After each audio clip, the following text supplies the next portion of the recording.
on the inside because I'm going to show a video diary of what it's like on the inside of an AS person as well, because sometimes I feel as if I actually am from a different planet.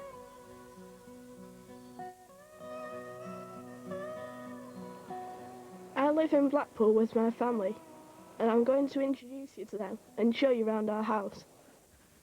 This is Matt's room. It's sort of quite messy. Hello. He's sort of quite strange himself. It was Matthew at one day old. What does it say there? 8 inches long. He was 4 months early. Well, I put £2. He was actually a bit less, but it sounded better £2 when I wrote it on the book. Matthew is 19. He's dyslexic, dyspraxic, and he was originally diagnosed with PDD-NOS, pervasive developmental disorder not otherwise specified. Careful, Matthew. Dyspraxia means he's clumsy, and dyslexia causes difficulty with words and reading. Both these things can be seen as being part of the autistic spectrum. This is Rachel's room. Rachel's like the complete opposite of me. She's sociable, she's popular, she likes art, and her favourite animal is tigers. Rachel, £8.14 she was. She was very healthy. Didn't really notice her either. She was so easy to look after. This is Sarah's room. Sarah's sort of oriental, if you get me. She's quite popular in school, but sort of not like Rachel, in a quiet way. She was a very good little baby. Funny little thing. You can see on that one, Sarah used to spend half of her life in a box for some reason. Don't know, ask me why she wanted to sit in a box. And then came my shock. This is like, yeah, Mr. Screamer. I mean, he screamed from the minute he was born. He never ever stopped screaming. He didn't sleep. And he just screamed and screamed and screamed, and he was just dreadful. Just the most difficult child. I have a form of autism called Asperger's syndrome, or AS, and I'm lucky to be quite high functioning. Autism is a developmental disorder which affects 4 times as many boys as girls. This is Anna's room here. She's really talented at writing poems. She's sort of a follow-on for Rachel because she's very popular, and there's always someone phoning her at like 5 o'clock in the morning. It was little Anna. She was absolutely fine. She was just the same as she is now. She never stopped eating when she was born. This is Joe's room. That's my hidden necklace. I've been looking everywhere for a piece of it. That is. You're getting this, aren't you? It's what? Because this is like real life. It's real angry life. Why on earth does he have to do that? Joe's 9 now, and he's got ADHD. Attention deficit hyperactivity disorder. He can be very hyper, and he only concentrates on anything for about -7 seconds. But he's really nice when you get to know him. Joe was born at 29 weeks. He was just round about £3. Screamed a lot, but, you know, in between his little screamy face, he was, as you can see, he was always a smiley little thing. My youngest brother Ben is the most obviously autistic of all of us. He still sleeps in Mum's bed because she has to make sure he doesn't hurt himself. This is their room. Ben's 6, and about a year ago he couldn't actually walk or talk or even sit up really. It was just like completely immobile, and he had like his own little world that he was living in. To actually diagnose Ben with autism was very easy because all he did was line things up, and he laughed this manic laughter all the time, and it just wasn't here. Stop hitting! Me and my brothers might look so-called normal to outsiders, but it's hard having to try and fit in all the time. I've been bullied a lot in the past and called names like freak and geek, but at least when we're at home we can just be ourselves. Joe, listen!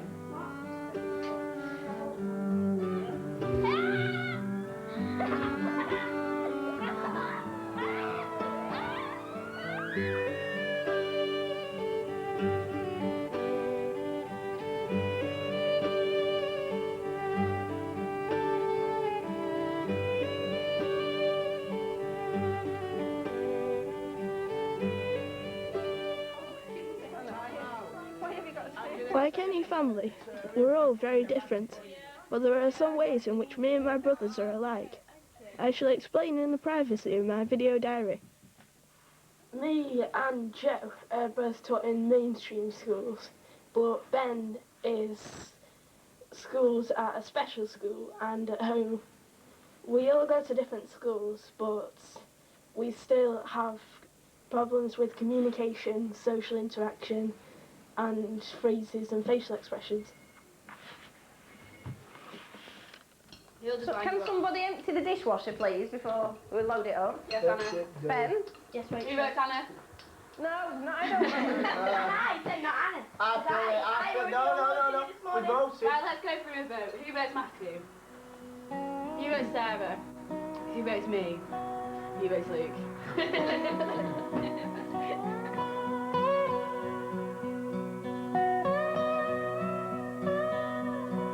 It's my enormous pleasure to introduce the next speaker, who has taken the world of Asperger's and the world of autism by storm. At the age of, get it right, 13, he wrote his first book. From then, he's now gone on to write his second book, and I'd like to introduce Luke Jackson.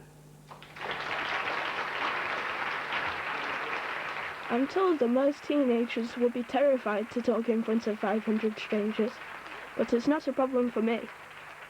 I'd rather do this than have a normal conversation with someone. I suppose I should now give a simple and accurate description of what Asperger's syndrome actually is. To me, AS is a more extreme version of real life. Sounds seem louder, lights seem brighter, and smells seem, well, smellier. The world to me seems full of disorganisation. People bustle around like ants, pushing and shoving, talking and making strange and inexplicable expressions. Not that it sounds... We're actually at a conference that's held by Allergy-Induced Autism, which is a charity to do with the biological intervention, dietary intervention with regards to autism, Asperger's syndrome, any autistic spectrum disorder.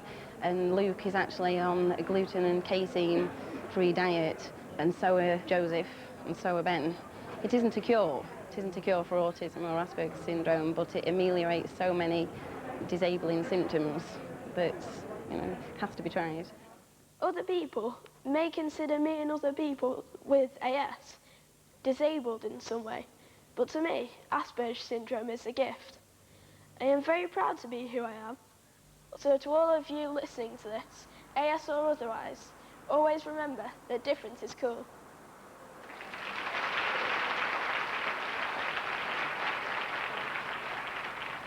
Gluten is the protein found in grain, and casein is the protein found in dairy produce.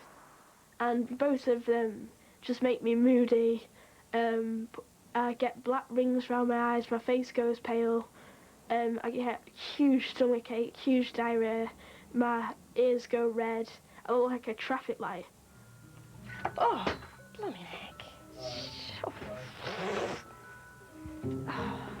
flipping heck. Joseph is not allowed yogurt, and now I am covered. Blast. Joe Jackson? Joseph? Well, look what's just landed on that. You might well run. Where have you gone? That is not funny. That is not funny at all, Joe. Are you allowed yogurts? No. And what do they do? I don't know. You don't know? Let me out. Yeah, well, why on earth are you taking it then? I'm just spending all this time making buns and things for you, and all you do is sneak food anyway. Come away, please. It's hot. Out the kitchen. I have a lock on Joseph's bedroom door, which sounds... I don't lock him in. It sounds awful, but when he's eaten something that he shouldn't have eaten, he's like a wild animal. I've caught him eating the bubbles from the washing up liquid and discovered it has milk protein in it. And when Ben went through the withdrawals, when I took him off these foods, I caught him eating his bedroom carpet, and after phoning the manufacturers, the glue was actually made with flour. It seems to be that they can hunt for these foods, smell them all in a way. Food isn't the only thing that Joe steals. He's always pinching our stuff. Taking the batteries out of everything is his most annoying habit. Right, it isn't putting things in. Batteries in here. No, there's no batteries in anything, is there? It's because people like us are very keen on collecting things. And to me, holding a battery is like owning a piece of power.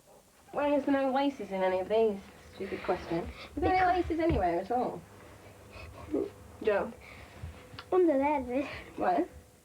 There were no shoelaces in my shoes this morning, again. I think Joe took them. I used to do that a lot when I was younger, especially, and I still do now, because I like the idea of chain reactions. It was fun, and it sort of took me out of the real world for a while. So, I think that's why Joe does it as well. I don't clean it anywhere near as often as it needs it because sometimes it just depresses me. This is the one place that does make me cry. Your child has had to stay in a playtime today to finish work. Your child has had to stay in a playtime to finish work. Is there anything that isn't toys in there first? Thank you, thank you. That's Grandad's, give it back. Grandad just pantomimes for anybody that's wondering. Mum has to clean Joe's room an awful lot Miss Nell? and check he's not hoarding other people's things. He often doesn't even take them for himself, and he's so cheeky we can't stay angry with him for long. Joe, have you been forging my signature by any chance? Is that what I was... And I meant to have written that, was it? Okay. Mind you, Mum wasn't pleased when he gave her diamond necklace to his teacher. She gets more annoyed when he lies about things though. Oh. Are these Rachel's pencils? No, they're not, actually. Charcoal pencils, Joseph Jackson. Who's that? My possessions always get wrecked. He came in my room the other day and just for no reason at all squirted all my paints out. And I was doing I was in the middle of an art project which had to be finished by the end of the week, so I couldn't do it because Joe squeezed all my paints out. And Joe, he takes all my stuff and gives it to his girlfriends and things like that. He's got a habit of pretends it's taking things and giving them to other people, not out of spite or anything, and just he doesn't To give them understand it, person's belonging is for themselves and not for any other people. Got used to it now that I just hide all my, That's why we've got like locked cupboards and stuff like that. Yeah, I have locks everywhere. Oh, that's such a contrast. That's why you read through all this and all this destruction and he's writing me a little note saying I love you. Oh, I'm going to keep that up somewhere. Spider bite. I still have moments of weeping and think, what have I done here? There must be something that I've done wrong. There must be some reason why I can't get through to him. Because that's a parent's job. To me, that's a parent's job, is to teach the rights and wrongs and the don't do this. And Joe crosses all these boundaries. Do you want me to get a secret for you? Do you want me to get a secret for you? Yeah. I've got a secret for you. If you stop and look in the cold light of day, there is no earthly reason why any parent would want to say, well, hang on, my child's got autism or Asperger's or ADHD, because what parent in the right mind would, as much as I love them, I would prefer none of this to be going on and you could just say, oh, let's all have a nice, cosy life.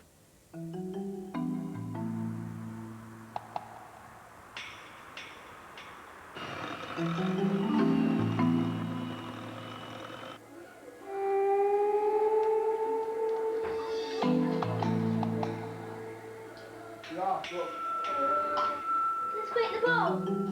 No, you can't.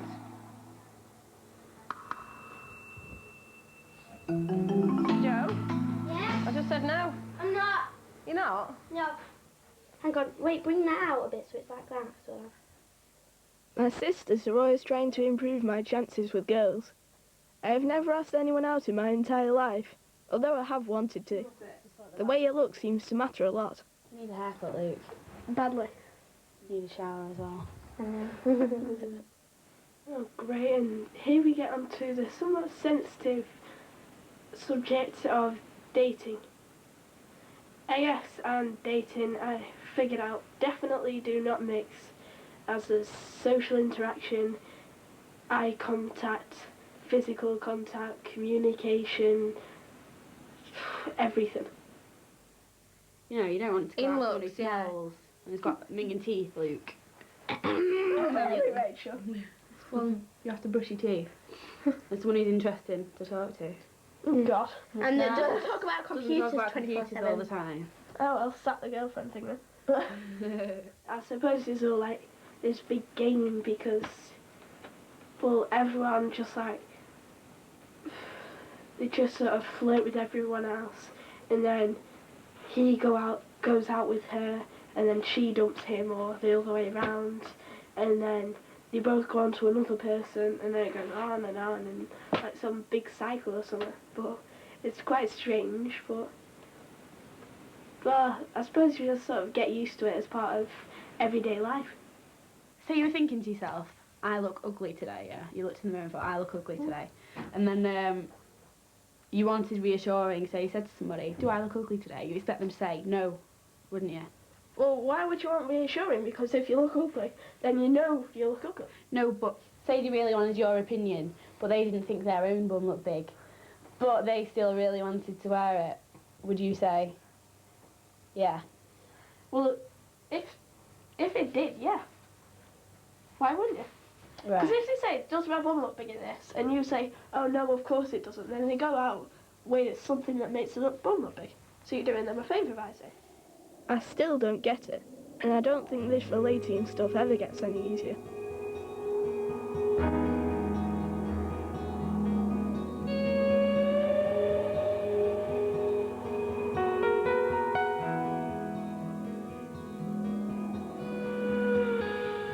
At the moment, everyone's rushing around everywhere, and Joe's sort of, whoa, got quite a messy room. Joe's going for a diagnosis today. He's sort of already known that he's had ADHD. Well, sort of, it hasn't been diagnosed, and Mum's actually going for a diagnosis so that he can get like help and everything in school.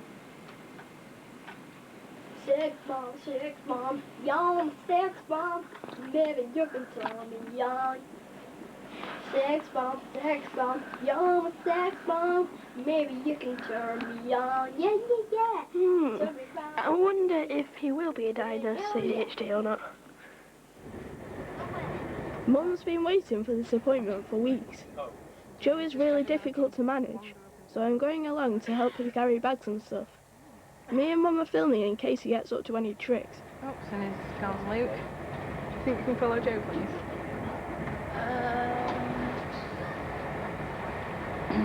Go on. He's in the toilet. Can you go and wait outside the toilet, please? At least I get a day off school and a night in a London hotel. On the train, it was so funny. Mum knocked my drink over, and it went into her shoes, and I was doing an impression of her. Joseph, come on in. Sorry. And it went flying into a man's balls, and he went like this. He went, oh! He went like that, and then he was really mad. Sorry. Yeah.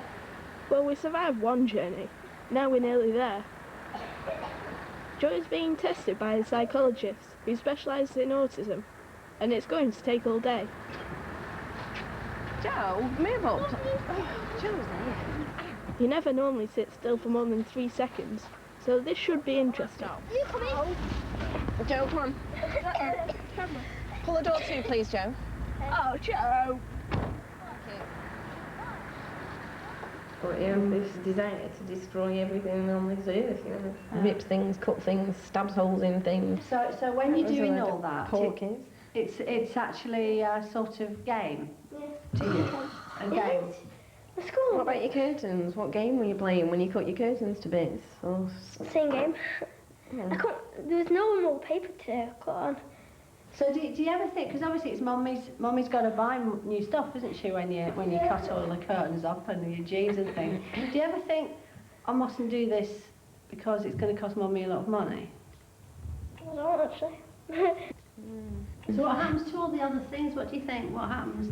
I'm a chewer. I chew my jumpers to bits normally. I bought a school jumper to show you. I only chew my school jumpers. That's how long it lasts. 3 weeks worth of jumper, isn't it? 3 weeks? Yeah. 3 weeks. 3, 4. So So, Georgie, do you ever, have you ever set any fires? Yeah. Yeah. I burnt my laptop, my own laptop. No. I burnt Matthew's driving licence. All right. Well, why do you do that? Oh no, I like the look of fire. You like the look of fire? Yeah. And what do you think you like about it? What does it make you feel like? And everything like that. Okay. What about stealing things? Ever steal anything that's not yours? Yeah, sometimes. Like what? You're not in trouble, Dan. No. Oh no. No way. Everything goes missing. Joseph takes everything. I eat everything. All the time. But Joe doesn't consider anything important to him. If you can't, I couldn't say, how would you feel if I took off your favourite whatever, because he doesn't have a favourite whatever. He wouldn't feel. So he genuinely doesn't understand how we feel. So, Joe, when you do things like that and people get upset, what does that make you feel like? I feel like, oh, and then I try.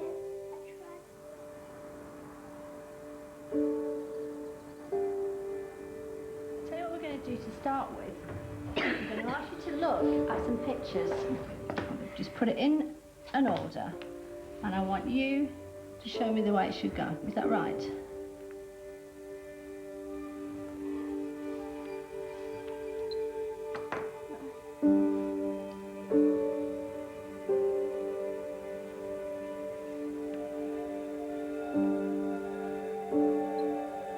Just do a little bit of reading for me. Joe's reading is really good for his age.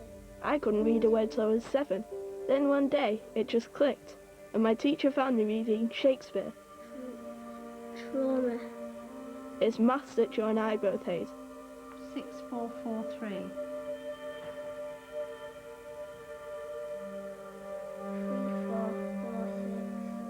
This test is all about counting. I'm going to play this tape and you have to count how many sounds you hear. Test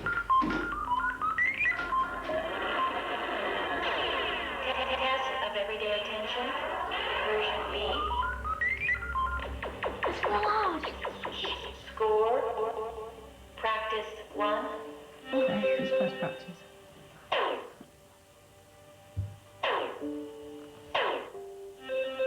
How many? 3. Great. More news from Mars. Scientists say Joe's been at this for hours now. I've never seen him concentrate for this long. It's a bit weird to watch him. It's as if I've got a different brother. the device has been nicknamed the crocodile. It operates by remote control over great distances and can send back television pictures, scientists reveal. The crocodile, 15. Great. Game 9. The first thing is that I look at the whole kind of development of a child, and he was premature, and he was very premature, and the kind of difficulties that certainly he's had as a very young child are very, very typical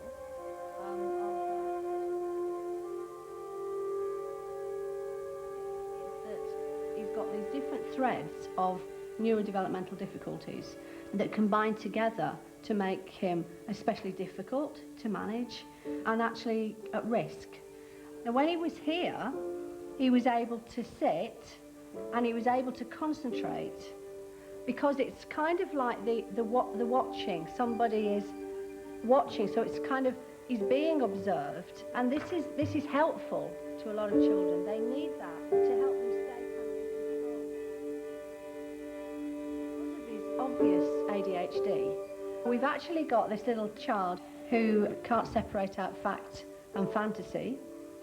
He's a boy with the autistic difficulties in relation to social impairment, many of which are hidden behind the scenes. But he has conduct disorder, which is an early onset conduct disorder because it's happened before he's 10, with his setting fires and with the stealing. So that's the one. Because of his age, any kind of input that I may have suggested a few years ago is not really going to work fast enough. His development and perhaps sort of sinking into offending behaviour possible mental problems, you know, in the later secondary years because of the confusions that are clearly there in his mind. The end result, if you like, is a little boy who had everything against him except his mum, who was totally focused, as you were, on trying to help him through. I mean, thank God for that, or he would be totally off the rails, totally and utterly off the rails, and probably in accidents.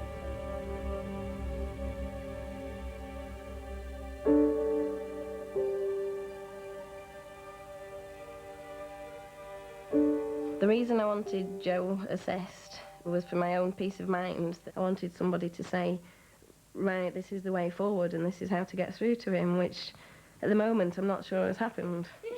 And Joe, and I'm the man, if no one can do it. I mean, she talked about specialist schooling, but short of building a specialised school myself or sending him off to boarding school, which I'm just not prepared to do, I really can't see how that one can come about. Ages ago, when I was 5, I got diagnosed, and then when I was 12, then I actually found out about it. And I was actually quite relieved to find out that I had AS, because, well, it's sort of, I've been called a freak and a geek all through life, so I was relieved to find out that I wasn't, and that there was actually a name to it. But I don't know how Joe's gonna feel. At our house, tea time is never quiet, and Joe and Ben definitely make the most mess. Do it with your elbows down. I meant that your elbows were in your meals. At least Mum doesn't have to wash Ben's clothes, because he hardly ever wears any. Autism can make your skin super sensitive. No, I don't have a race, because Ben's only just learning to eat on his own. Another thing it can do is make you obsessive about things. Ben goes mad if he doesn't have a yellow dummy. Slow down, Joe. No, sorry, I didn't mean to get him moved on that much.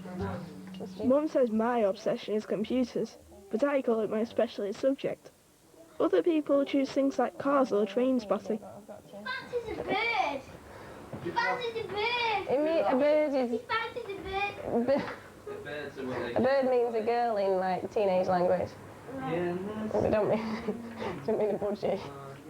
Me and my brothers all take things very literally, and Mum is always having to explain what she means. Just wait, please, because I've got to feed the girls gluten food.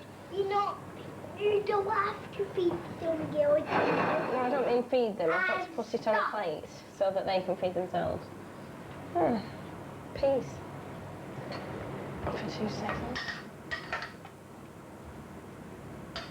Anybody's not being fed? Can anybody that's not being fed come and eat? Gluten people. 1, 2, 3, 4. Right. My mum has to work very hard because she has to cook like meals for different people. She has to either make one which is totally gluten free, or she has to make, say, like 7 different ones because somebody doesn't like this or somebody doesn't like this. Yeah, and the fact that there's 9, there's like, well, usually there's 9, but sometimes there's like 12 or 13. Has somebody got Joe? Ben? Luke, will you look after the little ones?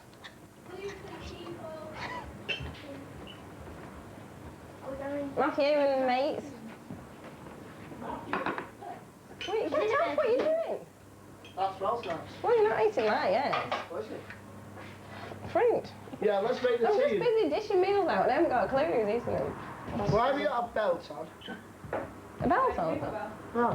Oh, it matches my shoes. It's trendy. No, it doesn't, because your belt's purple and your shoes are blue. They are not. No, they're not. Very lilac. Purple. You should like them. They're not blue. Bet you. Bet you. They are. It says inside. The eyeshadow's blue as well. Get lost. I'm going back into the autism room and leave you lot to it. This is my favourite computer game. I like the fact that I control the characters, because real life can often seem so out of control. So are you aiming to get the highest or get to a particular position? Get to a particular position. And then that's it, you're going to stop? Not go on as much. Realistically, how long is that likely to take? Well, there's people that have been playing for, like, years and years. Well, there's no way any of us are putting up with this for years and years. Oh, but that's In the because holidays, you were on it about we 20 actually hours a added day or up over something. the summer holidays and counted the amount of hours it was playing on this one particular game, and it added up over the 9 weeks, added up to 27 days, 24 hours a day, 27 days solid. One calls it an obsession, but I think it's a fascination because, well, people say, like, talk about football all the time, and you don't see anyone actually taking the son to a doctor saying they're too interested in football and they're getting obsessive about it or anything like that, do you? That's Luke's tutorial, how to do what? Anyway, Paint Shop Pro. It's software tutorials. That's the actual web page itself, and that is the actual coding for it. Coding? Yeah, HTML. Well, you don't need to tell me that because I don't really have a clue what that means. And that is like what you have to type to actually get the web page itself up. What do you mean, get it up? To open the web page, because a web page isn't actually called a web page. People call it that, but it isn't. It's actually called a HTML page because it's all made in a code called HTML. For example, you type in... These children aren't all high functioning, they aren't all great academics, they don't write books like Luke does, which in turn can make parents of children that aren't like mine think, well, you know, actually, what has mine got going for them? Not only have they got Asperger's syndrome, ADHD, autism, they've also got learning difficulties, a very low IQ, they also have great academic difficulties. I don't want to portray that, oh look, this is what they could be doing, because some of them can't. So how do you know to type colour equals at gold, whatever, right in the middle of it, and that, what does that do then? What happened? I'll save that. One might not understand the intricacies of HTML code, but she's really smart. In fact, she's studied loads of things. And right now she's doing a master's degree in forensic psychology, whatever that is. I have to say, very impressive, if rather boring. Well, thank you. Hey!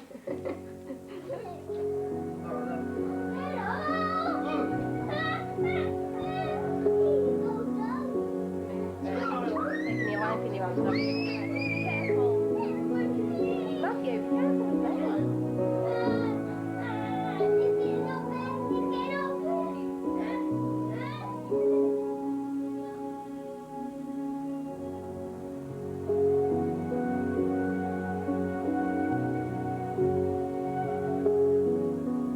Nighttime is a problem in our house. Children with autism often find it hard to sleep, so Mum and I are going to film a typical night at the Jacksons.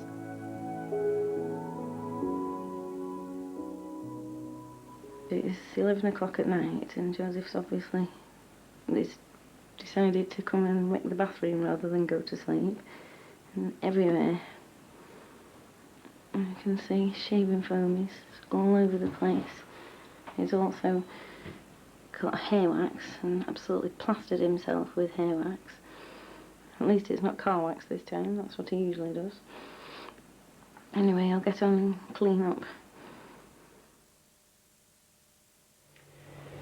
I mean, now, it's nearly midnight now. Joe is still awake. I've got to get all this mess cleared up off the floor. I've got to wash 5 school uniforms at least. And I really don't feel like baking bread knowing that I'm going to be up again at 3:30, 4 o'clock. But that's the way it is. Oh dear, I am feeling so sorry for myself actually.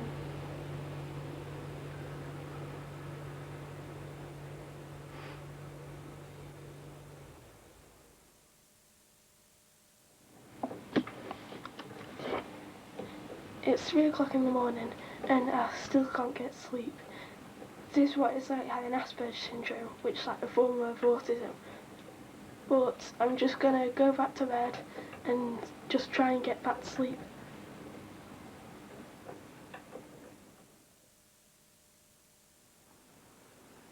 It's 4:20 in the morning.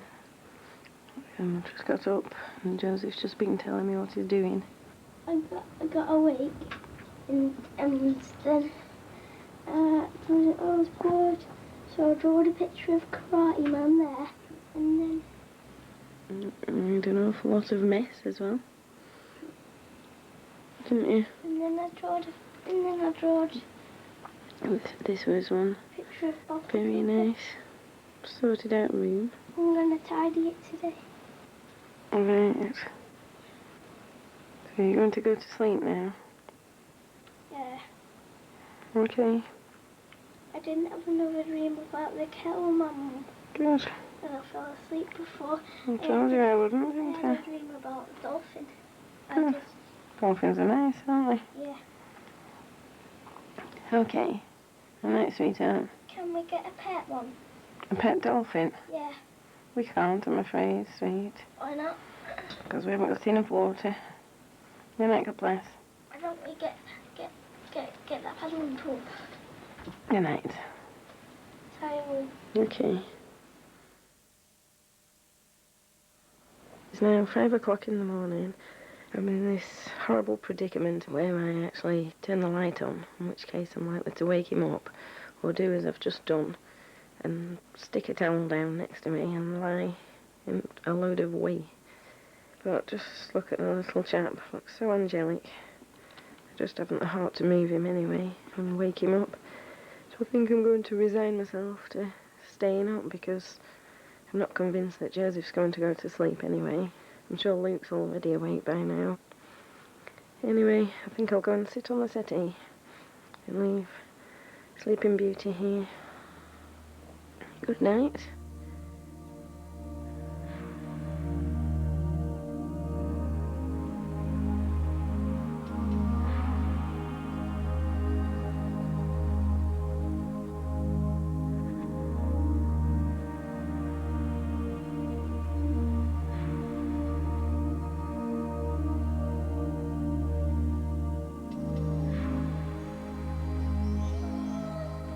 Ben went to bed in a pair of green earmuffs last night.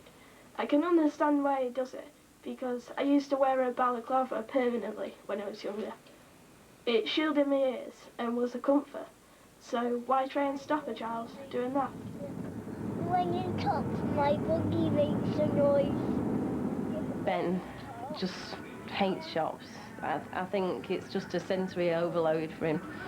But it is part of life going out into shops, so part of his home education is to take him to a shop, and we just go through going along, picking an odd thing up, putting it in the basket. Yeah. Listen, we're just going to go and buy some milk. Oh, yeah. And some soy sauce, because we've got to make tea. Joe, that's enough of that, please. Sorry. Mum's been trying to get Ben and Joe to make eye contact with her, and it's still not working. Ben, listen. Ice cream. Listen. Ice cream. Are you listening? I can understand why they don't want to, because I always feel uncomfortable. You always feel as if the eyes are actually burning into you. But I've actually made quite a good discovery, because you can either look between their eyes or you can look at the mouth, and they don't feel as if they're actually burning right into you. Ben? Ben? You put that inside the trolley? Put it in it? Don't throw. Put it in there. Fair enough. Sorry. This way, please, sweetheart. Excuse me. Sit on it.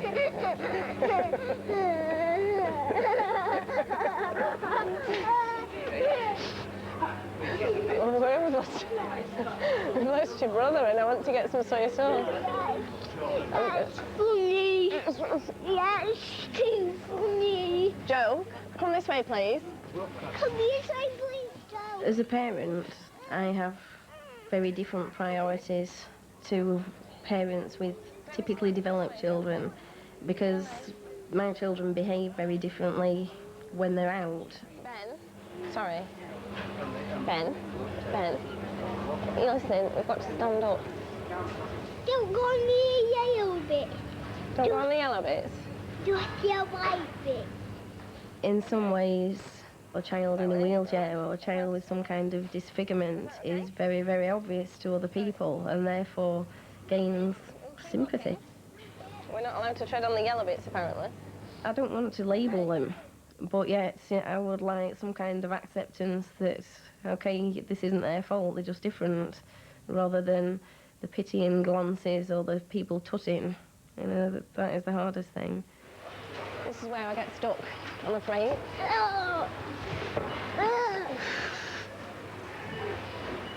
Can somebody watch my child? Joe!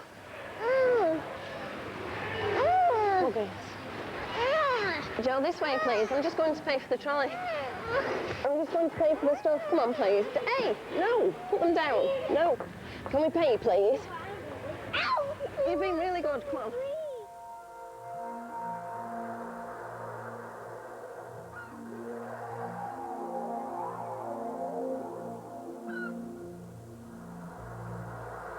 I put all my lamps on this evening because, well, I've had a really bad day and sort of like help me relax. It's not the actual brightness of them or anything like that, but, well, I've got like all these shapes and images in my mind and they just like distort and merge together. I reckon non-verbal autistic kids who sort of aren't actually in this world, if you get me, are like this permanently.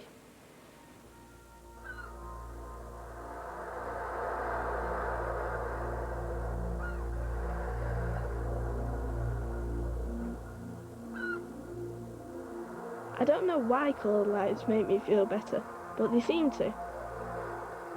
Tomorrow Mum's taking us for an eye test to try out a new sort of glasses with coloured lenses. I think it might take more than glasses to calm Joe down.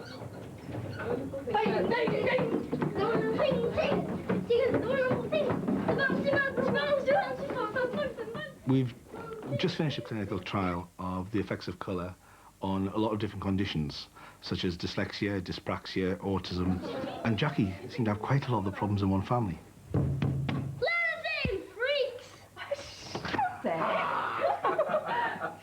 If we actually sort this problem out by prescribing the appropriate lenses, then immediately the brain changes, the hearing changes, the ability to see the words on the page change. We know that these can have a major effect on people's lives. Now, do you get headaches, Joe? Yeah, I got one yesterday and in the car today. Whereabouts do you get the headaches? Can you point to which part of your head? Sometimes there. Yep. And in the corners of in my eye. So it's around your eye area, okay. Yeah. Do you ever see the words move around the page? Yeah. What, Like ants. Like ants, brilliant. Do you ever see the letters move in different positions as well? Do they ever move? Yeah. Right. They swap places. Swap places, right? Do you find that the light at school seems to flicker on and off? You know the long lights. Yeah. Do they seem to be flickering all the time? Yeah, they always go that a big line comes out of them. The big lines come out of them. That's quite nasty, aren't they? Yeah, they hurt my eyes. Can I ask you one other question? Do you ever get double vision? Yeah, I do that a lot. You do what? I do that a lot. Right, okay. Now I want you to tell me if it goes double at any point. What's happening there? It went double when you moved it forward. It goes double when I move it forward. That's clever, isn't it? Yeah, you went like that and it went double. Yeah. Now, there's a little dot in the middle of the flower, okay? And I want you to tell me, does any change happens to the dot, or the flower, or anything around it? But that's moving. What's moving? The whole flower. The whole flower? Yeah. What happens if I do this? The dot's moving. It's in one of those balls. Change position, yeah. What happens if I do this? It blinds me. It blinds you? Yeah. So that's what you get with absolutely normal vision. What normal is. If your eyes weren't doing funny things, then you would have a little circle round just about down there. But we need to go back and actually find out what you see. And what you got is you're right over the side. That's where You see where that's your the colours. circle is? You're right over there, right at the end of the reds. So if we give you a red lens, it should make your reading much better under all the different lights. Yeah, That's them there. They're reasonably a bit big for you. They're not. They are. Now I want you to spin around and get dizzy, and when you get dizzy, I want you to put the specs on and see what happens. Okay. Right? Now stop facing me. Now look at his eyes there. Now put your specs on. Put the specs on. Stop straight away. You can see the eyes stop moving. No. Put these on. Is it still double? Tell me when it gets double.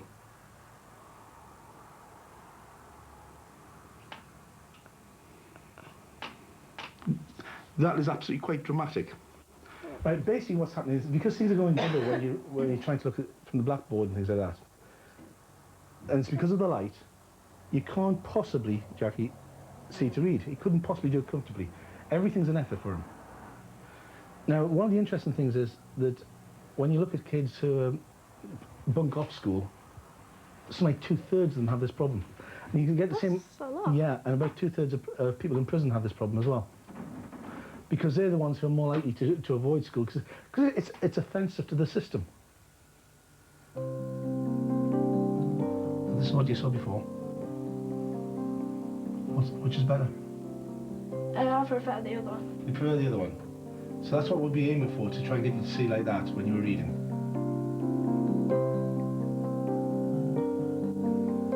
Now take it off.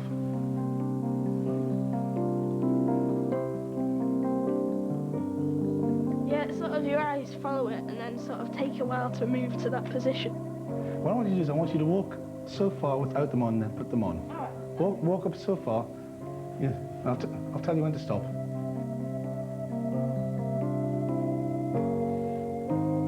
Okay, Luke. Okay, go into the middle now. Go into the middle. Now put them on. Walk back.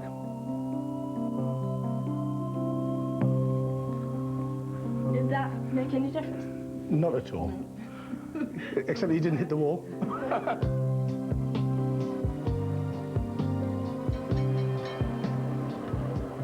I was really amazed that just wearing coloured glasses could make me walk in a straight line. The optician said that they should also help me at school, because some autistic people, like me and Joe, can see the strip lights flickering all the time, which is very disconcerting. I can't wait to try them out tomorrow. Joe? Yeah. Do us a little favour, Yeah. my dearest. Can we just do some... No! You didn't even know what I was going to say. I did. Can we just pick some rubbish up out of your room? Well, we're going to have to do something, or you're never going to get to it. Oh, is that it? Have you gone? You're horrible. I've been wearing the blue glasses at school, and they seem to have stopped the flickering in the lights, which is pretty good. Joe wears this particularly for reading, and he says that it stops the letters jumping around the page. But Joe being Joe, he forgets to use them, and how long they'll actually last before he breaks them, I really don't know. I hate internet shopping. I mean, the last shop was £280 worth, and I would say that the bulk of it went within 4 days. Mum has to carefully check the ingredients of the food she buys because of the special diets we're on. Even one speck of flour can give me stomachache for days. Go, Sarah, you can get more. The trouble is, the manufacturers are always changing what's in their stuff. They've added butterfat, which means that all those, which were absolutely fine for the boys, caramel flavour, they've now added butterfat to it, so... Where does it say that? Read the ingredients and see. Each time I order all the things that aren't dairy-free or gluten-free, I'm always aware that I've got to find places that are really careful to hide them, because otherwise, then that's it. Joe's got them, and then we're back into this big spiral of him going hunting for things, and we're always back to square one. That's one saved. Is anyone going to help us? Luke, come on. Thank you. Mum never gets a break with 7 children in the house. Tomorrow I'm lending her my camera to record what she gets up to when we're not here. Today I've actually got some work to do on a book this morning. I've got all of this lot to clean up. Got to take Rachel to the hospital. She's got verrucas on her feet. Then I've got to fly back and get Ben. And then I'm teaching him this afternoon, and then go off to pick Joe up from school, and then get tea made for all 7, 8, 9, 10, however many I've got, and get organised, take them off to taekwondo. Oh yes, that means I've got to wash taekwondo uniforms actually. So, I'm wandering around waffling. But I better get on.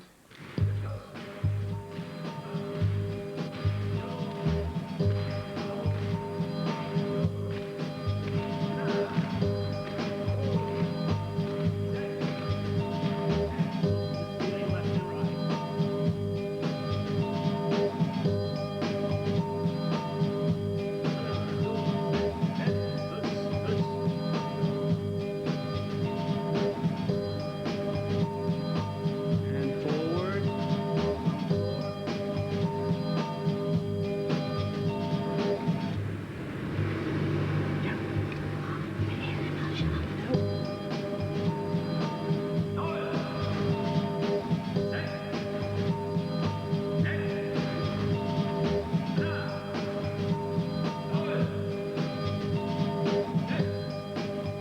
3 years ago, one of Joe's little friends at school was doing taekwondo, and Joe is one that whatever anybody else is doing, he latches onto, and we all have to join in. Change. Rather than stand at the side of the room, I joined in just because I was joining in for that one day, and really it was a life-changing experience.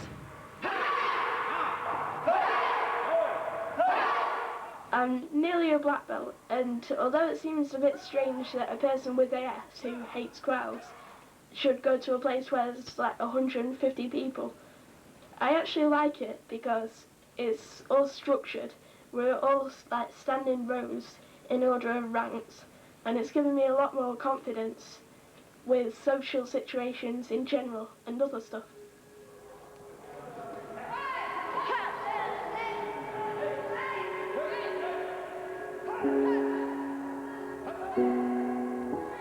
To be honest, I've always been fiercely independent, and probably, in all fairness to my ex-husband, I probably didn't really give him a look in anyway. To me, I've been a single parent ever since I had them, and, you know, rightly or wrongly, both of us considered the children my job and his job was his job.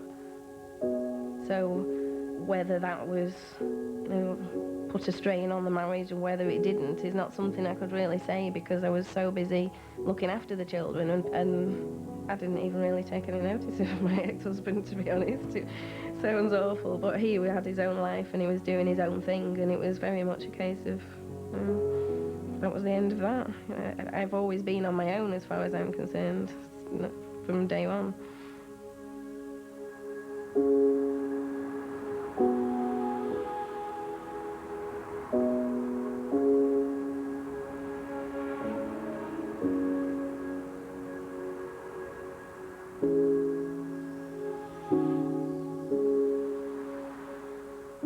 It's unusual to have 4 autistic children in one family, but we are a big family.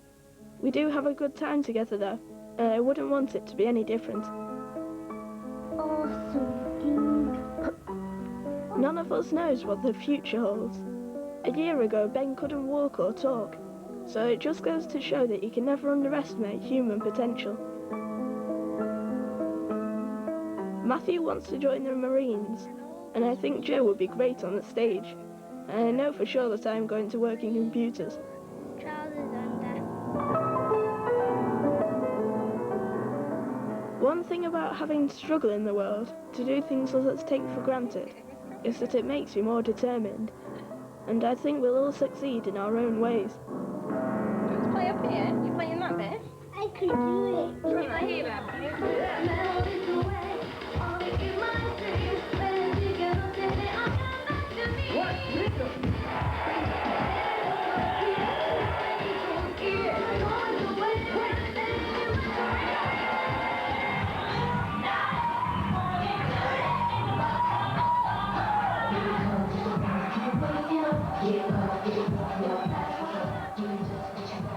I would say the most important thing in a family like this, or with children like these, is a sense of humour. That if you don't actually laugh at life and the behaviours, it would send you daft. And often when I'm out with typical people, you know, I breathe a sigh of relief to come back to normality. Normality being cleaning poo, Joe's wacky antics and everything else. And I can lock the door and everything is very real. There's been so many times, last week, we were sat in here and Roots was sat there, she said, I can smell poo. And I said, and then everyone starts, I can smell it, I can smell it. And we were on our hands and knees, sniffing, you know, all going around going, it's this way, no it's not, it's this way. Eventually we did, we found a lump of poo down there by all the magazines outside, but we looked at each other, there's 4 of us on our hands and knees crawling, and then we look around, you know, all collapsed laughing, what has life become? We're all just crawling around sniffing the floor. We're an odd bunch, the Jacksons, but to me this is normal life. I'll leave the final words to my sister, Anna. My name is Anna Jackson. It's an ordinary name. I have 4 ordinary brothers, one of which has fame. I live an ordinary life. My house is an ordinary place. I do have a super mum though, she's the one who made me ace. Matt is so clumsy, and also he can't spell. He jumps about and bosses us, but I think he does mean well. Luke is rather boring, he talks extremely slow. He's written 2 books already, so he must be clever though. Joe is quite hilarious, but very annoying too. He steals and destroys our stuff and pees all over the loo. Ben is so adorable, he refuses to wear clothes. He flaps his hands and likes to spin, but I bet there's loads he knows. Well, that's all about the Jacksons, though there's one thing you should know. Remember always that difference is cool, and remember I love you also.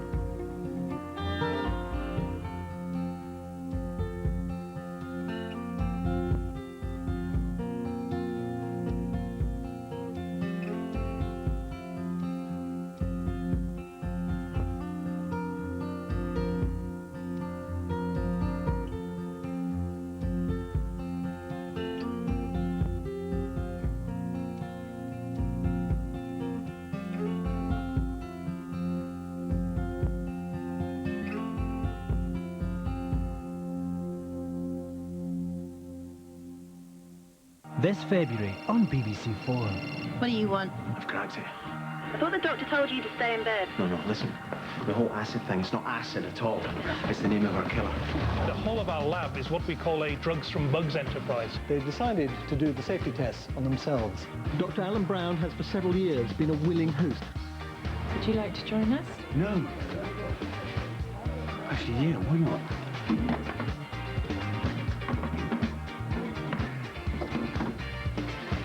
Oh, I love doing that thing, by the way. Which one? Notting Hill. Coming soon to BBC 4. I hope I have some kind of experience of the divine, because I really want it. The call for faith. I can't pretend or lie, I'm not that kind of person. The call for truth. I'm not sure what to make of all this, to be honest with you. The call for knowledge. Coming to a place like this, there's nothing, and you're thrown back on yourself. The call for peace. A drop of religion is actually touching the flower in my soul, and it is blossoming. Will Islam fill the hole in these 6 very different souls? The Retreat starts Monday at 9 on BBC 2.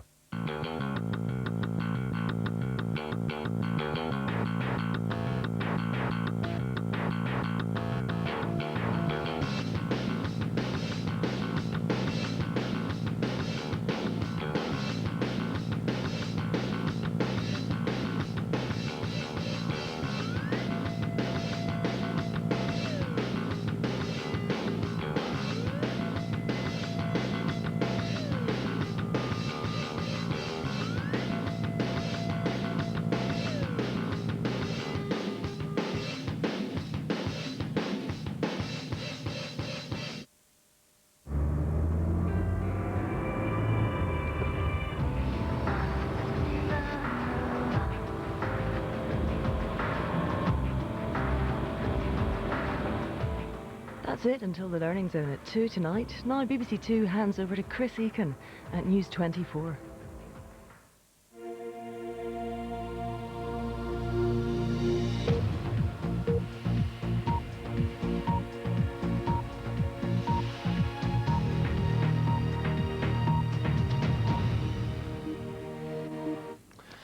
Right, now viewers from BBC Two have just joined us on News 24. Very warm welcome to you. Just in time for us to review the morning's newspapers. Let's have a quick look at the front pages first, and Tony Blair's announcement about the start of troop withdrawal from Iraq dominates a number of the papers. This is how The Independent addresses it. Patrick Coburn: it's an admission of defeat. Iraq is turning into one of the world's bloodiest battlefields in which nobody is safe. The Guardian's take is to have a colour piece about the problems the troops face, in particular US patrol in Bakuba faced with human shields and the dilemma of whether to shoot or not. Telegraph and the top aides.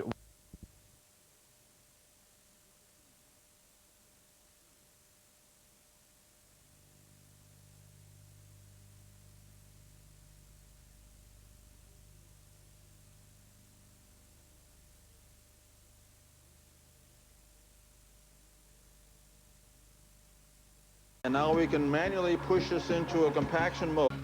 The bags are compacted into small patties and stored at the bottom of the receptacle. Urine takes a different path. A urinal hose is attached to the astronaut's personal funnel. You can see the male funnel and the female funnel. I will take the male funnel, physically snap it into the end of the urinal, and if you want to, it's located such that you can simultaneously urinate and defecate at the same time, or you can individually use as a urinal. With limited resources available at the space station, conserving and recycling as much air and water as possible is critical.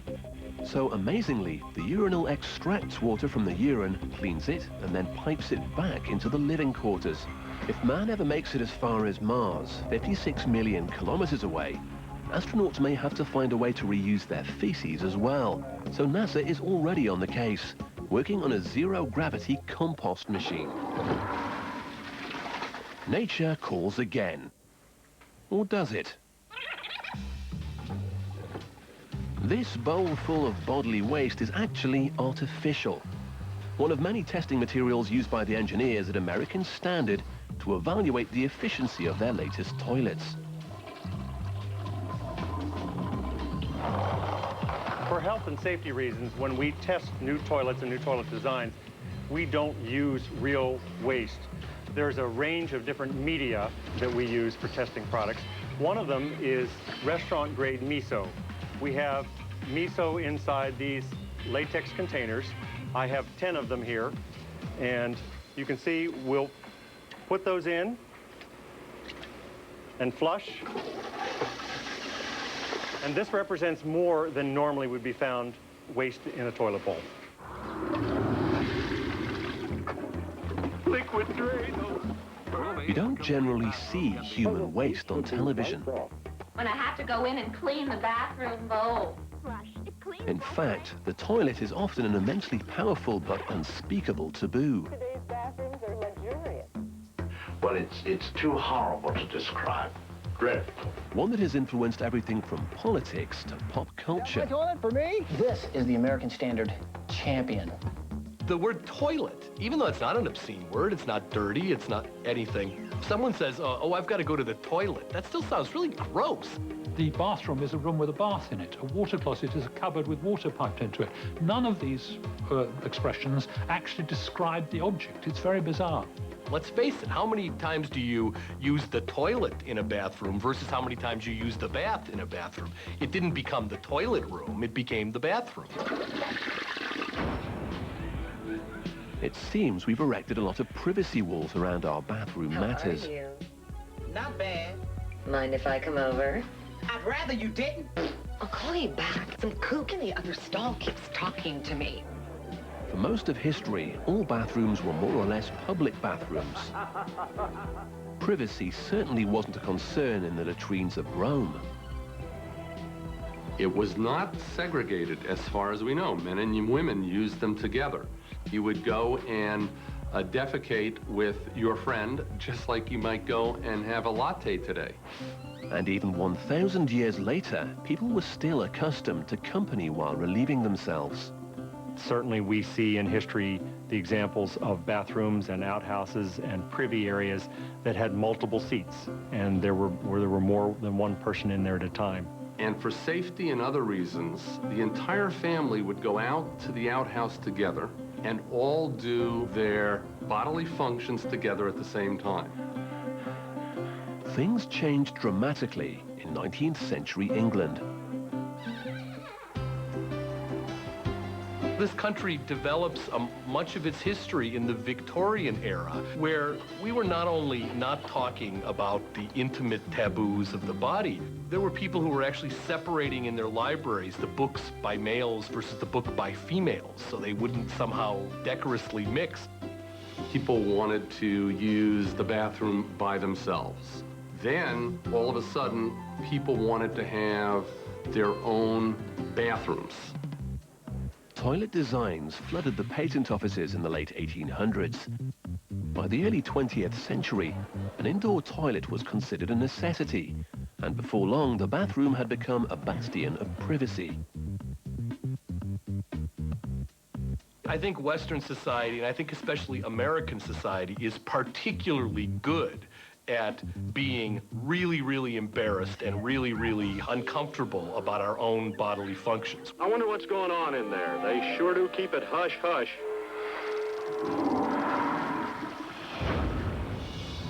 Even the first paper specially designed for the human posterior hid its true purpose and shame. The word toilet didn't appear on the wrapper. When toilet paper first hit the market in 1895, the Scott brothers were afraid to even associate the name with it. It was a Victorian era, and it was an unmentionable product for an unmentionable procedure. It's this kind of pact we've all got that we all know everybody does it, but we're all going to kind of pretend that none of us do. American popular culture reflected this taboo more than most. For most of the 20th century, to mention a toilet on American television, much less show one, would have been a grotesque violation of public taste.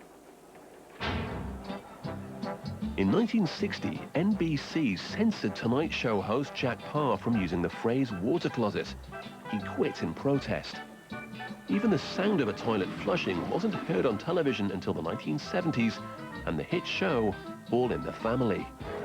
There was an accepted rule in television up right into the 80s that you didn't show a toilet bowl. You could kind of show a room with a toilet in it, but you never showed the bowl. The tidy bowl man, if you noticed, wasn't in the bowl, which would have made sense. That's what you want to keep clean. That's what you wash. Tidy bowl man here with the old miner and his mule, and great news. The tidy bowl man didn't float in the bowl. He floated up in the tank because the idea was that it would be way too unseemly and in terrible taste to actually show a bowl. Tidy bowl works harder, so you won't have to.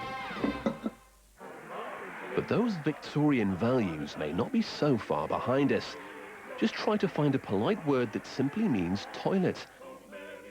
The word itself is a euphemism, a term taken from the Victorian ladies' morning wash.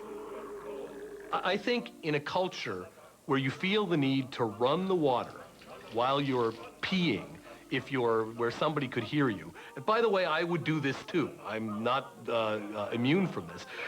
I think there's something a little sick about that. These days, we've gone from being public in private to private in public, and it's largely down to technology. In 1981, French company JC Decaux introduced the city of Paris to the public restroom of the 21st century. And today, users from Singapore to San Francisco can receive its state-of-the-art experience for a nominal fee. Floor sensors automatically detect when someone steps inside and automatically activate a retractable toilet and sliding door. Once the patron steps outside, a sanitary wash cleans the entire unit. From flush to wash down, only 5 liters of water are used. But the true toilet of the future may not use any water at all.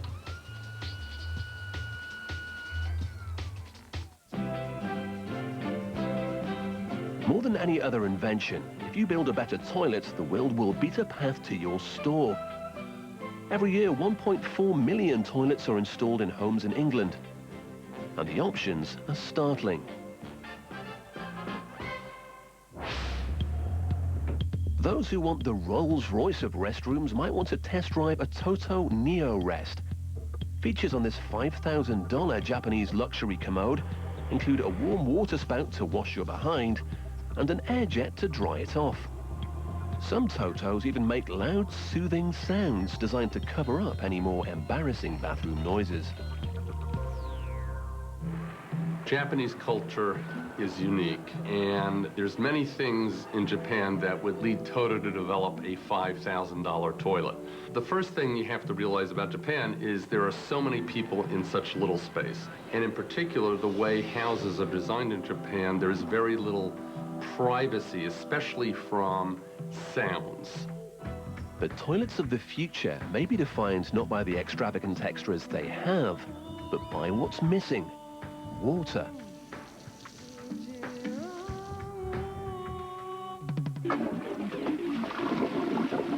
Every day, Americans flush away 70 million kilograms of feces, and they use about 120 billion liters of water to do it. And after crossing the city in the sewers beneath the streets, the matter usually ends up at a place like this.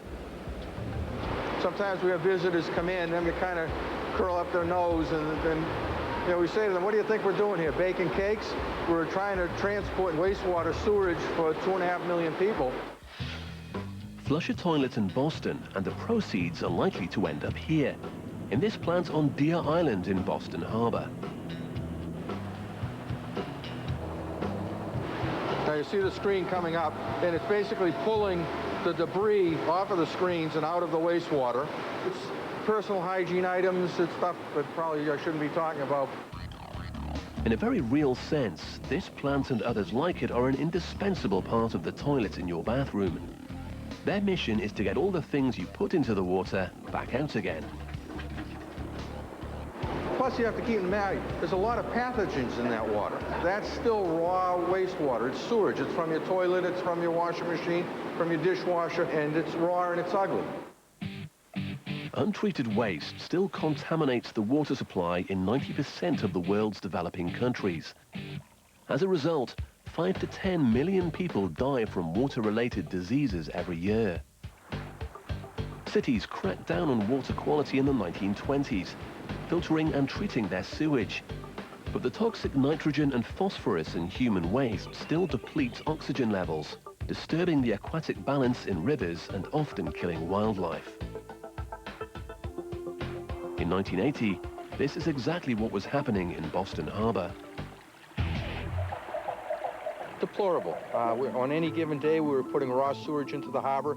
The minimal treatment plants that we had were obsolete and broken down. The pumps didn't work. Not too long ago, one of the main ways they disposed of sludge was to put them in tanks, and when the tide came in, just flushed it out. Today, this remarkable state-of-the-art waterworks processes 1.3 billion liters in a single day. It's a complex procedure. Large debris gets screened out first when the water is pushed into a slow drift, allowing solid materials to settle to the bottom. The remaining water then gets filtered, scrubbed, sterilized, and piped 15 kilometers into the Atlantic. Meanwhile, the sludge that settled to the bottom of the water gets pumped into huge vessels called digester eggs. All right, we've got 12 digesters here, and what's going on inside of each of these digesters is that there is a big mixer in there that's basically rotating that goop, if you will, around while the bacteria eats it. Inside these futuristic vessels, the same bacteria that have digested waste for millions of years are used to help turn the sludge into organic fertilizer. Plants like this carry a $4 billion US price tag, a bill that only wealthy nations like Sweden, Japan, and the United States can afford. But even with all this state-of-the-art equipment, we still let billions of liters of water go down the drain every year.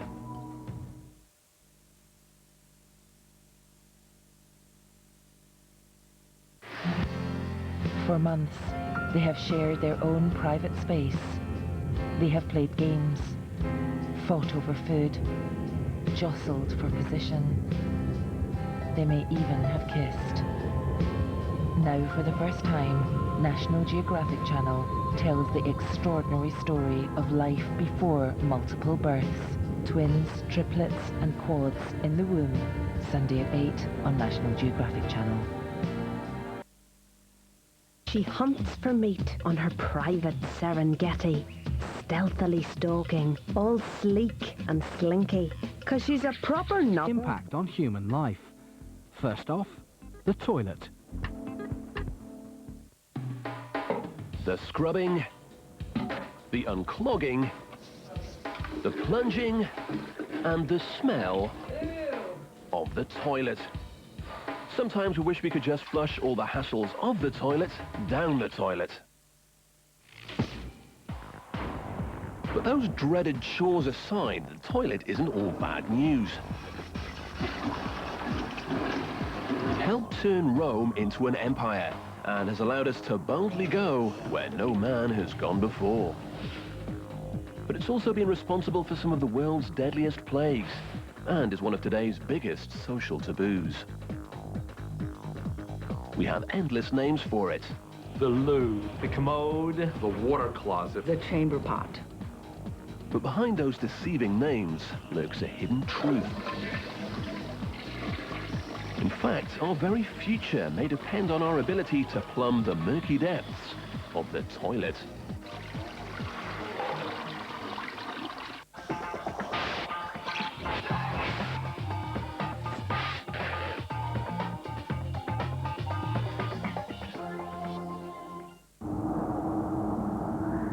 We can't defy the laws of nature.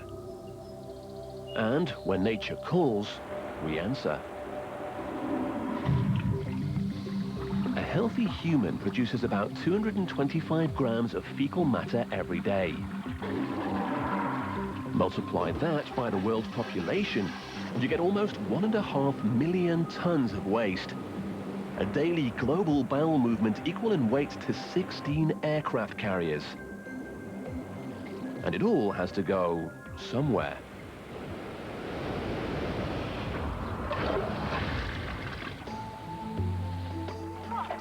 For centuries, peasants in Asian cultures, from Vietnam to China, have been defecating into communal latrines and spreading the contents on their fields as fertilizer. China has been crowded with human beings for 4,000 years. The need for human manure, I'm going to call it, in agriculture was just, it was evident, it was obvious. In rural Thailand, some toilets are more interactive. Villagers relieve themselves in the bushes nearby, where domesticated pigs immediately gobble up the proceeds. In other eastern countries like India and Turkey, the squat toilet is the norm. It's said that the squat position helps make bowel movements more comfortable. But the westernized world's approach to defecation is a little different.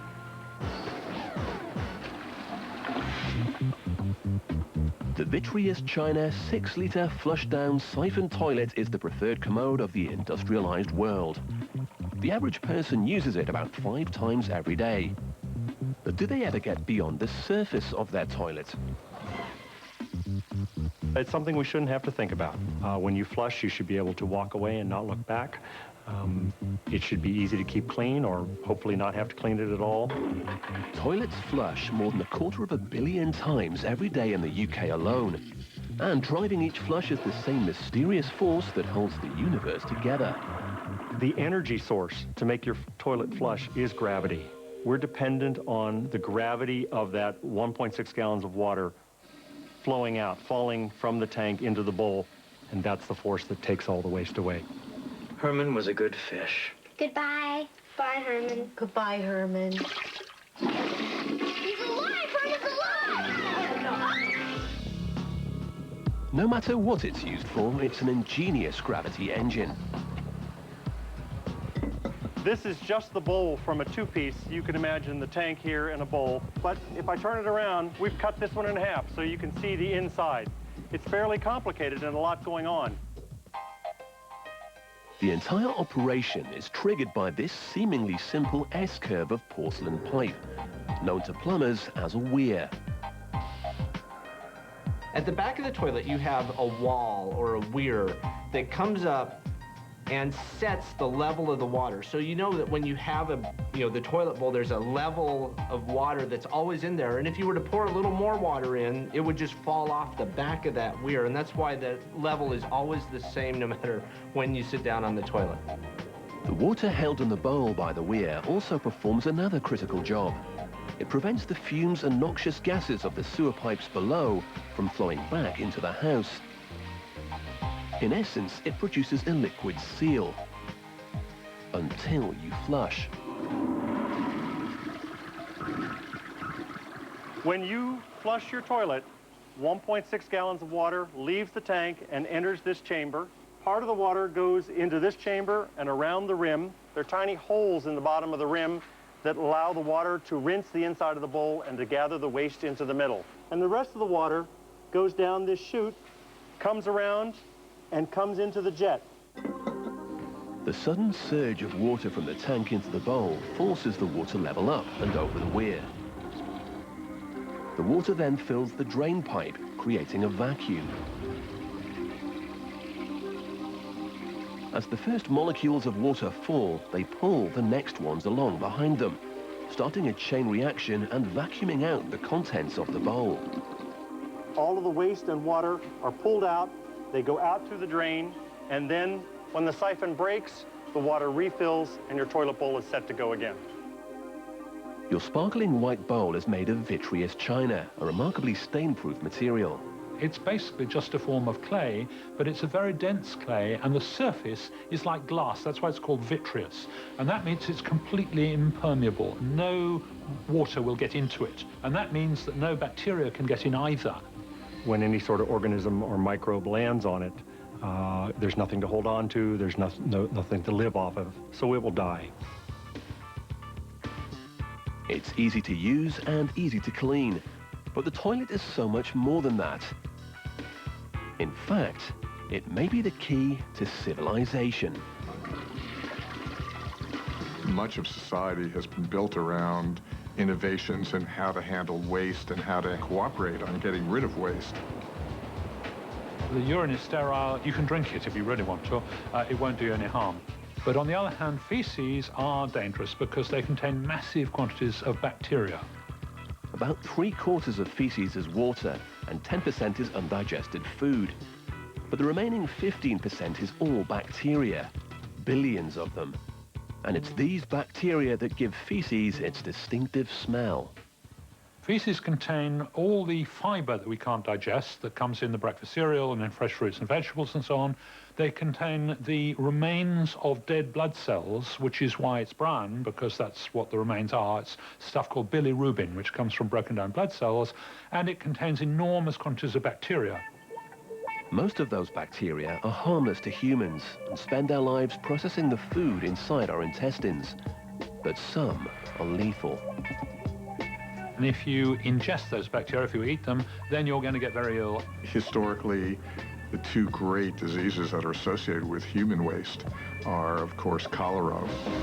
People can be perfectly healthy in the morning and be dead, literally dead in the evening. And typhoid, another horrendous disease that is terrifying in its various aspects in that it creates terrible welts and rashes and also terrible fevers and sickness among anyone who comes in contact with it. Long before humans understood bacteria, and maybe even before they understood each other, they understood the danger bacteria posed. So even the primitive cavemen would not have gone to the lavatory in their cave because the ones who did would have died out. What we now think of as civilization could not have flourished had we not first battled our own waste and the diseases it carried. As soon as humans began living together in large numbers, toilets became a priority. Not only did civilization start with the onset of writing, but it also started with man actually coming and getting a hold of his sanitation needs. Creation of sanitary systems were in some sense the basis for creating great cities and great communities.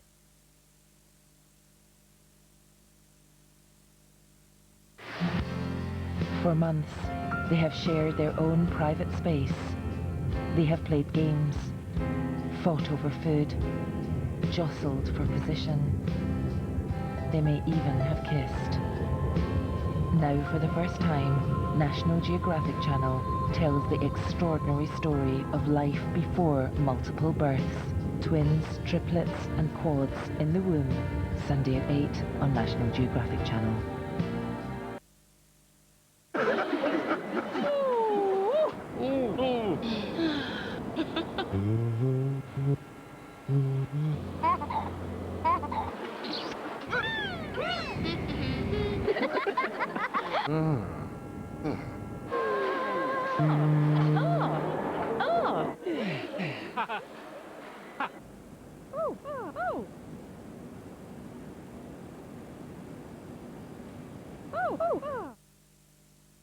High, medium, low. Ah. Ow. It's a new labelling system on packs of food. This is the story of our biggest mission yet. To keep cutting prices on our leading products. And only when we'd cut an amazing 3,000 prices were we ready to unveil our best ever catalogue, filled with some of our lowest ever prices. And the moral of the story is, for our best ever value, get your new catalogue now. Don't shop for it, Argus it. Get more in the Expedia January sale. Let yourself go.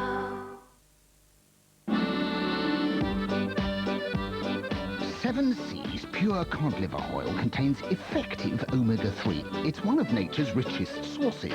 This essential nutrient is important for the growth and regeneration of healthy cells in our body. We all need omega-3 in our diet. Now, a good way is to take a 7 Seas Pure Cod Liver Oil capsule every day. One of nature's richest sources of effective omega-3. In fact, you could say 7 Seas is the big fish in omega-3.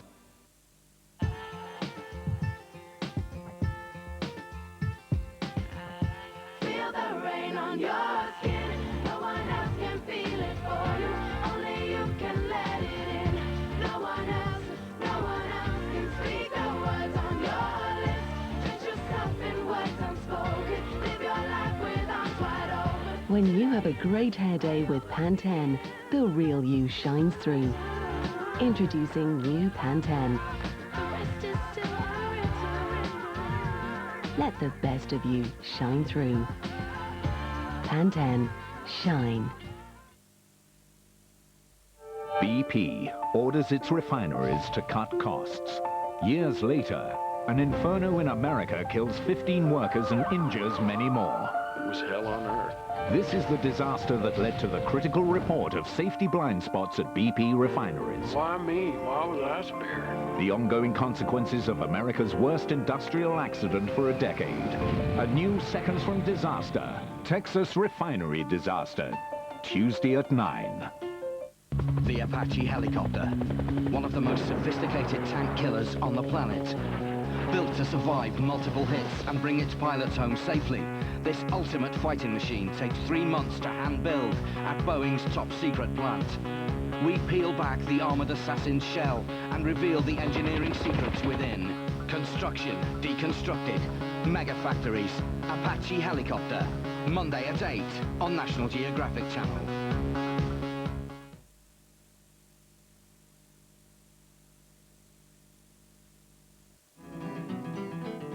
Even in mankind's earliest attempts at community, we find ancient experiments with toilets. The oldest loos may be in the village of Skara Brae, in what's now northernmost Scotland. They date from 3000 BCE. There are 9 or 10 houses, and in the corner of each house there is a little doorway and a little cubicle inside and a hole in the floor, and from those holes drains go down, collect together and go down towards the sea. They're 5,000 years old. Absolutely amazing. Now, it's almost certain that they use water to flush them with, because they wouldn't have worked without. From ancient Greece to Pakistan, city builders found brilliant new ways to pump water into their cities and then pour it down a toilet.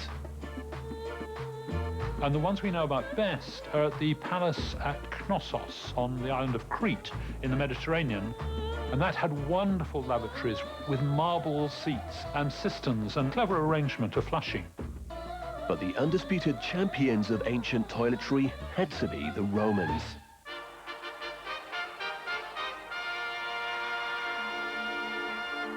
Rome was not built in a day, but it was built around its water supply system and its ability to get rid of its material without polluting itself or polluting the people downstream. Their development of the bathroom was incredible.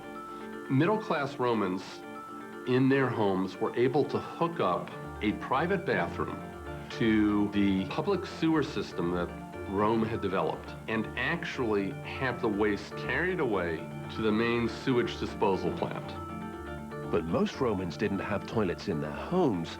They opted for a more social experience. 144 public bathrooms were scattered throughout Rome by 315 CE. Visitors would sit on communal benches, while water ran through a gutter beneath to flush the waste away. And they were just as social as the bathhouses. People would sit right next to each other, converse and talk while they were going to the bathroom.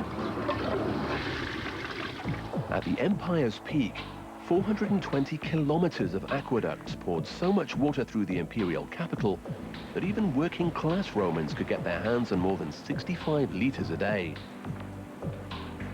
But with all that water and all that waste, there flowed some fatal problems.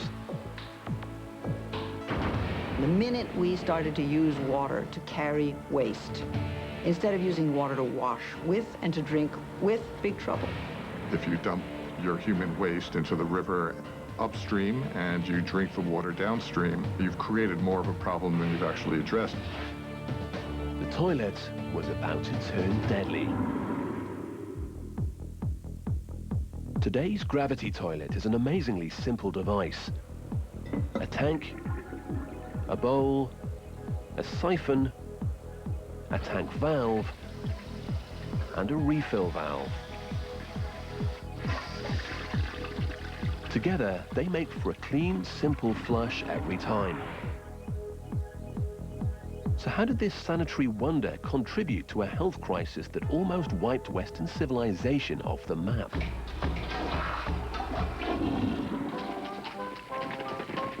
The glories of Elizabethan England included swordplay, mandolins, and Morris dancers. But they didn't include a toilet. They would go in the corners of stairwells, they would go in chimneys, they would go in the corners of the house, they sometimes would go behind tapestries, anywhere that they didn't have to inconvenience themselves by going outside. But Romans had enjoyed clean, water-flushed bathrooms 1,000 years earlier than this. So what had gone wrong? Unfortunately, around 400 CE, the Roman Empire and its commode went down the toilet. We seem to have gone back to more primitive times. We seem to have forgotten about proper flushing and so on. Nothing much happened for 1,000 years. People with money and power did sometimes install a garderobe, a stone closet from which your waste fell into a cesspit or your castle's moat. But it wasn't until the late 1500s and the reign of Queen Elizabeth I that someone really tried to clean things up a bit. The first new water closet that we know about was invented by a man called John Harrington, Sir John Harrington. He was a godson of Queen Elizabeth I, and he invented a thing called the Ajax, which was actually a terrible joke, because the word then for a privy was a jakes, and so Ajax was meant to sound like a jakes. Harrington promoted the Ajax in a volume he published in 1596. His book was a highbrow look at a lowbrow subject, a how-to manual for building your own water-flushing toilet. And this was a big wooden commode with a sort of a seat you sit on, and when you finished, you pulled up a handle, and that allowed water to run through from the cistern behind into the container underneath and then out through pipes into the garden. Supposedly, both the Queen and Harrington used the Ajax, but it never really caught on.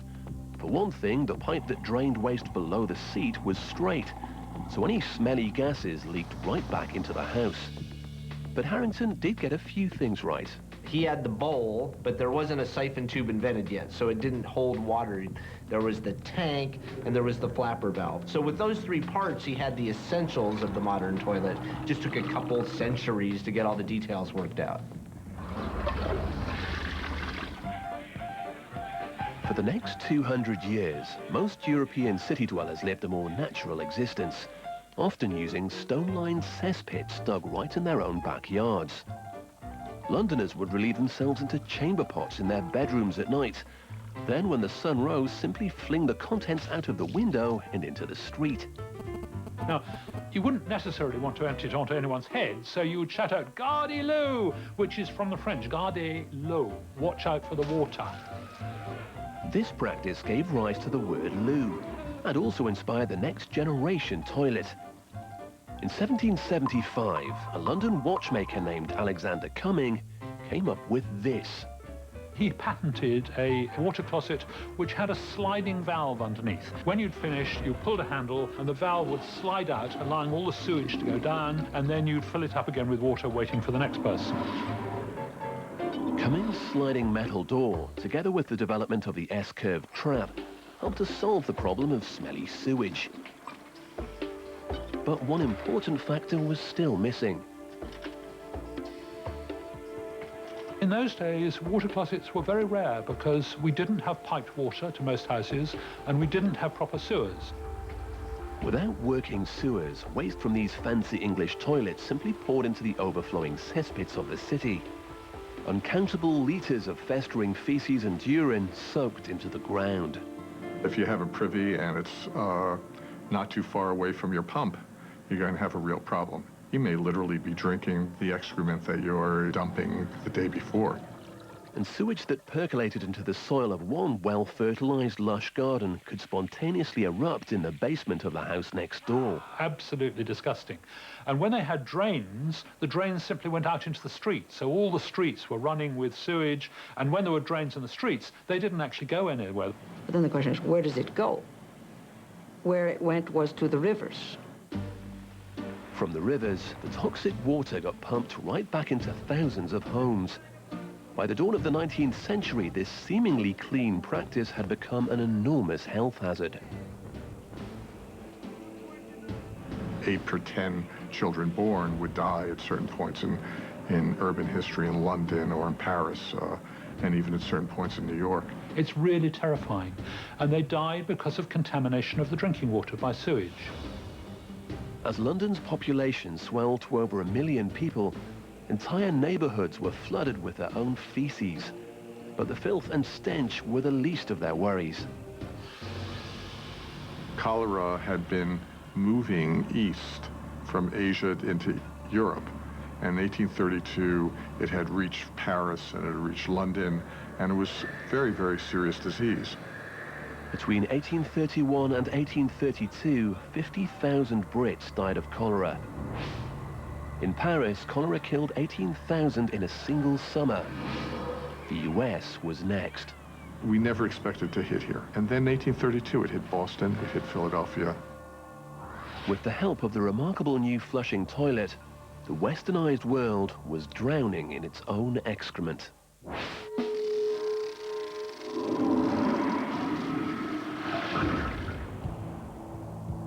We didn't have the concept of how germs can spread. It was just a different world in which we thought that disease was often the act of God. The solution was simple: add more water. In England, the Public Health Act of 1848 mandated some form of toilet in every home. And they had that amazing idea that it didn't matter what you put it in, that the running water will clean itself up. This law probably contributed to the great watershed moments of British plumbing, the Great Stink of 1858.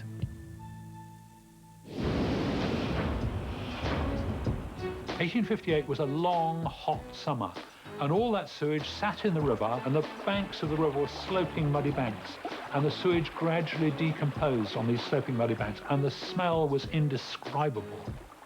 The smell and the germs finally led British politicians to an effective solution: high-capacity sewers.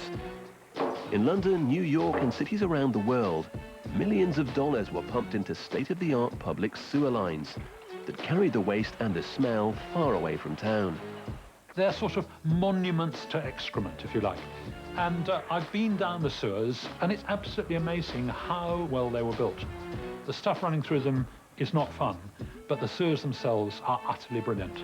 Many of these 19th century sewer systems still exist and function today. But engineers were planning more than just sewers. As the industrialized world began to travel, so did toilets. Spaceflight may be the most stunning achievement of human engineering. But since the dawn of the space age, one question has puzzled the public. How do you relieve yourself in zero-gravity space?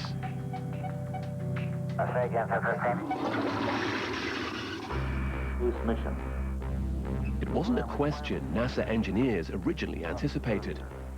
For America's first manned spaceflight on the 5th of May 1961, astronaut Alan Shepard sat squeezed into a tiny Mercury capsule known as Freedom 7. His mission into space was scheduled to last no more than 16 minutes. But bad weather kept his rockets and him waiting on the launch pad for over 4 hours. Alan Shepard was sitting in a spaceship waiting to take off, and he had to go to the bathroom. At T-minus 15 minutes, America's first astronaut had to go. Here you are in the capsule waiting, and you just can't say, stop everything, I'm going to go back down to the local commode. So NASA engineers came up with a brilliant, though low-tech solution. He asked permission to go to the bathroom, and they told him just to go in his suit. Shepard urinated in his spacesuit, and the countdown continued.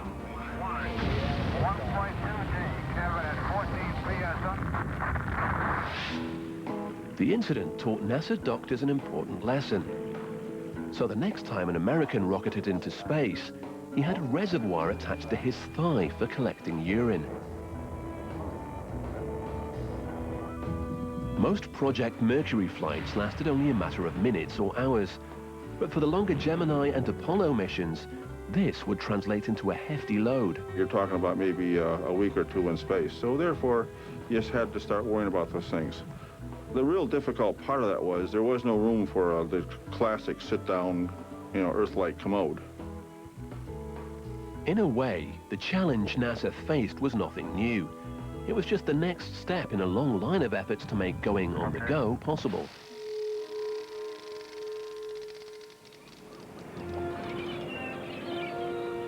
For the first seafaring sailors, the answer was simple. The ocean was their highway and their sewer, as long as they were in the right part of the boat. On ships, they always call toilets the heads because they were always in the head of the ship. Now, when you think about it, you can't do that halfway along one side of the ship, because if you do that, when you're sailing, the ship would heel over like that, and they'd be underwater half the time, and the rest of the time they'd be like that, and all the stuff would go onto the side of the ship. Trains didn't fare much better. While the invention of the steam engine in the early 1800s opened up a whole new world of travel, it closed its doors to toilets. The Great Western Railway opened its line between Bristol and London in 1841 with no toilets on board. America actually led the world when it came to train toilet technology, and what we had was a hopper, which basically funneled down to a hole, and that hole dumped the waste right onto the track. That may seem primitive, but America's Amtrak train line was doing this as recently as the year 2000.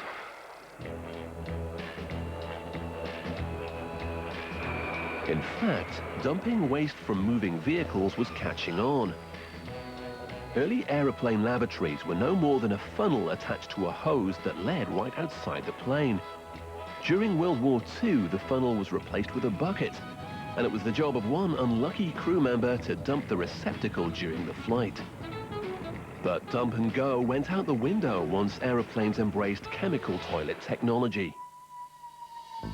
The toilet system in an airplane is actually fascinating.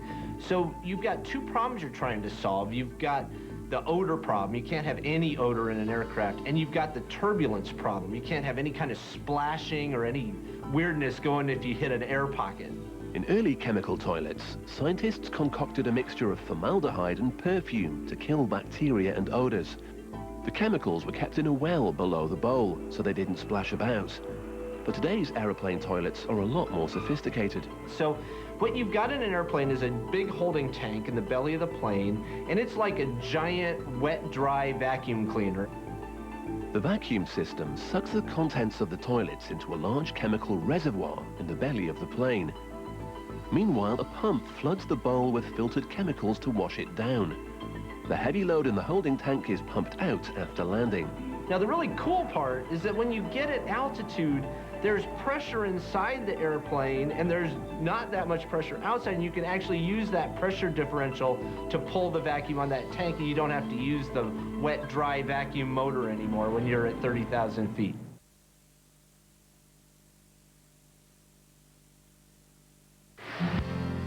For months, they have shared their own private space. They have played games, fought over food, jostled for position. They may even have kissed. Now, for the first time, National Geographic Channel tells the extraordinary story of life before multiple births. Twins, triplets and quads in the womb. Sunday at 8 on National Geographic Channel. It seems that nice old Eric has sold out his copy of this week's Heat, with the stars who were saying, "Stuff the diet!" Warning, Eric, I think you've done something wrong. Sorting, then checking for stains, then rubbing, and sometimes you're back where you started, doing the whole job again. When all you need is one scoop of Vanish Oxy-Action Multi in your machine. Look, here's what it's doing to those stains in your wash. Wow. And there's enough power in one scoop for the whole wash. See? Brilliant. One scoop is all you need. For better results and less effort every time. Vanish Oxy-Action Multi. Trust pink, forget stains. Also available in a handy pre-treat spray. Thinking about protecting your loved ones? We'd like to see if we can help. Our new Protection for Life plan gives you individually tailored cover to meet your needs. Come in and see us at any branch of Lloyd's TSB or log on to scottishwidows.co.uk. Preparation is everything. Well, I don't know why you keep going on about it. If I keep quiet about you moving in, who's going to find out? But making out I'm living on my own doesn't make me a benefit thief.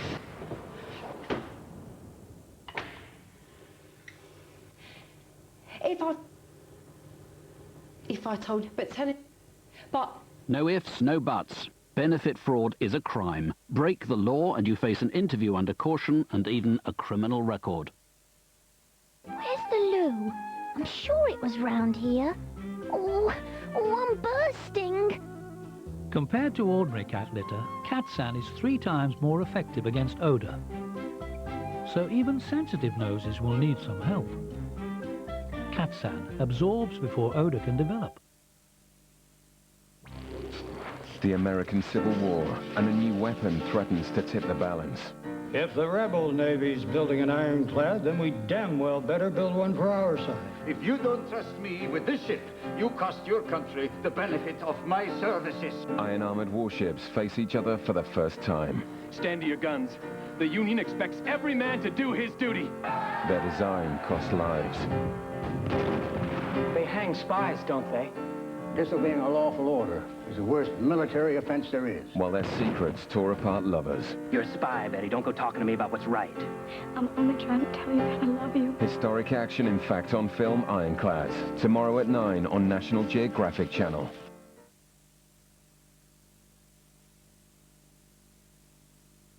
But despite all these advances, when it came to mankind's most audacious journeys, NASA couldn't use any of the lessons learned on planes, trains, or clipper ships. For one simple reason: gravity. On Earth, gravity handles our waste for us. It actually pulls the waste away from our body, puts it in water, and then gravity pulls the water out of the toilet. So you got to come up with something completely different in space. NASA approached the Whirlpool Corporation in 1962 for a solution. And 3 years and millions of dollars in research and development later, Whirlpool presented 2 plastic bags. They physically had individual bags for collecting urine and individual bags for fecal matter. The astronauts dealt with urine railroad style. After relieving themselves, they'd simply empty the urine bags through a valve in the side of the capsule. The liquid would then instantly freeze, creating a surprisingly beautiful blossom of crystals. But the fecal collection bag was an entirely different matter. After untaping them from their buttocks, the astronauts would have to toss in a packet of chemical germicides, seal the bag, and then knead the whole mess together like a dough, a process that took close to an hour. I have to give credit on these early astronauts. You just said, excuse me, and did your thing. 3, 2, we have ignition, have a liftoff. Finally, with the creation of the Skylab in 1973, bottoms got a break. NASA introduced the high-tech WCS, or Waste Collection System. It's effectively putting yourself upstream of a fan, like the old Eureka vacuum cleaner, if you can envision that in your mind. We have a very gentle airflow that tends to whiff across your tush, so to speak, to pull the body waste away from the body. Wetting one's spacesuit is definitely a thing of the past. Today, you'd need a user's manual to operate the high-tech shuttle and International Space Station loos. What you do is you approach the commode, fly in from zero gravity, and you lift up the lid. And you can hear a fan come on. And also, you look in here, there's no water, but there is a bag. The bags are made of material called expanded polytetrafluoroethylene, an ultra-thin web of Teflon-like material that doesn't leak. There's no pressure. Okay. In order to safely store the material and compact it, first we put a lid on here, and again the airflow pulled it down in nice and gently. And now we can manually push this into a compaction mode. The bags are compacted into small patties and stored at the bottom of the receptacle. Urine takes a different path. A urinal hose is attached to the astronaut's personal funnel. You can see the male funnel and the female funnel. I will take the male funnel, physically snap it into the end of the urinal, and if you want to, it's located such that you can simultaneously urinate and defecate at the same time, or you can individually use as a urinal. With limited resources available at the space station, conserving and recycling as much air and water as possible is critical. So amazingly, the urinal extracts water from the urine, cleans it, and then pipes it back into the living quarters. If man ever makes it as far as Mars, 56 million kilometers away, astronauts may have to find a way to reuse their feces as well. So NASA is already on the case, working on a zero-gravity compost machine. Nature calls again. Or does it? This bowl full of bodily waste is actually artificial. One of many testing materials used by the engineers at American Standard to evaluate the efficiency of their latest toilets. For health and safety reasons, when we test new toilets and new toilet designs, we don't use real waste. There's a range of different media that we use for testing products. One of them is restaurant-grade miso. We have miso inside these latex containers. I have 10 of them here, and you can see we'll put those in and flush. And this represents more than normally would be found waste in a toilet bowl. Liquid drain. You don't generally see human waste on television. When I have to go in and clean the bathroom bowl. In fact, the toilet is often an immensely powerful but unspeakable taboo. Today's bathrooms are luxurious. Well, it's too horrible to describe. Dreadful. One that has influenced everything from politics to pop culture. Toilet for me? This is the American Standard Champion. The word toilet, even though it's not an obscene word, it's not dirty, it's not anything. If someone says, oh, I've got to go to the toilet, that still sounds really gross. The bathroom is a room with a bath in it. A water closet is a cupboard with water piped into it. None of these expressions actually describe the object. It's very bizarre. Let's face it, how many times do you use the toilet in a bathroom versus how many times you use the bath in a bathroom? It didn't become the toilet room, it became the bathroom. It seems we've erected a lot of privacy walls around our bathroom matters. How are you? Not bad. Mind if I come over? I'd rather you didn't. I'll call you back. Some kook in the other stall keeps talking to me. For most of history, all bathrooms were more or less public bathrooms. Privacy certainly wasn't a concern in the latrines of Rome. It was not segregated as far as we know. Men and women used them together. You would go and defecate with your friend just like you might go and have a latte today. And even 1,000 years later, people were still accustomed to company while relieving themselves. Certainly we see in history the examples of bathrooms and outhouses and privy areas that had multiple seats, and where there were more than one person in there at a time. And for safety and other reasons, the entire family would go out to the outhouse together and all do their bodily functions together at the same time. Things changed dramatically in 19th century England. This country develops much of its history in the Victorian era, where we were not only not talking about the intimate taboos of the body, there were people who were actually separating in their libraries the books by males versus the book by females, so they wouldn't somehow decorously mix. People wanted to use the bathroom by themselves. Then, all of a sudden, people wanted to have their own bathrooms. Toilet designs flooded the patent offices in the late 1800s. By the early 20th century, an indoor toilet was considered a necessity, and before long, the bathroom had become a bastion of privacy. I think Western society, and I think especially American society, is particularly good at being really, really embarrassed and really, really uncomfortable about our own bodily functions. I wonder what's going on in there. They sure do keep it hush-hush.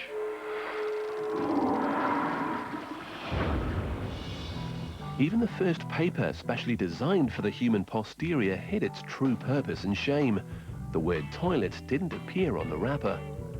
When toilet paper first hit the market in 1895, the Scott brothers were afraid to even associate their name with it. It was a Victorian era, and it was an unmentionable product for an unmentionable procedure. It's this kind of pact we've all got that we all know everybody does it, but we're all going to kind of pretend that none of us do.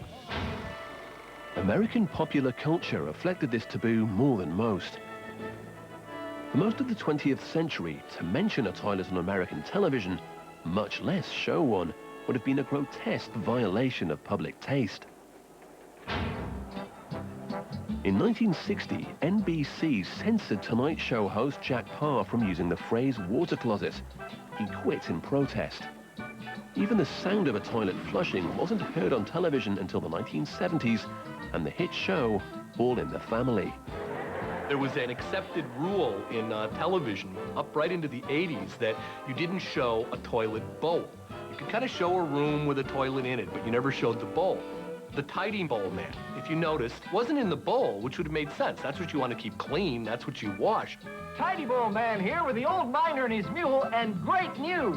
The tidy bowl man didn't float in the bowl. He floated up in the tank because the idea was that it would be way too unseemly and in terrible taste to actually show a bowl.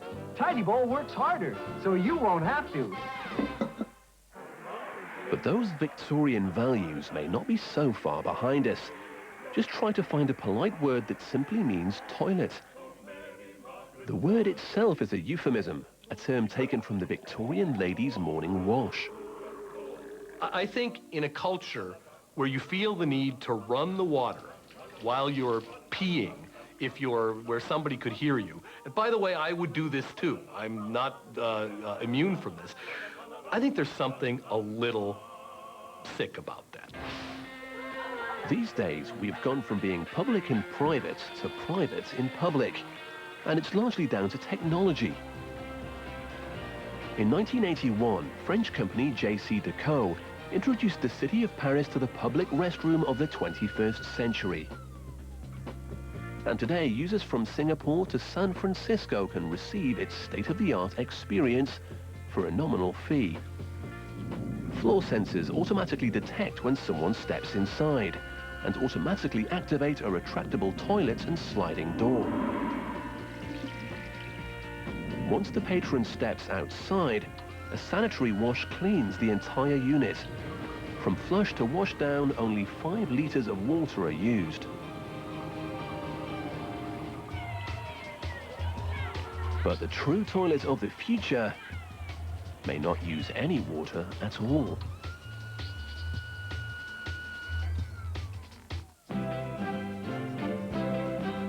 More than any other invention, if you build a better toilet, the world will beat a path to your store. Every year, 1.4 million toilets are installed in homes in England, and the options are startling. Those who want the Rolls-Royce of restrooms might want to test drive a Toto Neo Rest. Features on this $5,000 Japanese luxury commode include a warm water spout to wash your behind and an air jet to dry it off. Some Totos even make loud, soothing sounds designed to cover up any more embarrassing bathroom noises.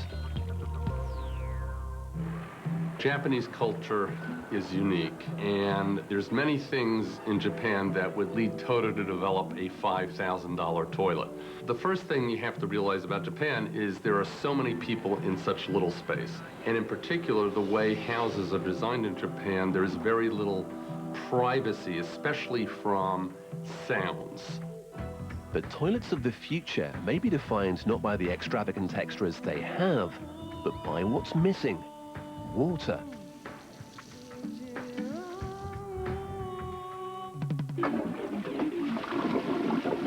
Every day, Americans flush away 70 million kilograms of feces, and they use about 120 billion liters of water to do it. And after crossing the city in the sewers beneath the streets, the matter usually ends up at a place like this. Sometimes we have visitors come in and they kind of curl up their nose, and then we say to them, what do you think we're doing here, baking cakes? We're trying to transport wastewater sewage for 2.5 million people. Flush a toilet in Boston and the proceeds are likely to end up here, in this plant on Deer Island in Boston Harbor. Now you see the screen coming up, and it's basically pulling the debris off of the screens and out of the wastewater. It's personal hygiene items, it's stuff that probably I shouldn't be talking about. In a very real sense, this plant and others like it are an indispensable part of the toilet in your bathroom. Their mission is to get all the things you put into the water back out again. Plus, you have to keep in mind, there's a lot of pathogens in that water. That's still raw wastewater. It's sewage. It's from your toilet, it's from your washing machine, from your dishwasher, and it's raw and it's ugly. Untreated waste still contaminates the water supply in 90% of the world's developing countries. As a result, 5 to 10 million people die from water-related diseases every year. Cities cracked down on water quality in the 1920s, filtering and treating their sewage. But the toxic nitrogen and phosphorus in human waste still depletes oxygen levels, disturbing the aquatic balance in rivers and often killing wildlife. In 1980, this is exactly what was happening in Boston Harbor. Deplorable. On any given day, we were putting raw sewage into the harbor. The minimal treatment plants that we had were obsolete and broken down. The pumps didn't work. Not too long ago, one of the main ways they disposed of sludge was to put them in tanks, and when the tide came in, just flushed it out. Today, this remarkable state-of-the-art waterworks processes 1.3 billion liters in a single day. It's a complex procedure. Large debris gets screened out first when the water is pushed into a slow drift, allowing solid materials to settle to the bottom. The remaining water then gets filtered, scrubbed, sterilized, and piped 15 kilometers into the Atlantic. Meanwhile, the sludge that settled to the bottom of the water gets pumped into huge vessels called digester eggs. All right, we've got 12 digesters here, and what's going on inside of each of these digesters is that there is a big mixer in there that's basically rotating that goop, if you will, around while the bacteria eats it. Inside these futuristic vessels, the same bacteria that have digested waste for millions of years are used to help turn the sludge into organic fertilizer. Plants like this carry a $4 billion US price tag, a bill that only wealthy nations like Sweden, Japan, and the United States can afford. But even with all this state-of-the-art equipment, we still let billions of liters of water go down the drain every year.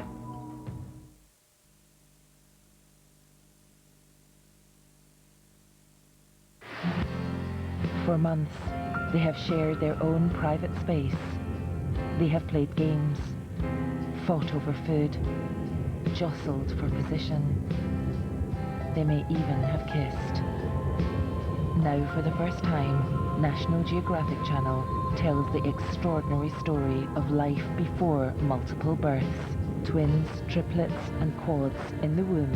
Sunday at 8 on National Geographic Channel. She hunts for meat on her private Serengeti, stealthily stalking, all sleek and slinky. 'Cause she's a proper nutter, our Trinity, when there's chunks of meat in the vicinity. Whiskers, oh so meaty, with whole chunks of meat. Ladies and gentlemen, men. Ladies and gentlemen. The thing about writing a best man speech is that it's got to be hilarious. Get it right, you're a hero. Get it wrong, you've ruined the most important day in your brother's life. There must be websites you can rip witty anecdotes from. Only BT Total Broadband includes Wi-Fi minutes, which give you wireless access when you're out, as well as at home, so you can now take your broadband with you. Apparently they were so loud, you could hear them in Nairobi. Look at his face! Get a more complete broadband experience from $9.95 a month for the first 6 months. Counting calories this new year? Here's something you can count on. 6 Nestlé cereals, all less than 220 calories per bowl, and all whole grain. Like yummy shreddies, delightful fitness, those cheeky Cheerios, fruitful shredded wheat, even new honey oats and more. So many Nestlé cereals, so many delicious ways to count your calories. You gone fishing. How you know? But there's a sign upon your door. Gone fishing. There's now an easier way to give your kids omega-3. Ain't working anymore. New omega-3 from the Kingsmill Head Start range. 118 24/7. Oh, hi, hello, yes. Could you give me the number for a dog training school in Guildford? Set! No, not you.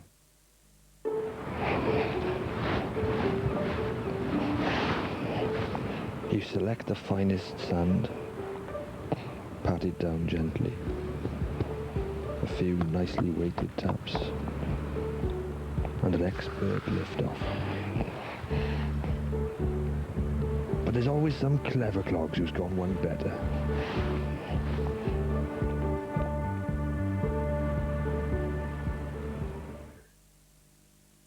Air crash investigation is back. A father and his children, the pilot and the steward, a journey home, a trip away, a takeoff, and a landing. Ordinary flights, extraordinary events. All new episodes of Air Crash Investigation. A brand new series starts with a week of premieres at 9 p.m. and 10 p.m. every night. Air Crash Investigation, coming soon, only on National Geographic Channel.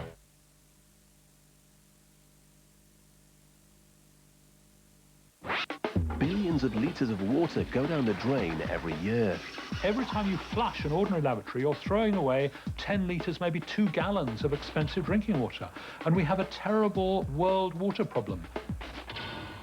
Lack of drinking water contributes to the death of 4,500 children a day.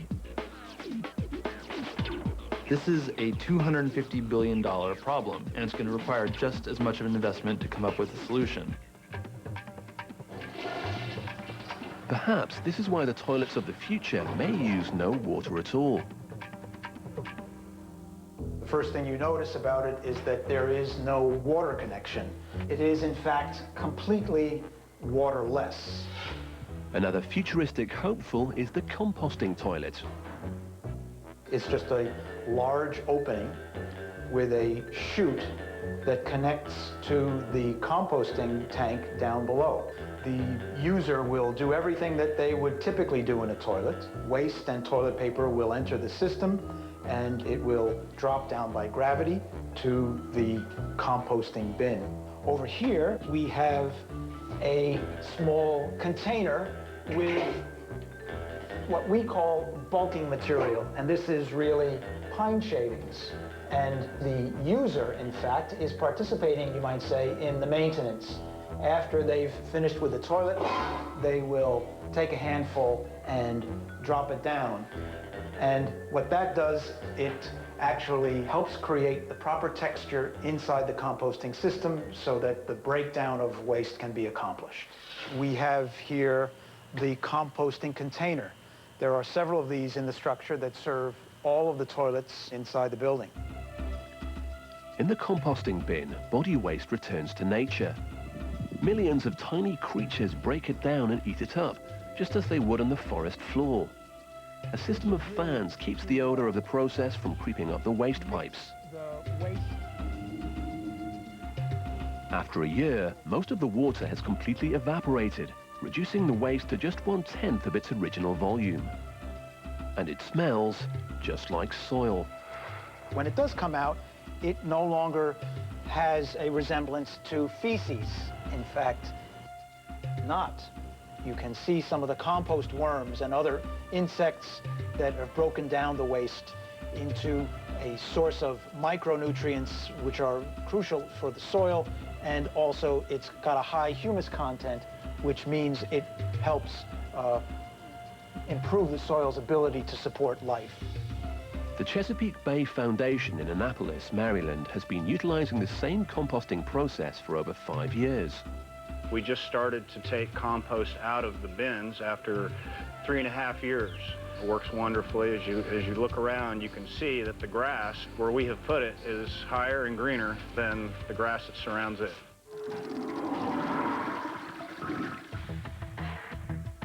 Are composting toilets really the way of the future? They still have a long way to go before they'll be fully embraced by the public. The problem is, people aren't going to give up convenience for less convenience, even if it's the right thing to do. We need to turn to something that is beautiful, odorless, convenient, pleasant to use, and does good, not harm. Environmentally, it would be better if people used composting toilets or earth closets, but the trouble is they require a lot more effort. Whatever your preference, and whatever you call it, the toilet is one of the unsung heroes of our civilized world. But we need to become more environmentally conscientious before we'll truly be sitting pretty.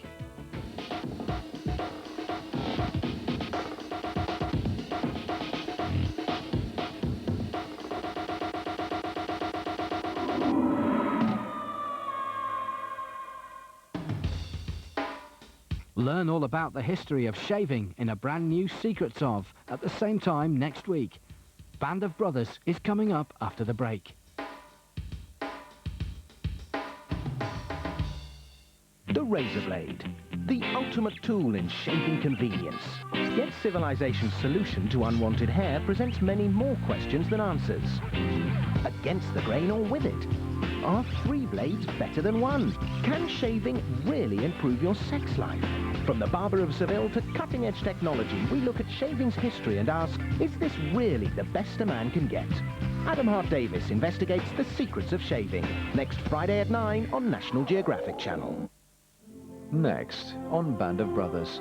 Wouldn't that put you in line to be the next commander of Easy? We'll be making the main assault. With 90% of Easy Company missing in action, Lieutenant Winters leads the remaining soldiers on their first mission on occupied soil. The award-winning Band of Brothers continues with Day of Days, next on National Geographic Channel. Her favourite thing to wear is nothing.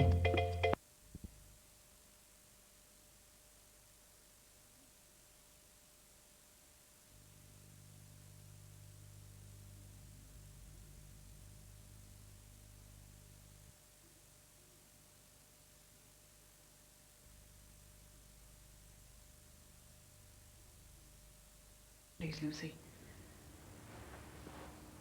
Now, I think you'd better go. Well, what about the natural father? Is he traceable? That's enough!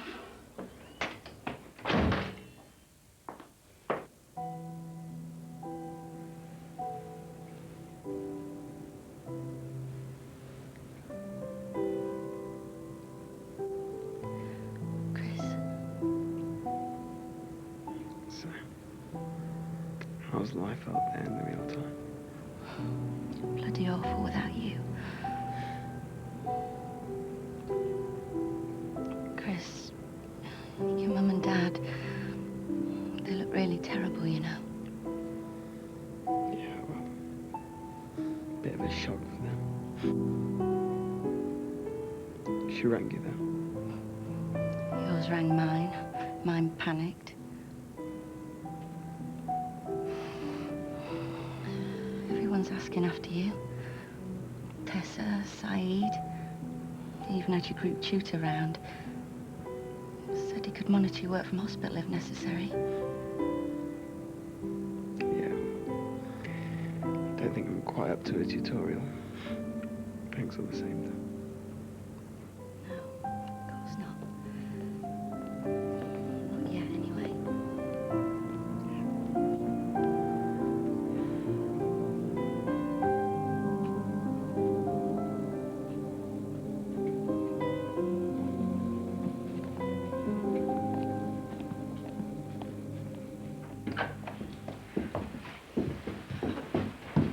As you can make it.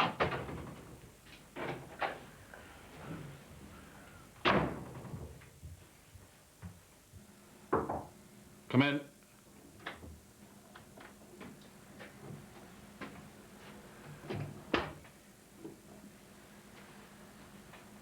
I'm sorry I missed the asthma clinic. Apologise to Andrew, Erica, not to me. I can cover for him tomorrow. Yes, well, it doesn't really work like that, does it?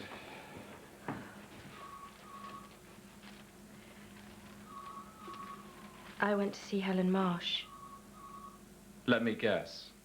She didn't want to know. You should have left it to the proper authorities. Poor woman probably didn't know what had hit her. I know, Will, I know. I messed everything up. I made promises to Chris I couldn't possibly keep. I practically forced Claire and Dom to let me pursue it. That woman today, I was so pushy, I just couldn't leave it alone. Erica? I was trying to prove that a mother would do anything for her child, even if she had given that child away at birth. I wanted to believe that my own natural mother would do anything for me.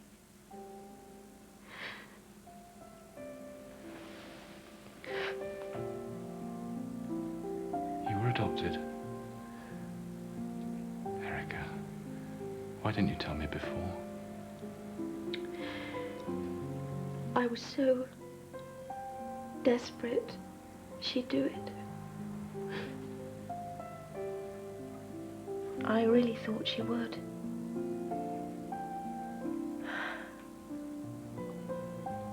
What am I going to tell him, Will? Hey.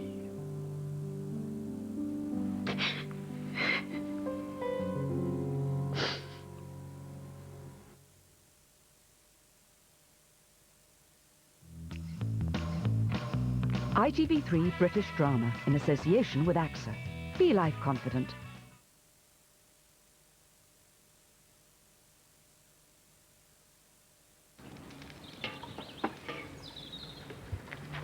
You better put those under the grill.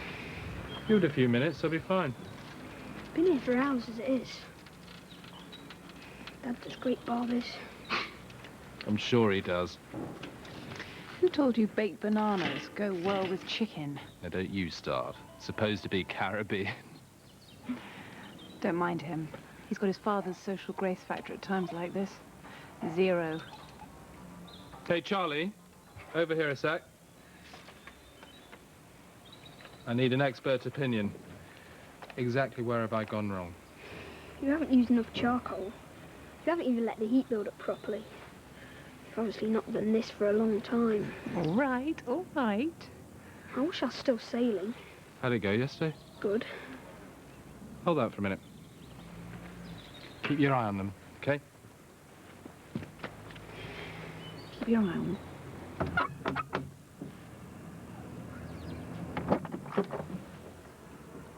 Hi, Andrew. Hi. Could I have a word? Look, if it's about the partnership, to be frank with you, it's the last thing on my mind. No, it's not about that. I'm sorry I got so wound up at the asthma clinic. You had every right. If you'd done that to me, I'd never let you hear the end of it.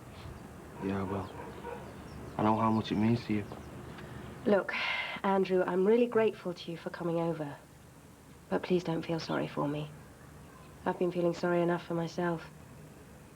And I'm not the one at death's door. Right. Don't give up. I won't.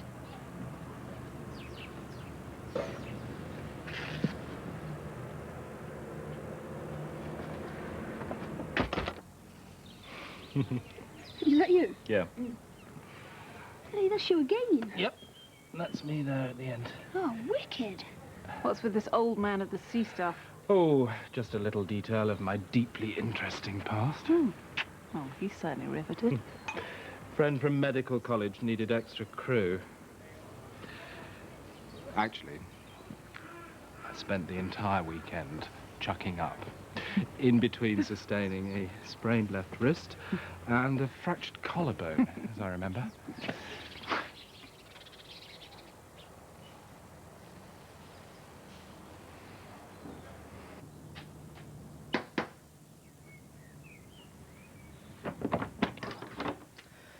Mrs. Marsh, I want to apologize. Come in. Thank you.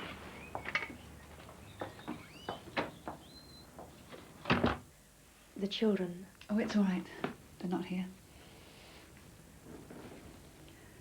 How much do you know, Dr. Matthews, about the details of the adoption? Nothing. They kicked me out of college.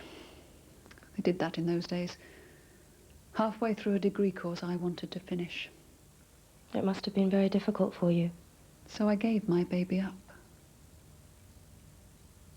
I got my precious degree and my teaching career. End of story. Mrs. Marsh, will you reconsider taking the tissue match tests? He's dying, isn't he? Yes, he is.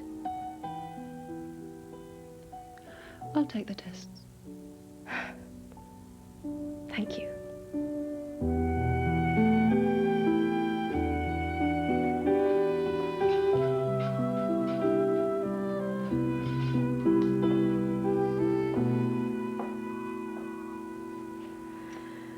She's agreed to take the tests, Chris.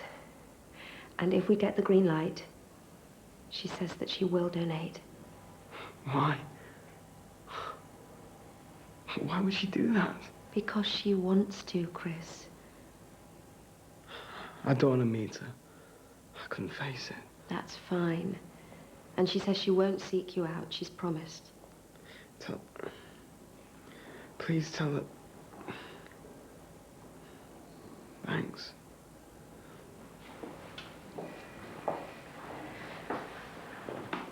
She understands, Chris. Really, she does. God, I bet they're floored. You mean your parents? My real mother. Under the same roof as them. How do you think they feel, Chris?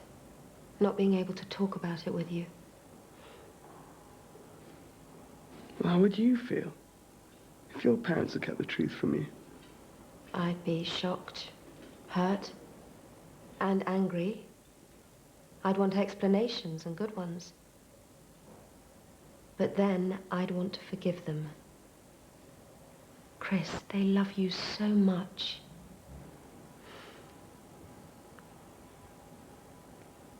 Where are they? I'll fetch them, if you want. Yeah.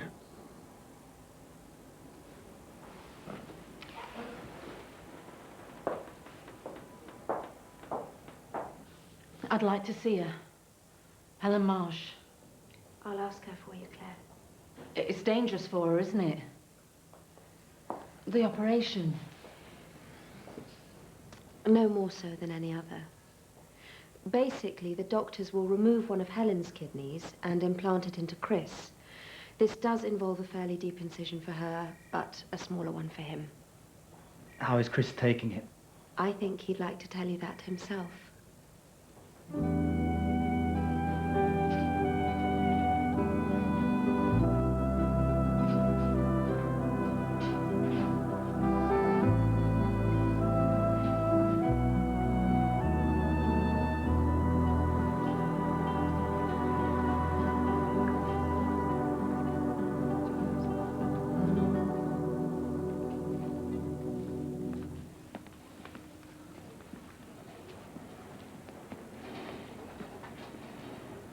Mrs. Curtis?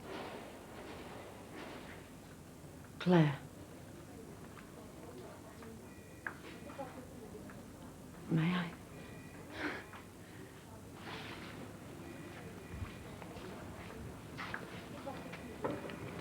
Dr. Jeffries says the operation can go ahead. Yes. Sorry, I don't seem to know what words to say to you. Claire, it's all right. How does someone say thank you in a situation like this? Is Chris your only child? Yes. I have two, Lucy and Tara. Did you ever used to think about him? About Christopher? Often. I'd see little boys in the street, same age as he would have been, and I'd wonder if he looked like them, played like them. Must have been very hard for you. At first. But I had my teaching, and then my family, and I... Put him at the back of your mind? Yes. Yes, I had to. I did that with you. I never liked to think of you, you know. I was his mother, not you. He didn't exist for me. And I didn't want you existing for him.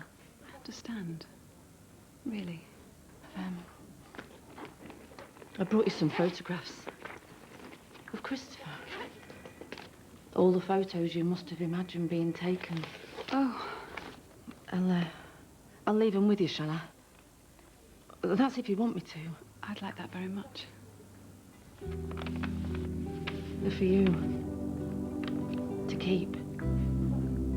Here.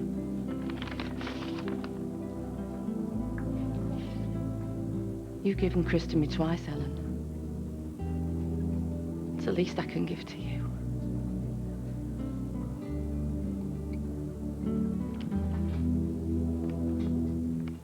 Andrew tells me you're a bit nervous.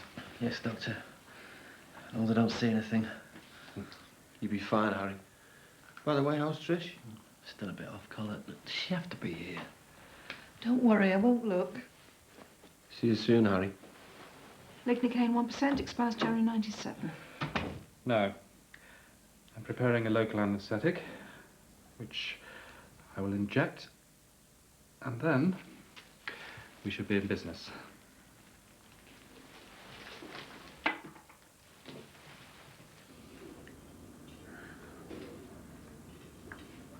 Do you resent your natural mother? How can you resent someone you've never met? Do you really mean that? I used to resent her. Made me feel unwanted, despite Mum and Dad. Then, as I got older, I began to understand it more. Why a mother would do that. I still think about it. I try and tell myself that she didn't abandon me. She just gave up a baby. But it still hurts.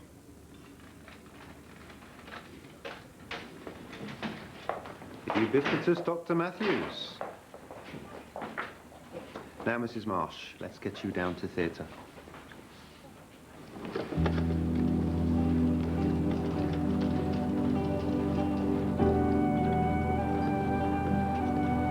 Are you all right, Chris? See you soon.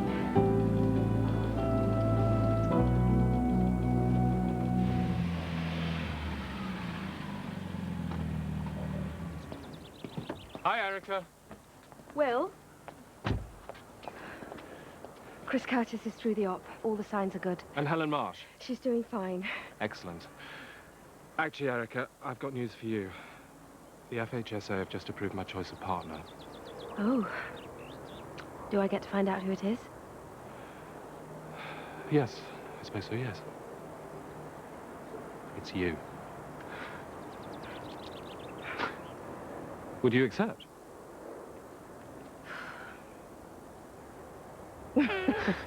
Yes.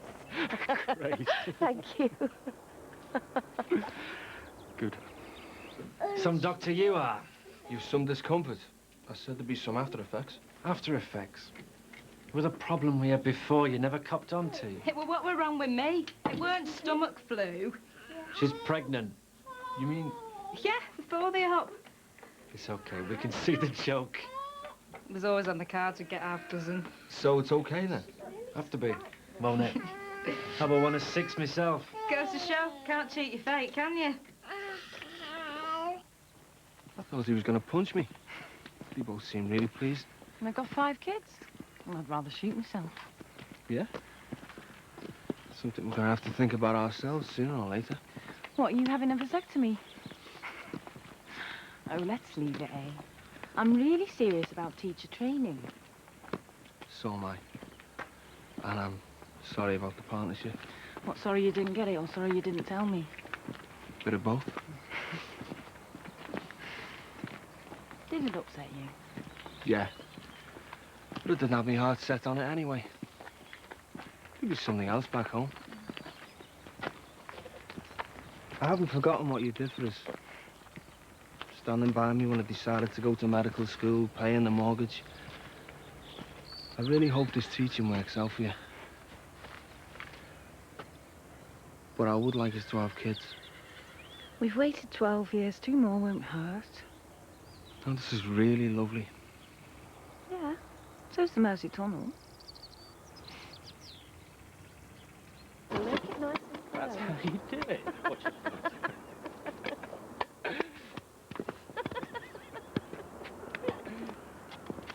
The new partner getting her hands dirty so soon. They're beaches. Present from the Curtises. It's Chris's idea. I'm really pleased you got it, Erica. I hope it all works out for you. Thanks. Now you can't get done under the Trades Description Act. Come on. Now pat that bit properly. That bit?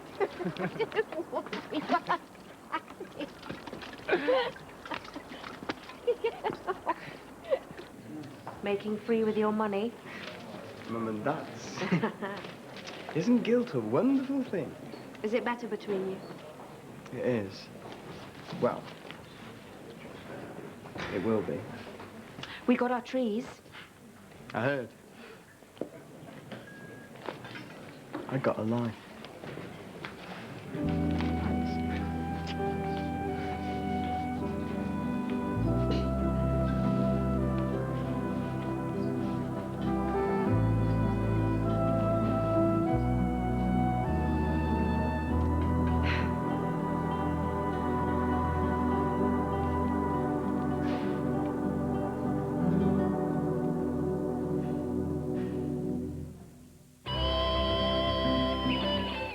Tuesday evening on ITV3, and we find out more about the creation of Morse and why the tales were set amongst the dreaming spires of Oxford. Our Super Sleuth series continues tonight at 9. Next, though, the green-eyed monster raises its ugly head when the Americans arrive in wartime London. And good night, sweetheart.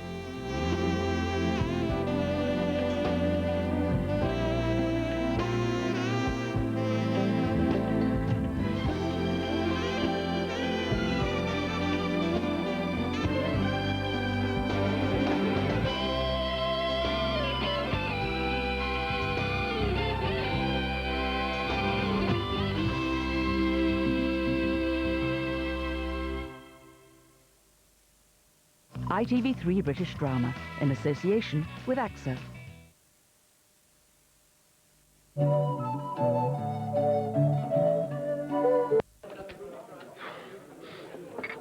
You should have told us you were coming down, Phil. Well, to surprise you. Didn't expect to find you playing doctors and nurses. I tell you, it's really been getting on my nerves. I can hardly hear on this side. Hold still. I'm supposed to examine you if you keep jigging about. How long are you down for, Phil? Don't worry, just the night. I'm meeting's first thing in the morning. Better luck, I'll be back next week if we get the order. Becoming quite a careers person. Meetings, contracts, orders. That's me. Still, the industry's not what it was. Cars are being made by robots these days. Your basic electrician's gone the same way as the miners. I'm glad I got out when I did. Not that you would ever much use. Hope you're better at fixing people. What's the diagnosis then? Otitis media. Oh, yeah. Nothing serious, just an infection of the middle ear. I'll just give you some oral antibiotics to sort it out. All right, Des. I'm a doctor in the house. You should try living with him.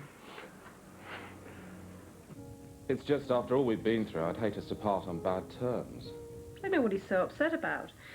Why would a bright young prospect like Andrew want to stay on at the Beaches? Hang on. Maybe I should headhunt him for the health centre. Out of the frying pan into the fire. He should always have been first in line for the partnership. Don't blame me. It was the FHSA cut us down to 2. Well, at least you've got each other. Right. Well, I better think about making a move. Early start. Patricia Hewland's coming in before surgery, yeah? Hewland?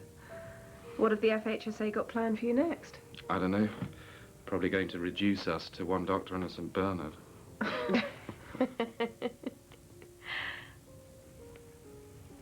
Dad? Hello, love. What are you doing out here? Get in.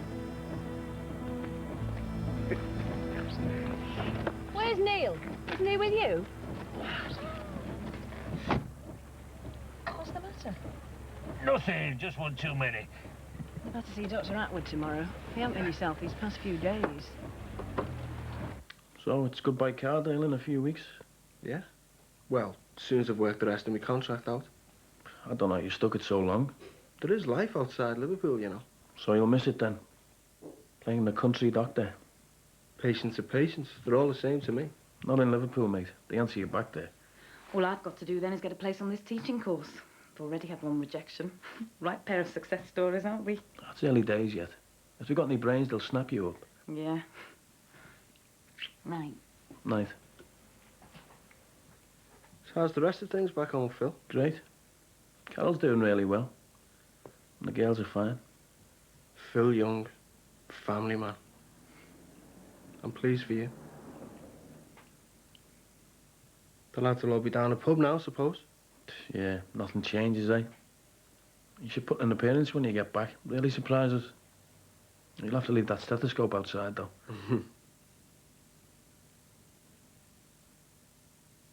You'll get formal notification in the next few days, but I wanted to tell you in person. Yes? We've decided to withdraw our recommendation that you be reduced to a 2-partner practice. What? But I thought your minds were made up. Well, now you've absorbed most of Dr. Ramsden's patients. You need 3 partners. That's fantastic. Now you've got what you wanted, you can start looking for someone as soon as you like. Well, we don't need to. Andrew. We'll talk to him. Well, think it over carefully. That's my advice. Anyway, nice to be the bearer of good news for once. Oh, speaking of which, don't forget it's the FHSA dinner dance next week. You're all coming. Oh, that's one of the conditions, is it? We'll be there.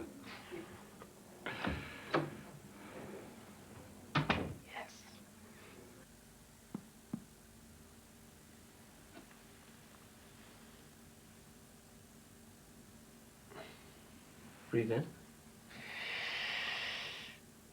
Okay.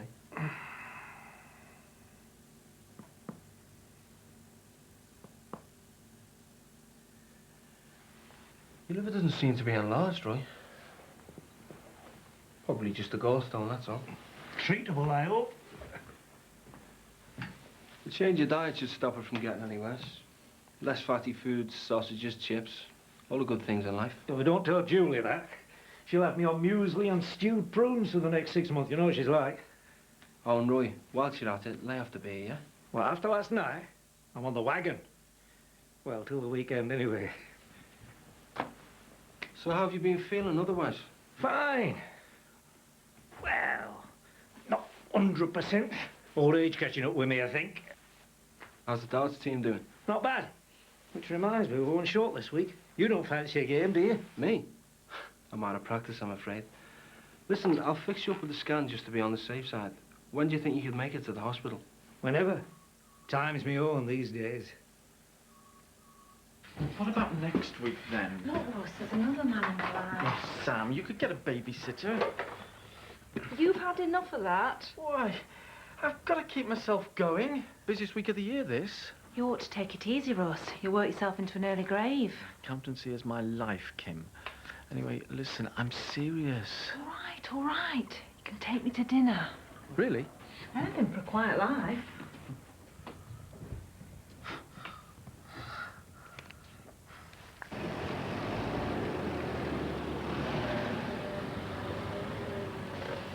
We just had a call from the hospital. Roy Bennett's got a tumour on his liver. Oh, God. They picked it up on the ultrasound. I sent him there because I thought he might have a gallstone. But I wasn't expecting cancer as well. Has he been told? I'm just on my way over there now. Right.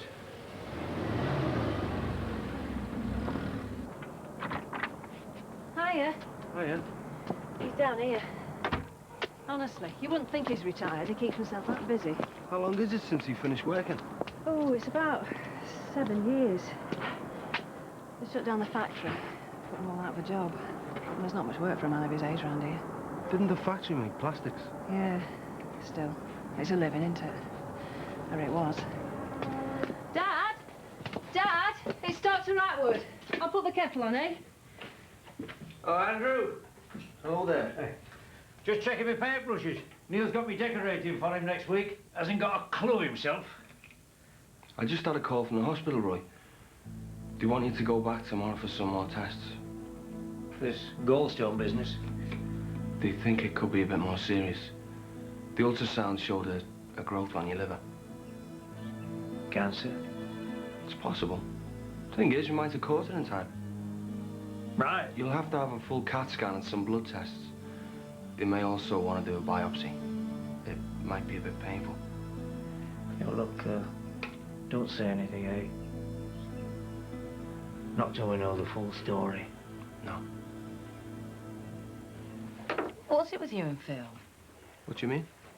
Well, it's just something strange between the two of you. To be honest, I don't think we got that much in common anymore. You know, people drift apart sometimes. What? He's your best mate. Well, how long have you been feeling like this? I don't know, a while. It's no big deal. People move on, that's all. Oh, traded him in on the way up. I suppose I'll be next. No chance. Hey, what's this? Can't keep your hands off each other. I wish. Do you know, it's tragic coming on here in your night off.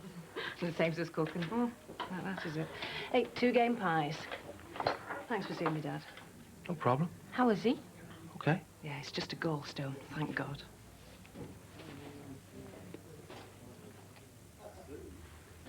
Basically, we've got 2 options. We can either operate, that is, take away the disease part of your liver, or we can let the illness run its full course, manage the effects. This operation? It's major invasive surgery, Mr. Bennett. You'll be with us here for a month or so, and I have to tell you, it's not without risk. I see. It could give you a few more years, but then again, the cancer could recur anyway. How long do you give me otherwise? About 18 months. Maybe 2 years. The cancer won't give you any major problems until very late in the day. Up until then, you should be able to lead a full, active life, pretty much as you have been. You don't have to decide now. No. I'll leave it, Doctor. I don't want the operation. Don't like the sound of the odds. I think if I was in your position, I'd probably have made the same decision. I'm sorry, Mr. Bennett. Well, you better get a move on and ask him before someone else makes him an offer. I don't think Kirsty'd be too pleased. Well, I think they deserve the choice. I'd miss them if they left. Okay, okay. So you keep saying. You found anybody yet for the dinner dance? Oh, don't remind me. I think I'm going to go as a sad single. Am I interrupting something? No. Not really, no. Partners meeting, eh? Come on, not in front of the locums. I've just been on the phone to Chris Mayhew. He won't operate on Roy Bennett. He said he'll give him palliative treatment only. So what does Roy say? Well, he's agreed, apparently. Doesn't sound like him to me, just rolling over. I think he's had a one-sided story. Well, liver surgery does have its dangers. Nothing to do with resources, of course. There's something else. Roy used to work at a plastics factory that made PVC. Now, vinyl chlorides are carcinogens. Well, you think the cancer might be work-related? Well, he would have worked there long before they knew about the dangers. He probably spent 20 years breathing in pure PVC fumes. You were lucky to get a pair of marigolds for protection in those days. Well, sounds possible. Primary liver cancer is very rare. I think I'll speak to Roy. Andrew, before you go, we've got some news. We've heard from the FHSA that they're not going to reduce us to a two-partner practice after all, so basically, if you're interested, we would like to make you an offer to stay. Sorry? We'd like to offer you a partnership. I don't know what to say. I'm surprised. I'll have to talk it through with Kirsty first. Obviously, we've made other plans. Don't keep us in suspense for too long. Okay. I'll let you know. Sounds good, though.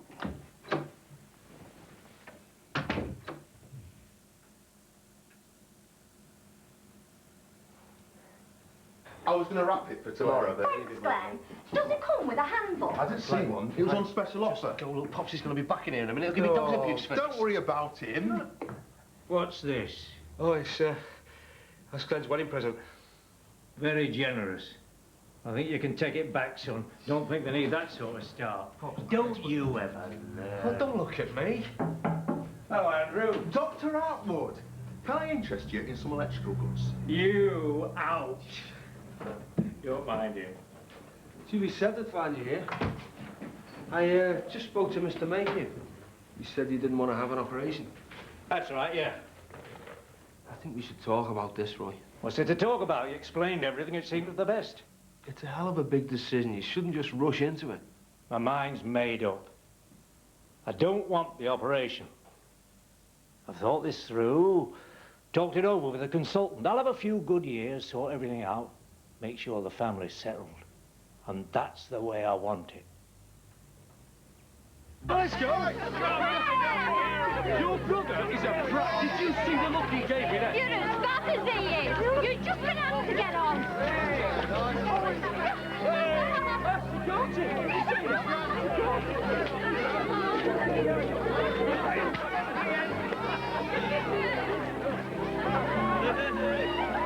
thought it was going to be a two-partner practice. Seems the FHSA had a rethink. What did you say? I'd talk it over with you. Ah, you're learning. Do you remember Phil at our wedding? How could I forget? Some best man. Got so drunk we'd have to carry him to casualty. So what did we get them in the end? First aid kit.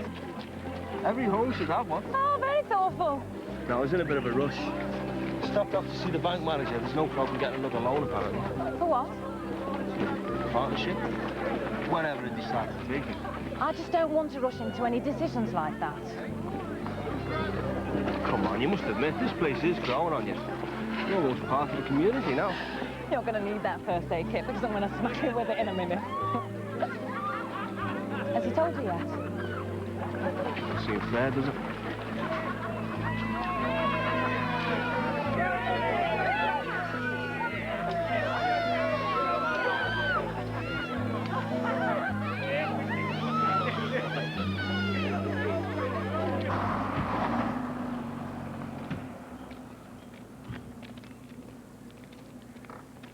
Dr. Atwood. Sorry to interrupt your weekend. I wonder, could I have a word about Roy Bennett? Couldn't this wait till Monday? Well, it's kind of been on my mind. Go inside, Emily. Look, I know Roy said he didn't want the operation, but I don't think he's had a chance to think it through. I explained to you. We don't usually operate in cases like his. It's just not worth it. I'm sorry? I mean, from the patient's point of view. If you don't operate, he's going to be dead within 18 months. Look, Roy Bennett told me he didn't want an operation. I accepted that. I do not appreciate you coming round here trying to tell me how to do my job. I'm sorry. But if he changed his mind, would you operate? I'd take his wishes into account. Same as I do with all my patients. But that would have to come from him.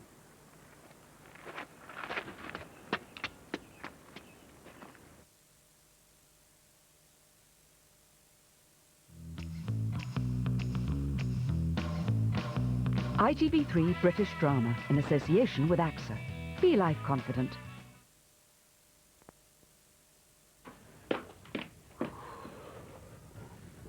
Morning.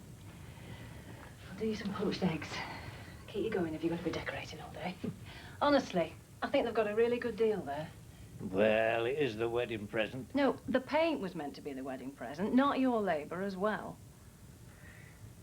Listen, there's something I want to tell you.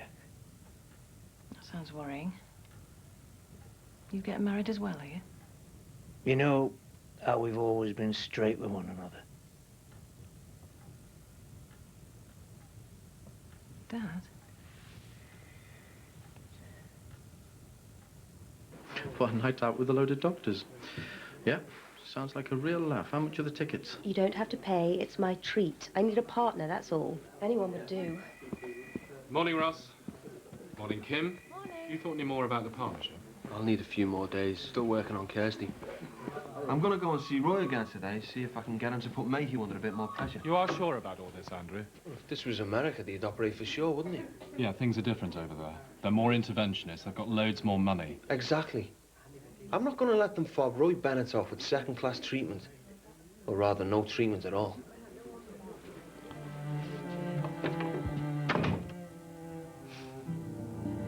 Come on, love. I'm luckier than some. 2 years. Yeah, and it's going to be a good couple of years, too. I'm not going to let it get the better of me, and don't you neither. I don't want to lose you as well, Dad. None of us lives forever, and I'm not exactly a spring chicken anymore, am I? How can you say that? How can you be so bloody casual? I'm sorry, love. You'll manage. You'll see.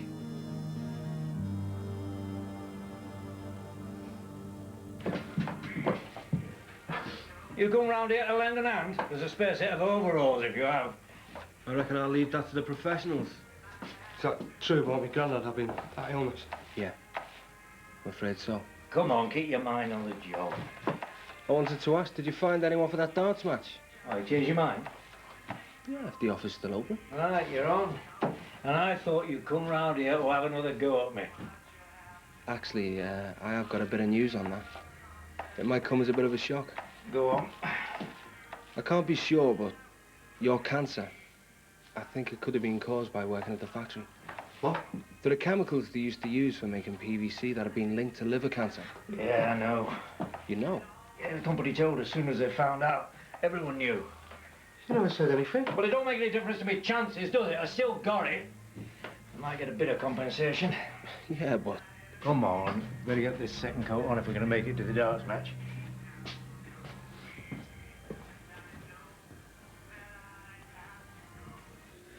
Seeing someone you love get cancer really turns you upside down. But it can make you appreciate the good things as well. Yeah? Oh, I mean, I know it's a bit of a cliche, but life isn't measured in years alone. Don't go giving them too much sympathy, because I'll not thank you for it. Especially your dad. Oh, you're not wrong there. Sounds like Roy's made up his mind. And if he's happy... Yeah. Where is he this evening? He's on the hockey. Darts. Well, at least he's not letting it get to him. No. He's so brave about it. I can't believe it. Well, the last thing he'd want is for you to be upset about it. No, you're right. At least I've got him for 2 more good years. You can almost smell the damn stuff. Vinyl chloride. Doesn't it make you angry? Why should it? I mean, no one knew at the time, did they? Would it have made any difference? Companies, they just chew you up and spit you out. I don't suppose there's any shareholders lying awake at night worrying about it. God, you're careful, aren't you? It's me what's supposed to have cancer. I've got a bit of history there myself. My dad got pneumoconiosis. It's a lung disease. He was a foundry man at a steelworks. Is that right? The doctors didn't hold out much hope, so I read up on it myself. That's how I got into this job. Anyway, it turns out they were right. They couldn't do anything for him. Yeah, well, something good came from it, eh? Want all to waste. What were you doing before you became Dr. Atwood? Electrician. Worked in a car plant. A spark? I mean, there's hope for all on us.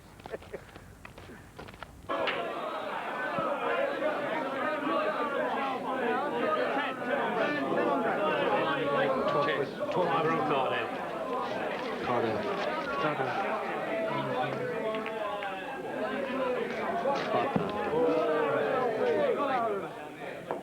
Nobby, score on the leg. That's it, go for it, Roy.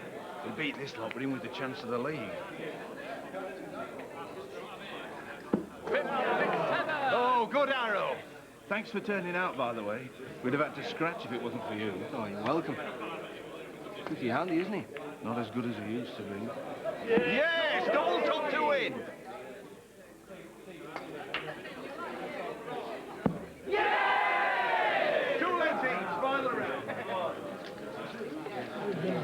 All down to you now. Well, I'll be 40 quid, Nobby. Yeah, no. Here you go.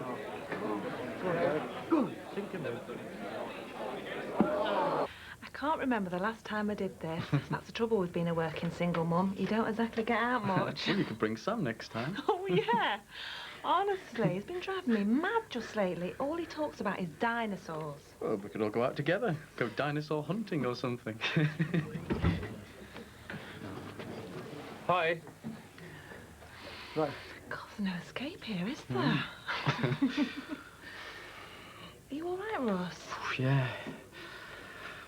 Yeah, spot of heartburn, that's all. Some more coffee? Top-ups are free, you know. Yeah. Come on, lad. Oh, good Okay, dad. we just need double 18 now. Okay, lad, come on, lad, come on, double 9. Oh, come on, Ren, come on. Come on, boy. Sorry, Blue. Guy's not in tonight. You did well, lad. Frank, shall I get them in? Drown our sorrows. Not for me, thanks. I'll better be getting back. Well, better look next time, eh? Cheers, Frank. Ta-ra, Frank. See you, Roy. See ya. Sorry about that, Roy. Letting you down. Don't worry, lad. Was only a darts match. I used to come here a lot with Peggy. She wasn't a bad player, I said. It was in great times. That's before she became ill. She had the operations. I couldn't bear it seeing what happened to her. Them cutting away at her, the cancer's still doing its worst, eating her body. She had breast cancer, Roy. Very advanced from what I've heard. That's different. You can't use that as an excuse for yourself. I'm not using it as an excuse for anything. It's just the way... I should have kept my bloody mouth shut, shouldn't I? I've spoken to the consultant, Roy. He said he might be willing to operate if you go back and say you've changed your mind. Look, I know you mean well, Andrew. It's good news, Roy. It means he thinks it's worth a shot. I don't want the operation. It was me that decided that in the first place, and I have thought about it. Have you? No, I've never run away from anything in my life. I just don't think it's worth it, that's all. There's a difference. And what about Julie? What's she gonna do when you've gone? She's a grown woman, for heaven's sake. I've got to go sometime, haven't I? Same again, please. Thank you very much, Has Andrew given you his answer yet? Not yet. He'll go for it, though. Just playing hard to get, I reckon. Well, here's to the new partner. You have to give Pat Hewland a turn on the dance floor. Don't. Why not? It's the least you can do after she's helped you rebuild your little empire. Go now. I'm sorry, I've got to get up early. You know how it is. Well, I'll come with you. No, you stay. Finish your coffee. Lover's tip. Ross! I don't think so. Is she all right? Kim, are you all right? I'm all right, Will.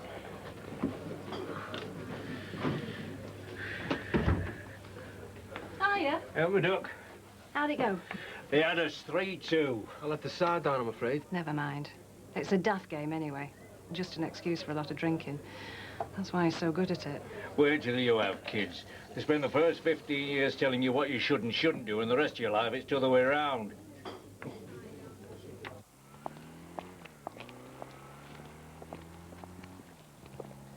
Are you sure he should have this operation? I mean, if you're so dead set against it. Of course he should. Because you say so.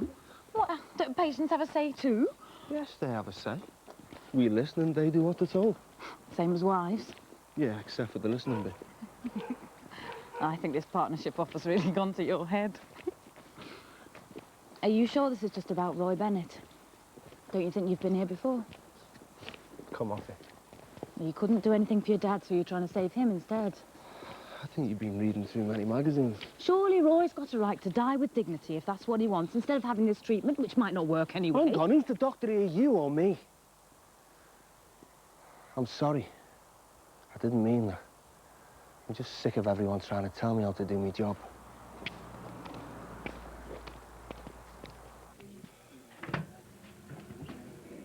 Anything I can help you with? No, not really. What's a myocardial infarction? Heart attack. Oh, right. Any particular reason? No, not really. Right. I've got patients to see. Oh, and Russ, I can't say I was impressed by your behaviour with Kim last night.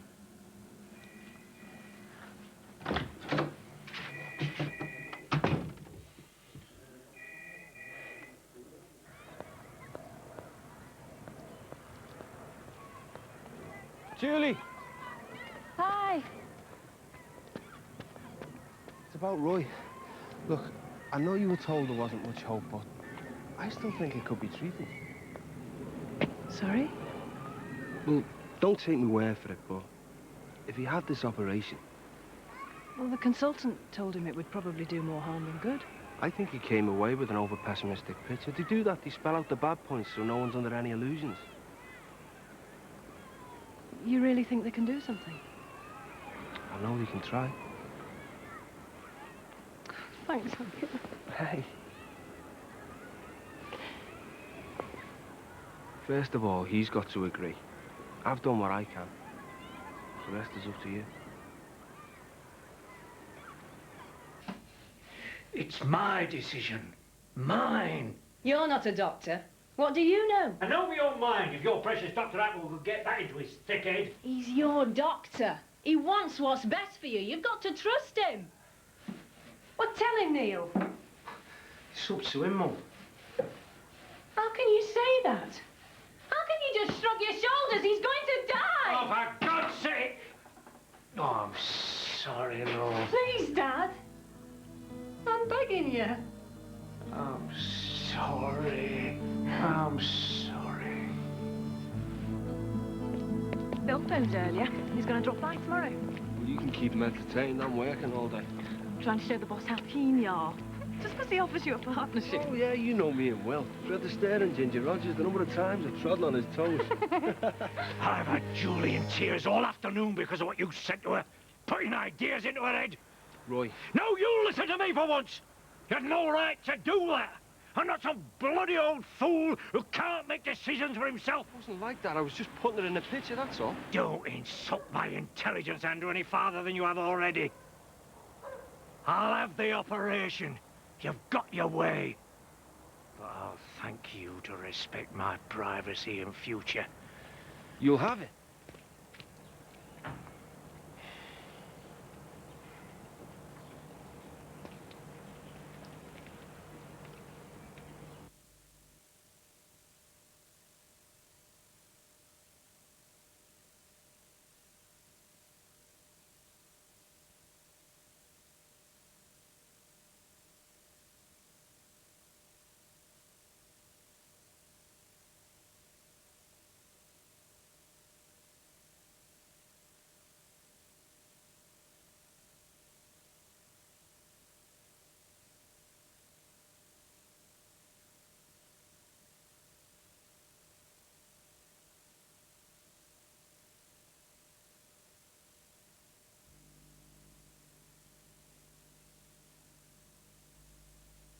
You won't have to move.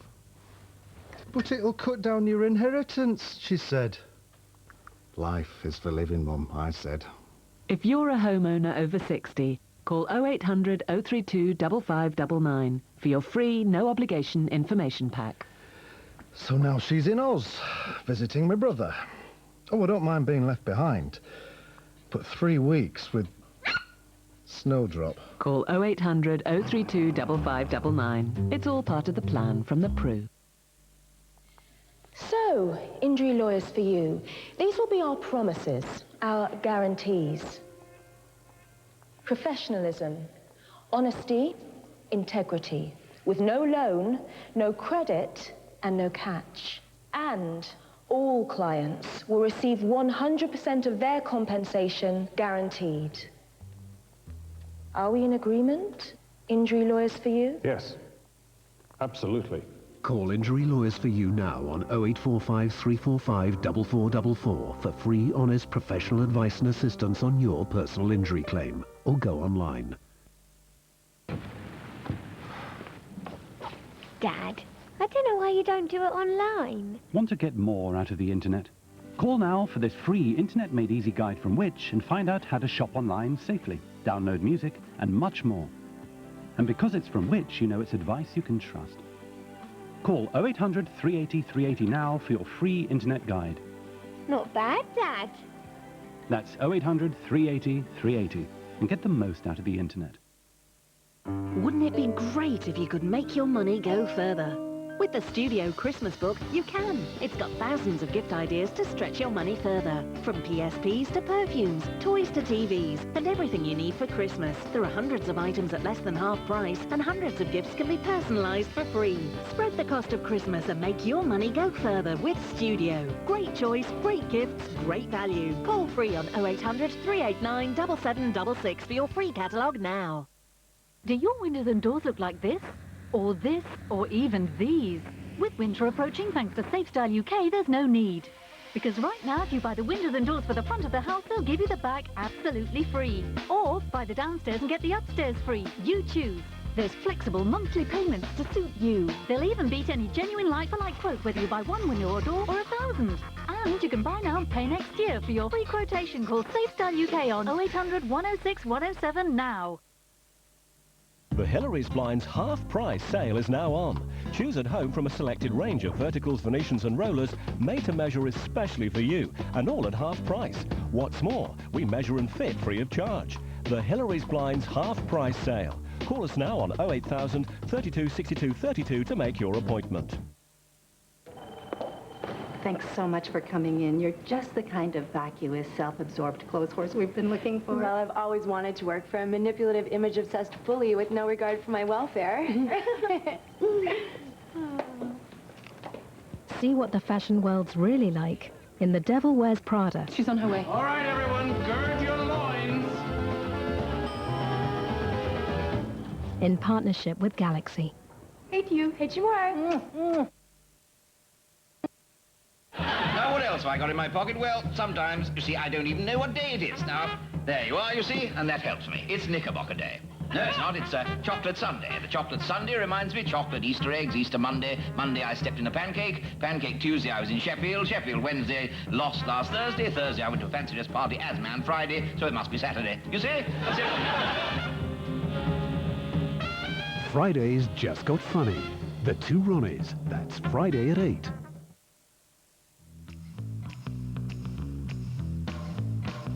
ITV3 British Drama in association with AXA. Be life confident. My money says you'll be out of there and back on your feet within a few weeks. Still in time to help them finish the decorating. You're the doctor, you tell me. I've packed you 3 pairs of pyjamas. That'll be enough, won't it? I can always bring some more up. I should think so. Come on, then. You got to be there in an hour. Roy, I know this is not the right time, but you're right. I shouldn't have done what I did, gone behind your back. No, you shouldn't. That's the trouble with us doctors, you see. We just won't take no for an answer. Just doing your job, I suppose. If fair means all foul. Look, Andrew, you may be a lousy darts player, but you're a bloody good doctor. Just took seeing Julie to make me realise, I suppose. You'll be fine. You're in good hands.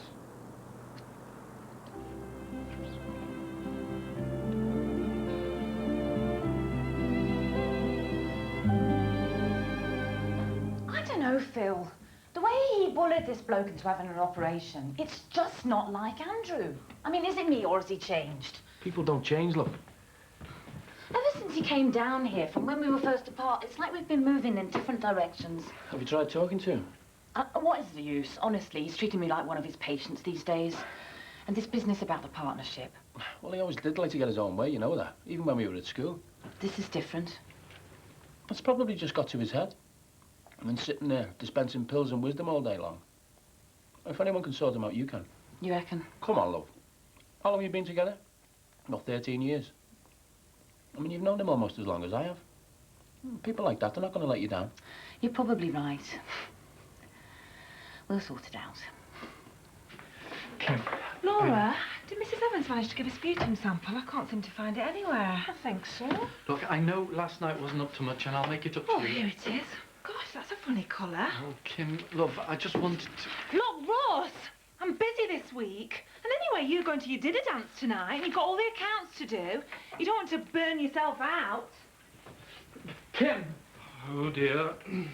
She reckons he's just giving her the runaround. Yeah.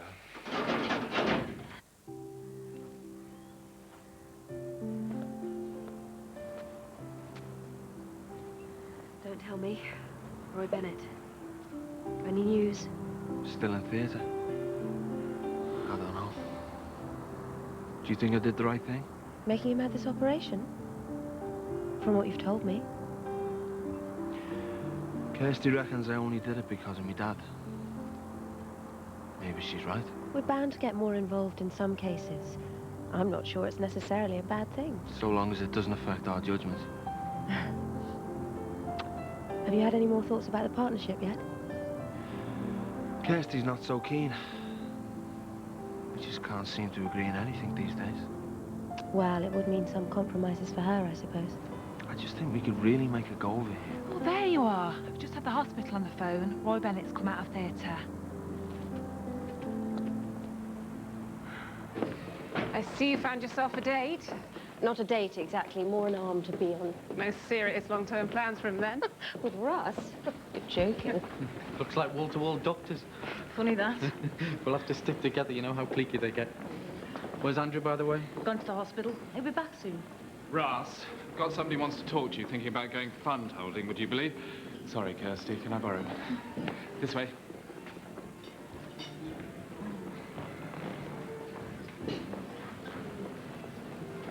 Good evening. And how are you? Oh, excuse us. Having fun? I don't know, Erica. I don't think I'm cut out for this. I mean, this whole country GP scene. I don't think I'm cut out for it, and I am a country GP. I hope this whole partnership business hasn't caused any problems. I mean, we'd all love Andrew to stay, but I know you're not exactly sold on Cardale. Don't be silly. Nobody's forcing us to do anything we don't want to, are they? The tumour doesn't seem to have spread beyond what we saw on the scan. What you plodding with him now? Hey, do you want to take out a few more bits and all, Pops? Some well for me, this lad. Trust him all the way.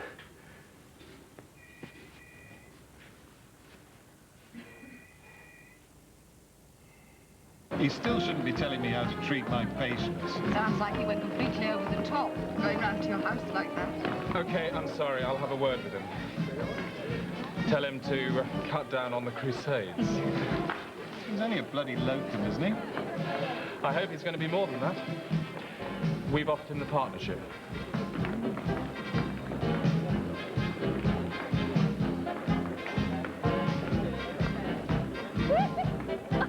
Go on. No, I don't understand. I'll teach you. It's not that hard. I hear they'd made Andrew an offer he couldn't refuse. They offered him the partnership. I don't think he'll take it, though. He'll probably scuttle back to Liverpool. Oh, right. Why'd you say that? Well, it's just that Will seemed to think he was going to stay. Not unless he knows something I don't. Hi. I thought you told me Andrew was going to take the partnership. Well, he hasn't said anything formally, but perhaps I was jumping the gun a bit. Start with this leg. Left.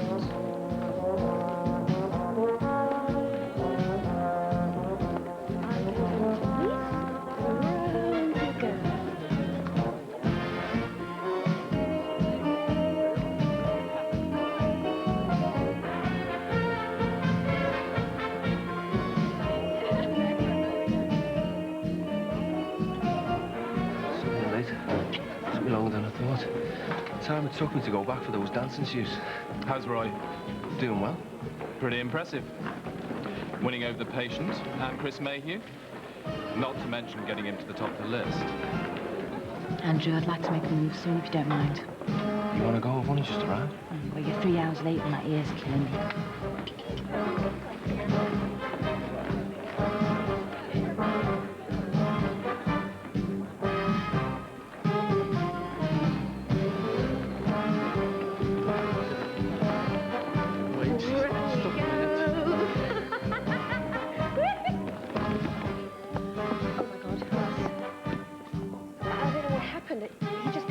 It's okay.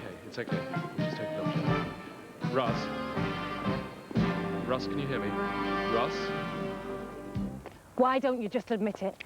You decided it'd be best for us to stay in Cardale. You thought you'd say yes to Will and then talk me round afterwards. I haven't told him I was definitely going to take it. And anyway, we have been discussing things. That's not discussion, Andrew. That's you telling me what a great idea it is and then switching off whenever I raise any objections. All right. You want to talk about things? Let's do it. Let's talk things through.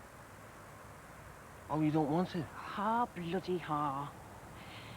If we go back to Liverpool, I can do my training there. And there'd be better jobs going when I finished. Staying here would really cut down my options. Okay, but aren't there good schools around here as well? There are some big cities about. And anyway, you sure this is the right time? I mean, for doing teacher training. Sorry? I'm just saying, if you're going to start a career, isn't it best to wait till after we've had a family? I don't believe I'm hearing this. All right, I want kids sometime. I want us to have a family, I admit it. Is that such a bad thing? Just so long as it's me who has to make all the sacrifices.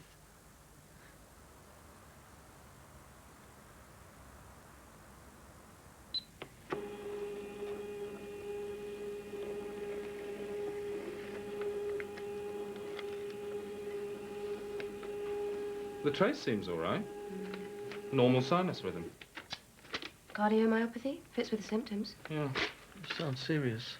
It's a disorder that affects the heart muscle. Yes, but you would have thought it would have started to show here. Yeah. Well, why didn't you say anything? You work in a doctor's surgery, Dozy Pratt. I don't know. I thought it might be psychological or overwork or something. Yeah, well, great day you turned out to be. Come on, I suppose I better get you down to A&E. Well, I don't want to make a fuss. Russ? I'm not going. I'm going to arrange some tests. In the meantime, take it easy. And I don't want you to come into work tomorrow. Okay? You just don't listen anymore. It's like this whole business with Roy Bennett, forcing him to have the operation. It was the best thing for him. How many more times? Bloody doctors. I thought that's what you hated about the way they treated your dad. Just pushing him around, telling him what was good for him. Don't you accuse me of that. That was something totally different. They treated him like dirt. You became a doctor so someone would listen to patients, give them a bit of respect, instead of treating them like idiots with no minds of their own. So what was I supposed to do? Just let him die? I did what I thought was the best for my patient. I'm not going to apologise for that. Well, if you're such a great doctor, then how come I've still got this ear infection? Well, We just have to try a different course of antibiotics, that's all. It's no big mystery. You know, sometimes, Andrew, I listen to you and I wonder if you're the same person I married. Yeah, well, maybe I have changed. Maybe I've grown up. I can't help that. Yeah, maybe you're right. Maybe I haven't kept up, and that's why you don't speak to me anymore. I'm just not worth the time and the trouble. Kirsty, if that's what this is about, it's just not true. And maybe I don't like what you've become. A heart condition. Apparently he's been having the symptoms for a while. Would explain the other night. Ross, that's terrible. Anyway, I thought I'd let you know. Poor thing. I mean, why didn't you tell me?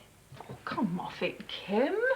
If he's trying to sweep you off your feet, he hardly wants you thinking he could drop dead any minute. I think you might have got him wrong, you know. Chris Mayhew seemed to think you'd had a real go at him. Well, somebody had to. I wasn't going to let him write Roy Bennett off like that. Andrew, it's not going to do the practice any good, is it? If we start putting people's noses out of joint up there. Well, I'm sorry for the embarrassment, Will. Maybe you ought to rethink that partnership up before I do any more damage. Come on, Andrew, that's not what I'm saying. You know that. That went well. Any coffee going? I thought I told you to take the day off. Well, I've got too much to do. Russ. I've called the hospital. You've got an appointment at cardiology first thing tomorrow morning, all right? Right, thanks. How much of that do you drink a day? Well, not much. Just a few extra cups help me get through the accounts. How many cups, exactly? I don't know. 18, 20, give or take. 20? Well, I've been busy. Right. Well, I think we found our answer. Caffeine overdose. What? You mean, you think it's just coffee? Tachycardia, the technical term. So we can cancel the triple heart bypass. just switch to decaf. Right. Well, now that's sorted. There's another matter I'd like you to deal with. Kim. Kim. Well, I know she thinks I'm just taking the mick. My guess is that you're still in with a chance. I've told her about your heart condition. Slow down, take it easy. Listen, about the other night, I'm really sorry. It's okay, you weren't well. No, exactly. I was wondering if we could give it another go. Some stage for miraculous recovery. Could say. I'll tell you about it over dinner.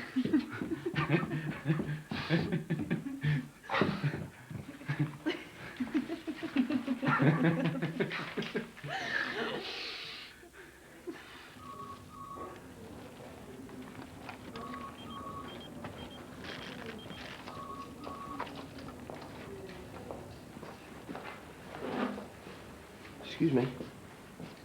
Roy Bennett, has he been moved? Mr. Bennett, are you family? I'm his GP, Dr. Atwood.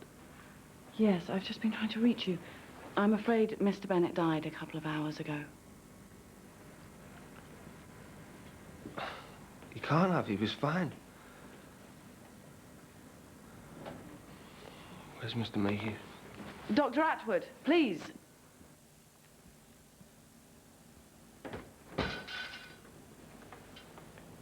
Dr. Atwood, I presume you've heard. Mr. Bennett died earlier on this morning from a pulmonary embolism. How? What do you mean, how? It's a fairly common post-operative complication. You should know that. There was nothing that could be done. You said he'd be all right. You said... There are always risks with surgery. We have to balance them against the potential benefits. In your father's case, I thought it was a risk worth taking. There's things he wanted to do. He wasn't ready to die. Julie, I'm really sorry. Don't. It was you who did this. You. Well, don't. You said he had to have the operation. You made me tell him. He'd still be here. He'd still be alive.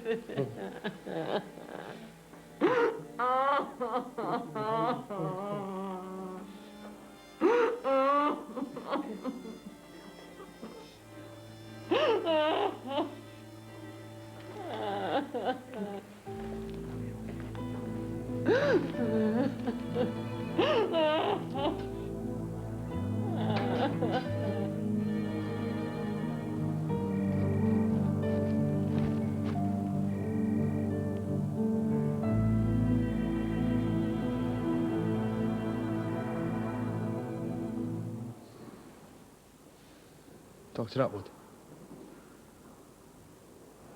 She didn't mean it. It's not your fault what happened. Of course it is. She had every right to be angry. No, you did your best by him. She knows that. We all do. It's one of them things. No one could have known. Anyway, let's get back.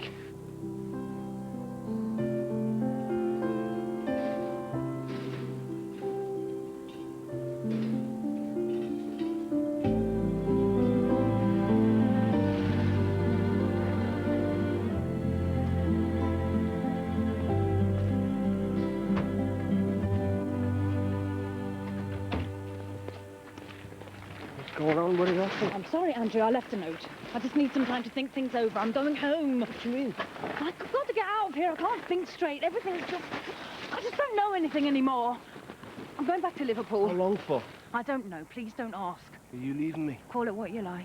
For God's sake, Kirsty, you don't need to do this. Come inside. No. It's the partnership. I'll say no. I'll call Will now. Kirsty, please. It's not the partnership. It's everything. Kirsty, we can talk about it. No, that's the problem. We can't talk about it. And get out the way. Just leave me. Kirsty. I'll call you. Please.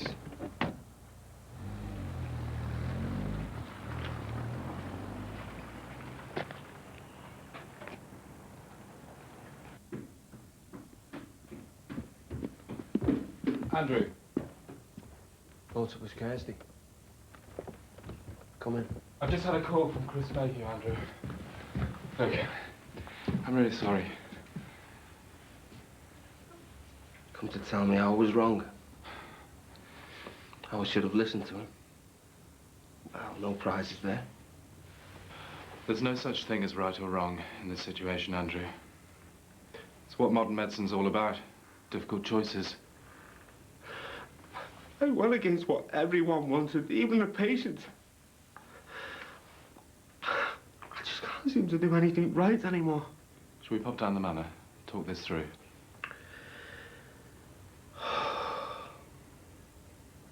Kirsty's gone. Gone? I think she's left me. She said I wouldn't listen anymore.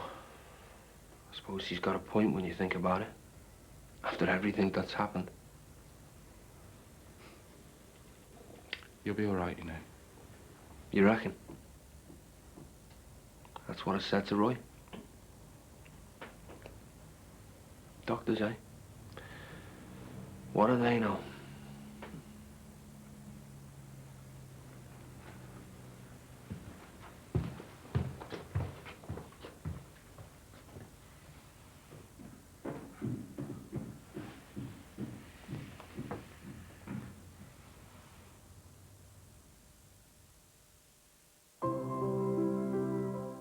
Well, stay with us. It's all changed for Gary, with the two women in his life about to drop surprise bombshells in Goodnight, Sweetheart. Lovejoy finds himself on the wrong side of the law, again at 10 to 7, followed by Bramwell at its new day and new time of 8, Wednesday evening on ITV3.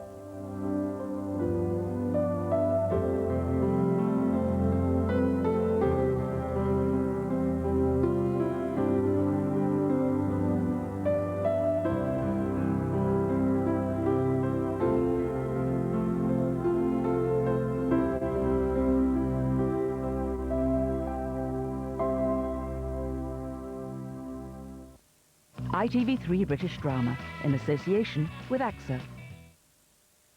From land to sea.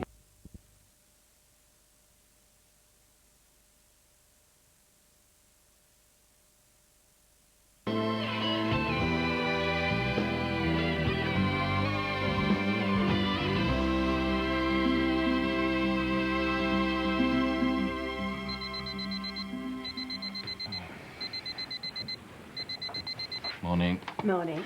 Where do you think you're going? I think I'm getting dressed and then I think I'm going home. Think again.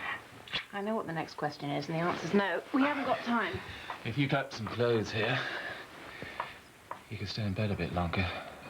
Save you going home before work. How about a toothbrush, at least? I prefer using yours. It's so much more intimate. I think you mean unhygienic. Whatever. I thought you were worried about being late. I can't help it if my car won't start.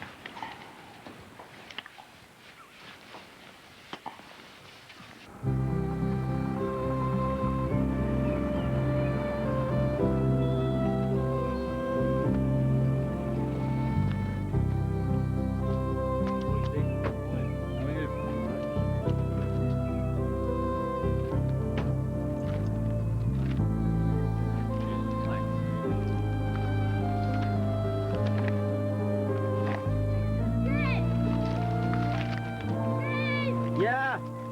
Come here. What? What's all this? What's all what? Are you responsible for this graffiti?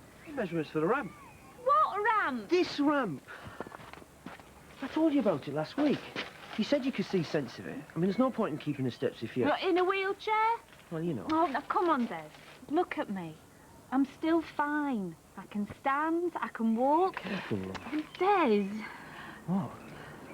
Oh, I'm sorry. It's just... There's no need for all this. Not yet. Can't stop now. Devil finds work for idle hands. But I thought you were cleaning the cab.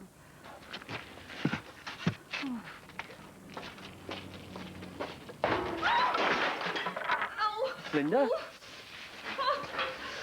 What happened? How many times have I... Ow! I told you to put your tools away when you finish with them. I fell over the bloody things. Did you? Yes. Why are your eyes bad this morning, or what? No, they're fine. You don't need multiple sclerosis to fall over a tool bag, you know. Anyone could do it. Did you hurt your wrist? Give it here. Okay. Sorry. How was Liverpool? Still there. And? Not good. Andrew, why don't you just go back? I already said I would. I said I'd do whatever it takes. Well, as long as you're not thinking of chucking in medicine. She says it's over. She said I've changed. Apparently Cardale isn't the problem. I am. I don't know. When I first met Kirsty, all I ever wanted was her. And now all I ever want is her. I just don't know where it all went wrong.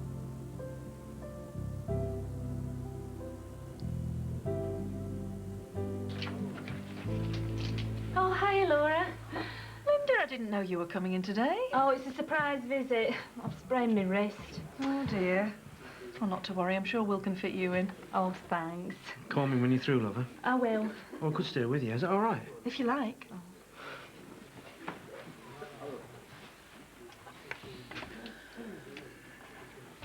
Honestly, if it wasn't for Des leaving his tools all over the place, I'd be as right as rain.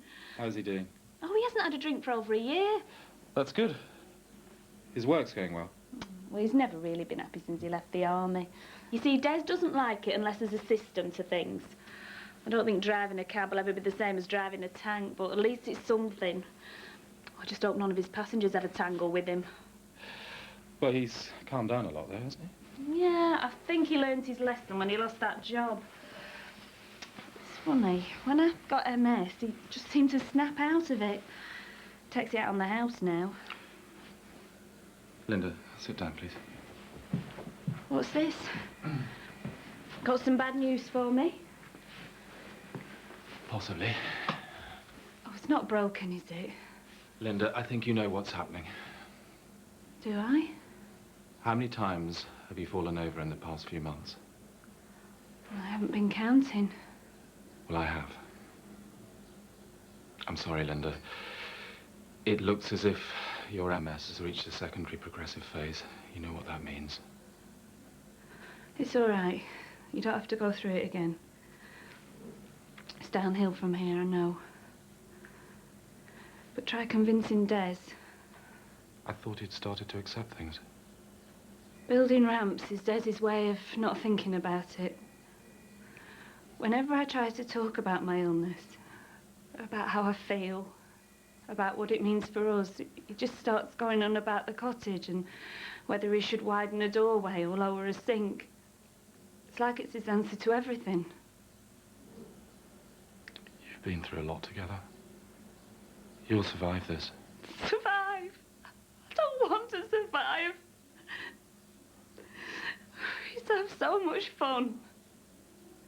We'd try out dance routines before I taught them at school. It's been a long time since we danced together. Perhaps we should talk it through with him.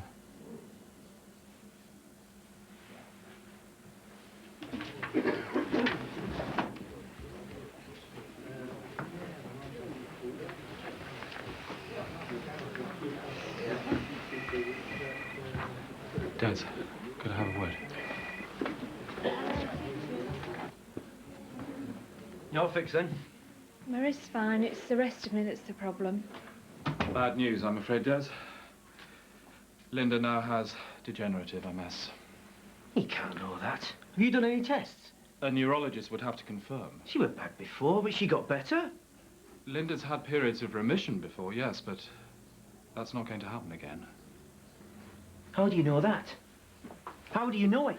Des, please. Let go of my arm, please. I always said he were useless. He shouldn't go scaring you till he knows what's what. Des. Please listen to him. No! He's got an out to say that I want to hear.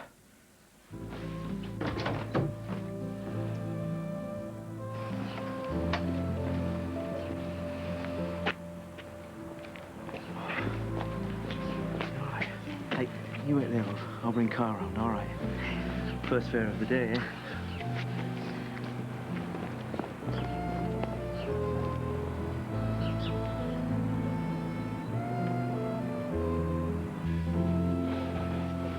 Good morning. Yeah. Sorry. Difficult consultation. Actually, Andrew, I really need a decision about the partnership. 8 o'clock in the Manor tonight, okay? Sure. Right.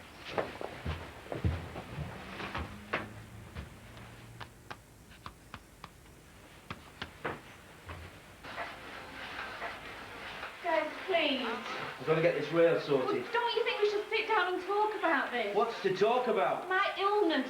Do you understand what this means? Of course I understand. Why do you think I'm doing this? Hey, I'm going to the health centre a bit later to see that new doctor. She might be able to help us. How could she possibly help us? I'm not going to get any better!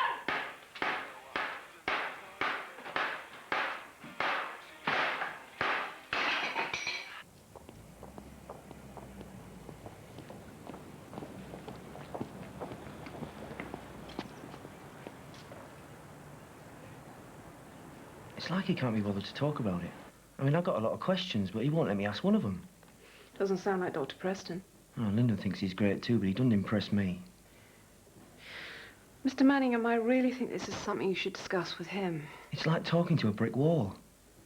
Has Dr. Preston put you in touch with the MS Society? Oh, he mentioned it once or twice, but I was never one for groups. I work better on my own. I definitely think you should speak to one of these people. Why? I've known a lot of people with MS who found them a great deal of help. Really made things better. I think they could do a lot for both of you. Yeah, but will it help Linda? Yeah, definitely. Thanks for this. You don't know what it means to me.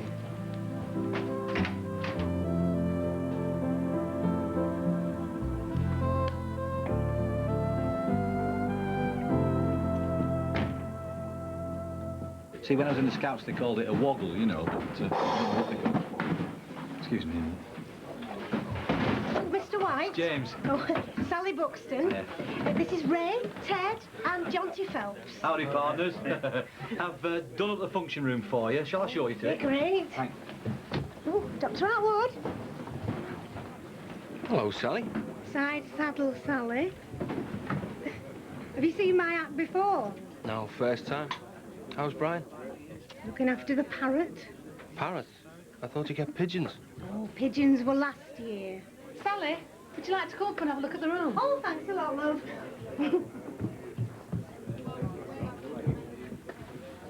What's the matter? My pipes need cleaning out. I'm sure your pipes are spotless, James. I was just thinking. What about Kirsty? No, about what flavour crisps we should have. Oh, sorry.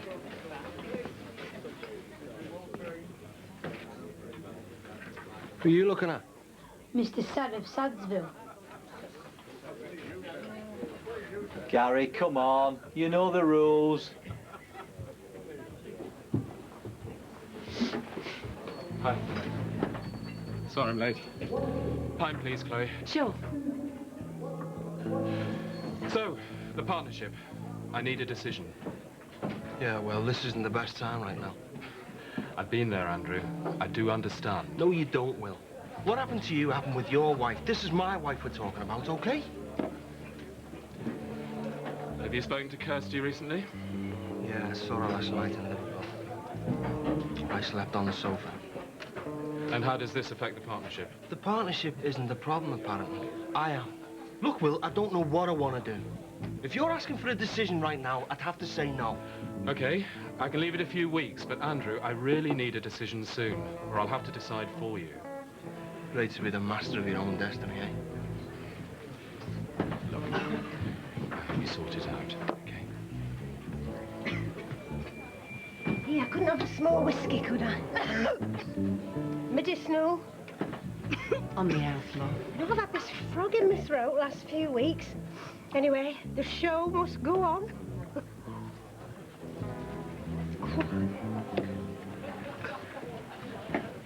And when you go, just one last smile, one last kind remark. For sticks and stones can break my bones, but words can break my heart. I've seen so many times before where others played a game of foolish words they didn't mean. Come on, then. Dance, that's what. Come on. I've never really danced to this sort of thing before. We can learn together. Take your partners by the hand, Russ. For sticks and stones can break my bones, but words can break my heart. So if you ever have to leave, sit gently as you part. And when you go, just one last smile, one last kind remark. I had a patient of yours in today. Des Manningham. Des Manningham, what did he want? A bit more of your time. Thinks you've been neglecting him. Bloody cheek. I put him in touch with the MS Society. I thought he could do with some counselling. I hope you told him that was all they could do. You did, didn't you? What do you mean? Look, when Linda was first diagnosed, Des got excited by all sorts of rumours of miracle cures. He wouldn't accept her condition. Now, he hopes someone's going to find a cure for MS any time. Well, it's not very realistic. Well, he's not a very realistic man. He's also a recovering alcoholic. The last thing he needs is someone giving him false hope. And you think I might be that someone? Possibly. Are you saying I don't know how to talk to my patients? My patients, actually. This isn't a competition, Will. No? Then why do I get the impression you think you're one up? I can't imagine. Just spent so long talking to that man. All right, Will. You started it. Well, it must be my fault then. Look, I'd better leave.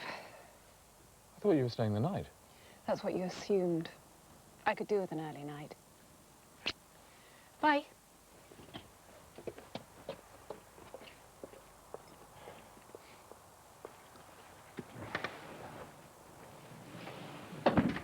And if you love him, oh, be proud of him. There you go, Jim. Because after all, he's just a man. Stand by your man. Give him 2 arms to cling to, and something warm. Can I buy you a drink? To come to. Thanks. James? They're good, aren't they? By your man. Right then, what can I get you? Bottle of brandy and some sleeping tablets. A pint of lager and a gin and tonic, please, James. Not your kind of thing. Bit close to home. Stand by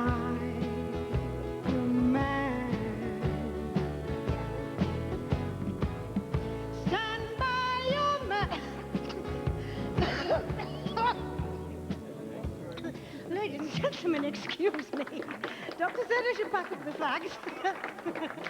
I've swallowed a few frogs. Is there a doctor in the house? Woo. We'll have another go. Ladies and gentlemen, all lonesome me.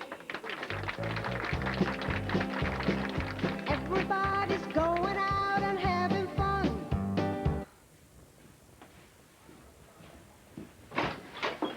Hello, love. Guess what? I saw Dr. Webster at the health centre today. There's some post arrived for you. Who's it from? Well, have a look. I know I'm going to be needing one of these. Maybe sooner than I'd hoped. But we've got other things to talk about. Oh, why is it whenever I see you looking at brochures, I think you've got your head in the sand? Well, I haven't sent any money. That's not the point. Oh, I give up. Look, love, things are going to get better. I saw Dr. Webster today. She's much more hopeful than Will Preston. You shouldn't need a stair lift at all. Linda! Linda, where does it hurt? Talk to me, love. Are you all right? Get an ambulance. I think I've broken my leg.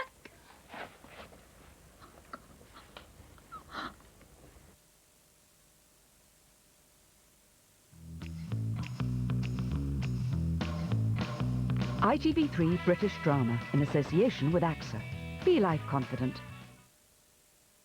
From land to sea, religion to war, they defended a greater cause and gave their all for what they believed. If they have lawful complaint against this person, where is the law? They sacrificed everything in search of salvation. This time, the truth. Two of Britain's finest ambassadors. Nations need heroes, Mr. Hornblower. Are united on ITV3 for a drama double. Saturday from 6. I like to help people. Deep breath. My job involves watching, waiting, casing. I suppose you could say I'm a professional voyeur. I'm the keeper of people's secrets and hidden lives. I didn't kill her. You do not have to say anything, but it may harm your defence if you do not mention when questioned. My name's Vincent. Pleased to meet you.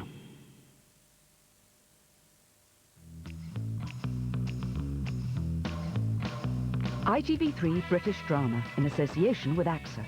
Be life confident.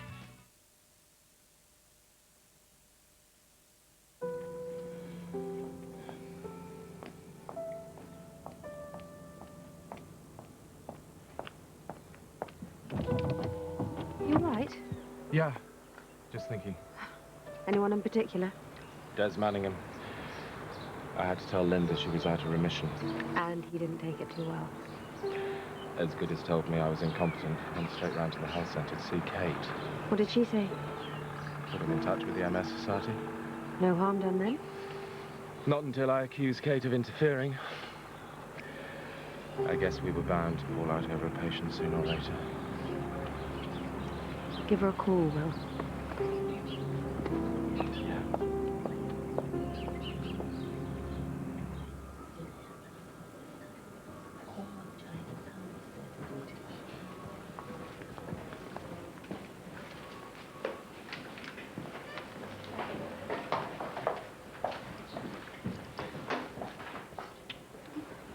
Hello, love. You all right? As if you didn't know. Sorry. One of the nurses told me you've been phoning every hour since 7:30. I had to check up on you, didn't I? Of course you did. Didn't tell me about that, though. Oh, it's just a precaution. And they did some x-rays just to make sure there was no damage to my neck. What, you mean paralysed? Yeah, looks like I will need that stair lift after all. Des, relax, I'm fine. So when are you coming home, then? Tomorrow, probably. And once I've got this off, I'll be as good as new. Well, as good as I was yesterday. You'll be better than that, I promise.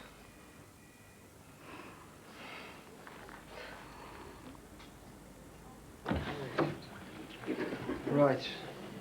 Mrs. Buxton? Sally Buxton? Sing out if you're here. Well, you're on.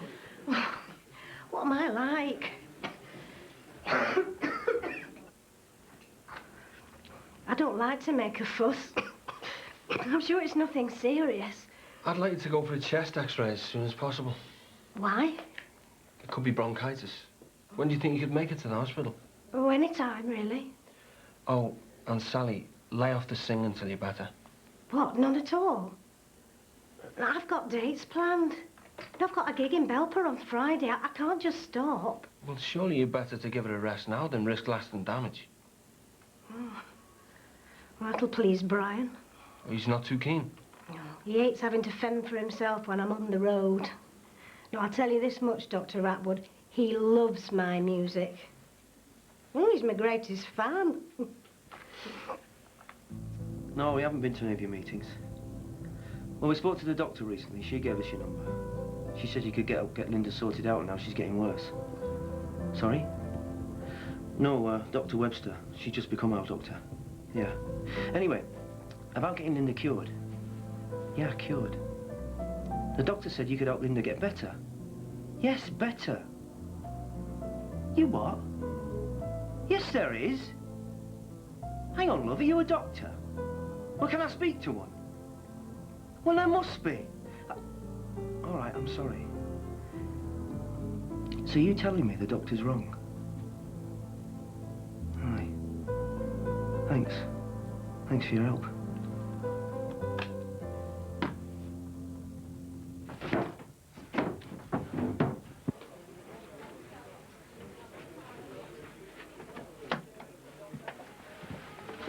What can I get you? Vodka, large one. Nice in a slice?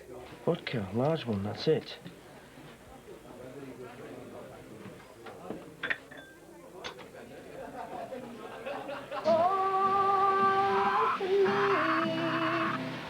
What's wrong with you, little fella? You're not yourself, are you? Everybody's going. It's all right, calm down. Sally! Sally! What? Am I upsetting him? Of course not. We both love hearing you. Usually. Don't we, Mr. Jeffries? Yeah, but I'm trying to widen my repertoire. Love, do you think you could widen it a bit more quietly? Only I think Mr. Jeffries is a bit off colour. And I thought the doctor said to give it a rest. Look, I can't, can I, Brian? It's very sad, but these things happen. I've got your lozenges. You come and talk to Mr. Jeffries.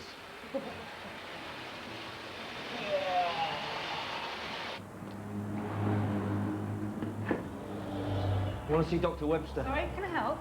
Excuse me, you can't just walk straight in there. You try stopping me, darling. I need to talk to you. Sorry, Dr. Webster, I tried to tell him. It's all right, Maria. I'll have a word with Mr. Manningham. There's been a mistake. Sorry?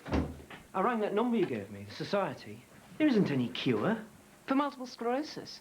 Of course there isn't. I'd have told you if there was. You said they'd help Linda. Well, yes, with counselling, with physiotherapy. And now I've got to go back and tell you a line that there's now anyone can do for her. Mr. Manningham, please, listen to me. I've done listening. I'm sick of it. You're all same. Why don't you come back when you're a bit calmer? I've got a lot of things to do. Too busy to see me, are you? Too busy to listen to a man with a sick wife? Have you been drinking? What if I have? You're going to tell me how many units are bad for me? I think you better go. I'll go when I'm ready. I've still got questions to ask. Let go of me. Don't tell me what to do. Let go of my arm! I said don't tell me what to do.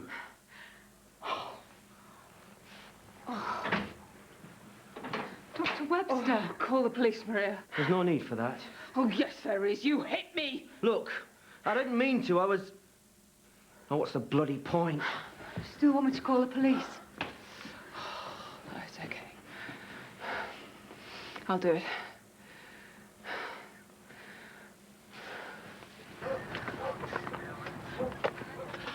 What the hell's going on? That's my wife. I've got to help her. I don't think you're up to it, mate. Please! Why, what's wrong with that? She's got a broken leg. Oh, well, in that case... Linda, I'm sorry. Okay, thanks. I've got to stay here. I can't leave her on her own. What's happened? What's he done? I'll explain in a minute, love. Let's get you inside first. Dad!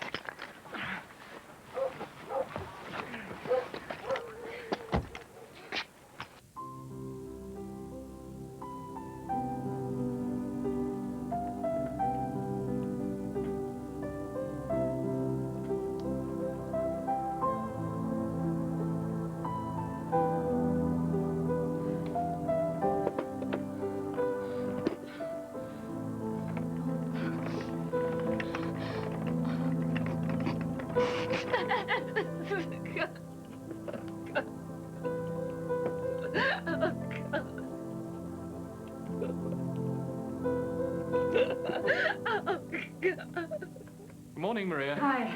Is she in? I'm afraid she's a bit busy at the moment. Well, I'll only be a minute, don't worry. No, Dr. Preston? You don't look too busy to me. I thought, since you weren't returning my calls, I'd come round and check up. What happened? Looks worse than it is. Kate. I got hit yesterday afternoon. Maria was here at the time. Patient here, you? There's Manningham. There's Manningham. Oh, you said it yourself, Will. I shouldn't have given him false hope. I don't believe I'm hearing this. Well, right now, I just want to forget about Des Manningham and pretend this didn't happen. Do you want some breakfast? Please give me some. Well, what happens now? I've got to go back in a month to find out if it's going to court. But you denied it. I had to. I can't leave you alone again. Did you do it? Do you want to be left alone? What's he doing here? What do you want? I want to talk to you, Des. I know what happened with Dr. Webster. That's got nothing to do with you. Look, you go and talk to as many doctors as you like, but you've got to start facing up to the fact that Linda isn't going to get any better, and getting drunk and violent isn't going to help her. I don't want to talk about it. Yeah, well, I'm sorry, you have to. I'm your doctor. It's none of your business. I said I wanted to talk to you! Oh, you want to talk to me now, dear? You got time to listen to me. Right. You control yourself. You stop this drinking. Don't tell me what to do. And stop poking your nose in where it's not wanted. I'd stop doing that if I were you, unless you want it broken. You take your hands off me. I'm sure Dr. Webster can look after herself. She looks the type.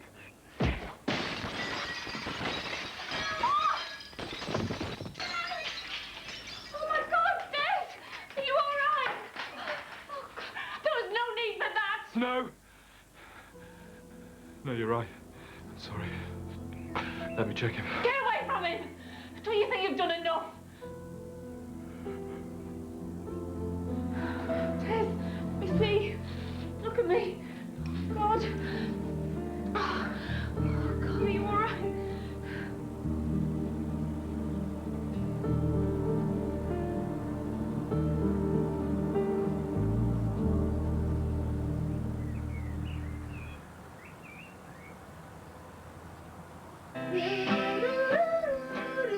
It's all right. Don't worry. You poor little thing. Ow! Oh. Brian! Oh. Is your parrot often violent? Only when provoked. Who does the provoking? You couldn't have a look at Mr. Jeffries while you're here, could you? I don't like to say anything because I know how much it means to her, but I don't know, what with all this twanging and wailing, I'm amazed Mr. Jeffries has any feathers left to pull out. Voice like an angel.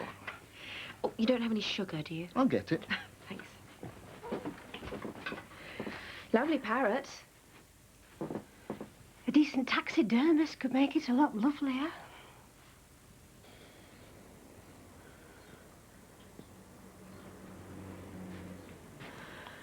I thought I was the last. Are you okay? Yeah. Thanks. Did you sort things out with Kate? Not exactly, no. Well, things are never as bad as they seem. Sorry, I didn't mean to sound like an agony aunt. Look, would you like to go for a drink or something? Thanks, Erica, but no. I've got to sort out some stuff here. Okay. Well, I thought I might pop by and see Andrew later on, see if he's okay. Right, well, better be off. Night. Bye.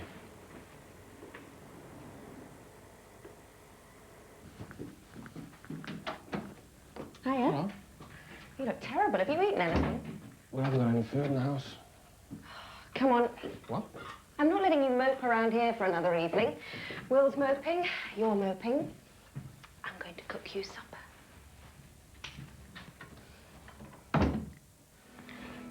Should have called me last night. I would have come over. I know you would. Sorry, Will. I sort of need to get through this by myself. You understand, don't you? I'm not sure. I mean, I'm here for you now, if that's what you want. Do you want to talk about what happened? No. Just like Des. Have you seen him? Yeah. What for? I don't know, I just wanted to. Confront him. Have it out with him man to man. Something like that. Will, this is none of your business. What happened was between him and me. In fact, now it's between him, me, and the police. So what did you say to him? Not a lot. I hit him. I punched him. Just the once. Just the once? Like he hit me just the once? Is that supposed to make it better? No. I just didn't want you to think that it was any more than that. I tell you what I think, Will. I think you're just another man with a temper you can't control. I'm not proud of what I did, Kate. Oh, yeah. I bet Des is saying exactly the same thing. You know, you could get struck off for this. I do know that.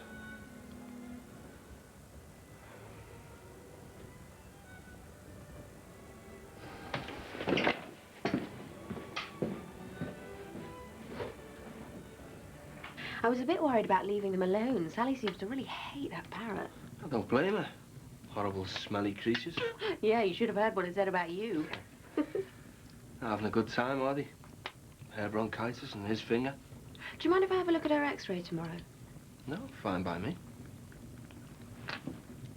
Xiphoid? You can't have that. Why not? I'll let you have Zog. I bet it's not in the dictionary. No, it's not in my dictionary.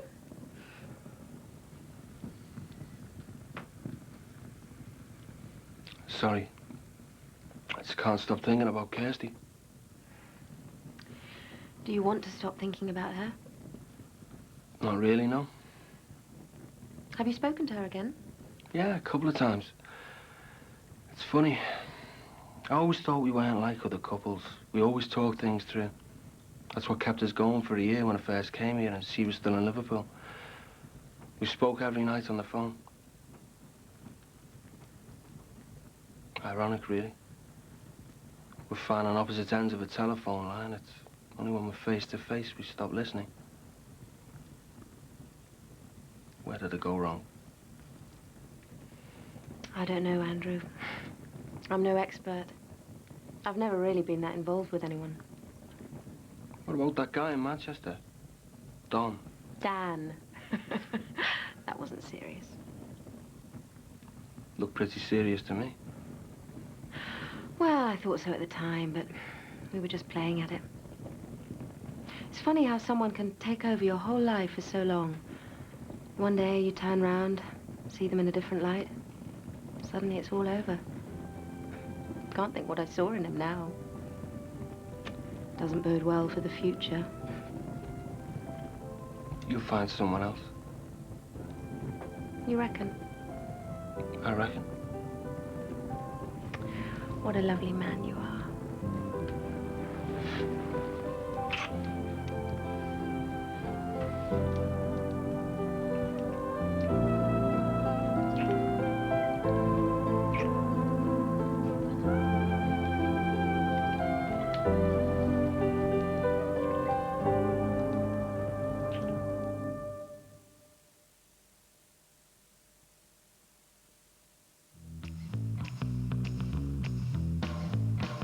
ITV3 British Drama in association with AXA.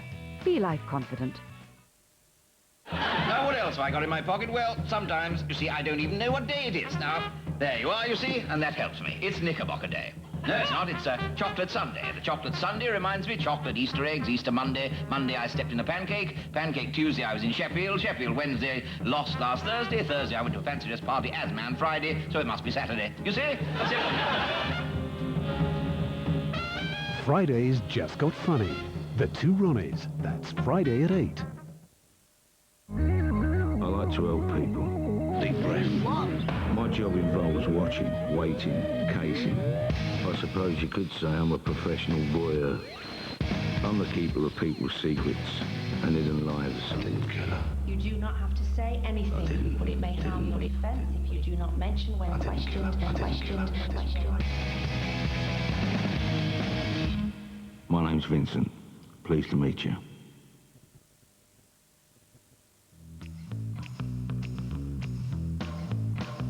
IGV3 British Drama in association with AXA. Be life confident.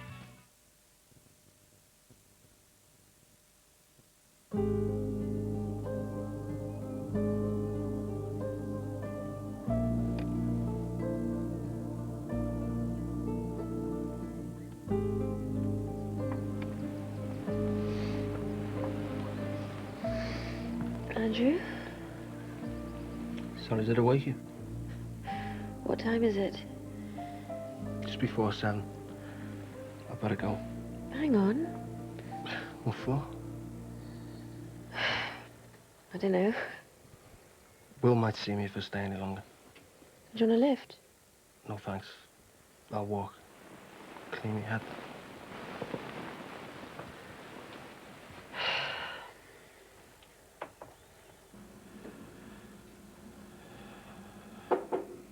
Yeah. Will, can you spare a minute to see a bleeding man? Des Manningham. Sure.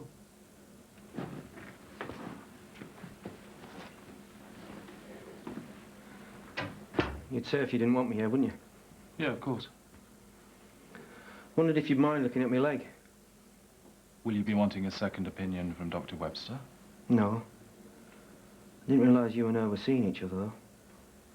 I gather you're bleeding. There's nothing wrong with my leg. I'm sorry? I just wanted to talk to you. I don't blame you. I'd have done the same thing myself. Don't worry. I won't be going to the police. Thank you.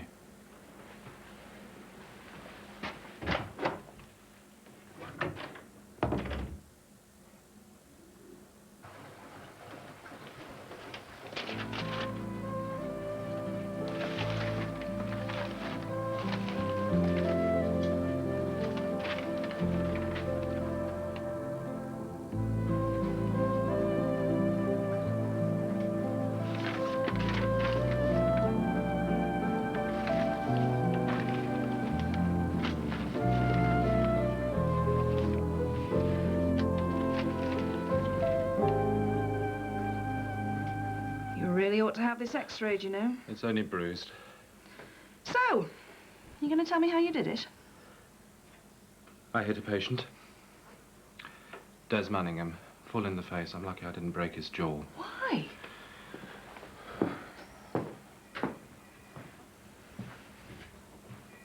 He hit Kate. She'd been freezing me out. I thought I wanted to do something. I don't know, Laura. I just lost it. Oh, dear. That's a big deal. Yeah. I think I'm going to have to tell the General Medical Council. Well, has Des made a complaint? No. Came in here this morning to apologise to me. I could hardly look him in the face. If he's not pressing charges. That's not the point. I'm a doctor. Yes, and you're one of the best doctors I've ever worked with. You can't chuck all of this away. If Des is prepared to forgive you, you ought to be able to forgive yourself. And it's not as though you're a menace to Cardale society.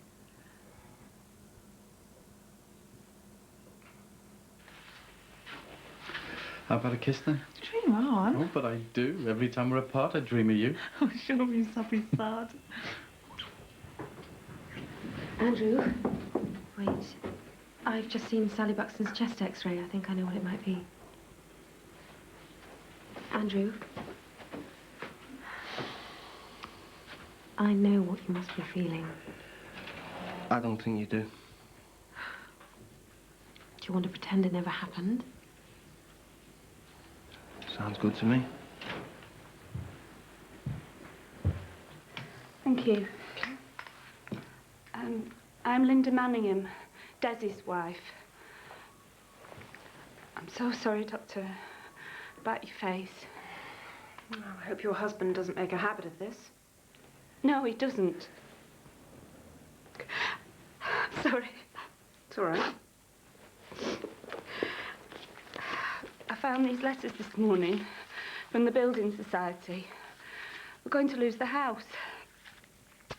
Des was hiding them from me. He tries to protect me, you see. He's a good man. Now, you may not think that, but he's tried very hard these past few years to look after me, and he's done so much around the house. Mrs. Manningham, why have you brought these letters to me? I'm not a financial advisor. No, but... I know you might think Des is very weak, but he's had so much to cope with. And he's tried so hard. Now I could go to prison. Not if I withdraw my statement. I was married to a man with a drink problem. I didn't realize how serious it was. By the time I noticed he was 6 months behind on the mortgage repayments, it was quite a shock. Let's have a look at those letters.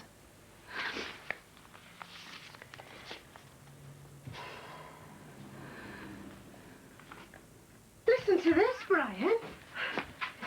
I've had a look at your wife's chest x-ray, Mr. Buxton. There's a possibility of psittacosis, Psittacosis? also known as pigeon fancier's lung. But she doesn't fancy pigeons. Yes, I also gather she's not too keen on parrots. Well, I'm not, actually. It's possible the parrot caused this psittacosis if you've been breathing near its cage. Are you saying that parrot's made me ill? Maybe. The sputum sample will confirm it. Then there's an antibiotic called tetracycline, which should make you better. You'll have to go, Brian. He doesn't mean any harm. Do you, Mr. Jeffries? Well, he never does have much to say for himself, does he? You tried to blame the coffin on my singing, and all the time it was because of your bloody parrot. Is it really down to him, this chest thing? I'm afraid it does rather look that way, Mr. Buxton.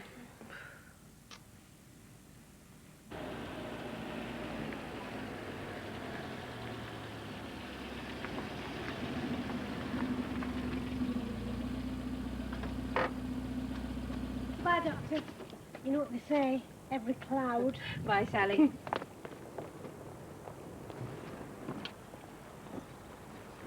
So, taking all my patients now, are we? Well, I thought I might as well pay them a visit, as you were obviously too busy to listen this morning. So what is it? Psittacosis from the parrot. I took a sputum sample, but I'll be surprised if it isn't that. Of course. Why didn't we think? I don't know. Why didn't we? Seems thinking isn't our strong point. We do need to talk this one through, Andrew. Let me know when you can spare 5 minutes.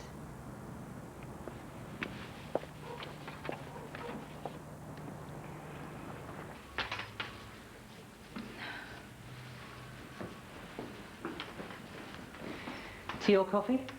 Nothing for me, thanks. No? Right, we'll get on, shall we? I had hoped to have this conversation with Mr. and Mrs. Manningham some time ago. Things have got rather out of hand. Yes, well, as I explained on the phone, Mrs. Manningham's not been very well. Even so, I think... And there are other circumstances which I'm sure will allow you to reach a satisfactory arrangement with the Manninghams. An arrangement? I'm not sure what you mean. I'm simply looking for immediate repayment of all outstanding arrears. If that's not possible, legal action will follow for repossession of the property. No. What will follow is a considerable amount of publicity about this building society's treatment of a decorated Gulf War veteran and his disabled wife. I'm sorry? So you should be. Now, let's talk about a more reasonable schedule of repayment, shall we? Brian, where are you going? To the animal sanctuary. What for? He'll be happier there. Well, there's no need for that. It's no good, Sally. He's been making you ill. Anyway, he never talked, and you never really took to him, and he didn't like your singing, so I think it's for the best. I only started singing because I thought you were more interested in him than me. Sally, that's not true. Anyway, he's going now. But I wouldn't want to give it up, though, the singing. No one's asking you to, love. If I can have another pet. Not another parrot. No. I've always fancied a pair of salamanders. They're fascinating. They look like lizards, Yes, but they're really Brian, amphibians. I know what salamanders are.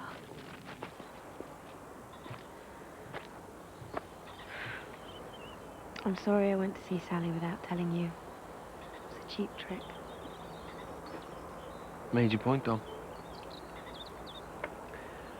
I'm sorry, Erica. I don't know what to say. I can't believe we did this. It was a mistake, that's all. Let's not get it out of proportion. Come on, I'm a married man. Do you know Kirsty's the only woman I ever slept with? And she's the best friend that I had in Cardale. I wish it hadn't happened, but it did. There's no excuses for it. There's not a lot we can do about it now. It doesn't mean we can't be friends anymore.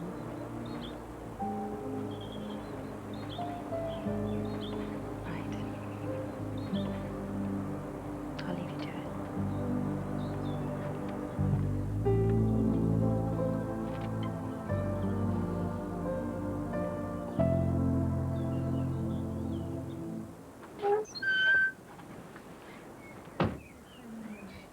Yeah, bye.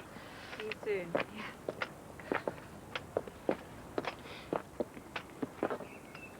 I'm sorry. It's not going to be easy, but the Building Society's going to give you another go. Right, thanks. It's up to you now. Des, talk to her. Stop talking about ramps and tell her how you actually feel.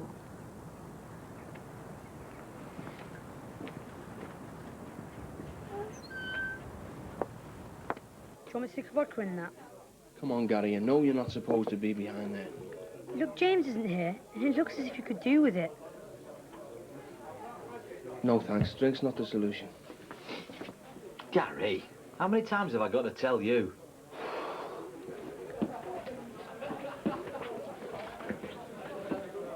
Still not feeling any better? Nope. It's a long story, long and messy. And no, I don't want to talk about it. Fair enough. Hi. Can I get you another? No, I'm fine, thanks. Fine, please, James. So, have you decided what you're going to do yet? I'm going to tell the GMC. Good move. Hardly. Look, if Des isn't complaining, they're not going to be worried. And anyway, he doesn't exactly come out smelling of roses, does he? He's had a hell of a lot more to cope with than either of us. Look, Will, you're never going to get over this until you speak to Des. So why don't you just go round there and make your peace before you go to the GMC? I don't know what I'm doing at the moment. You know, just because we're doctors, it doesn't stop us from acting like complete prats sometimes.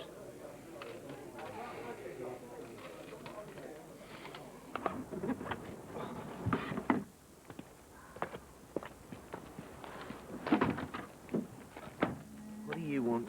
Can we talk? Inside? We were just going out to the ballet. The ballet?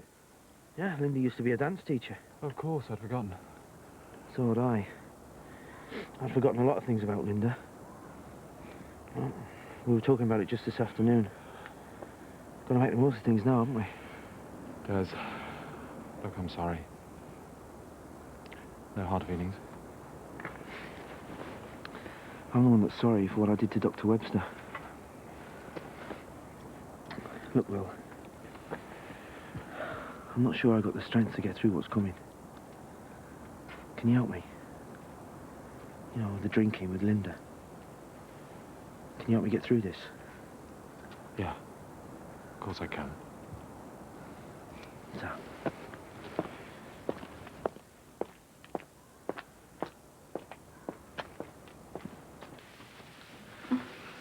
Rush, love. Take your time.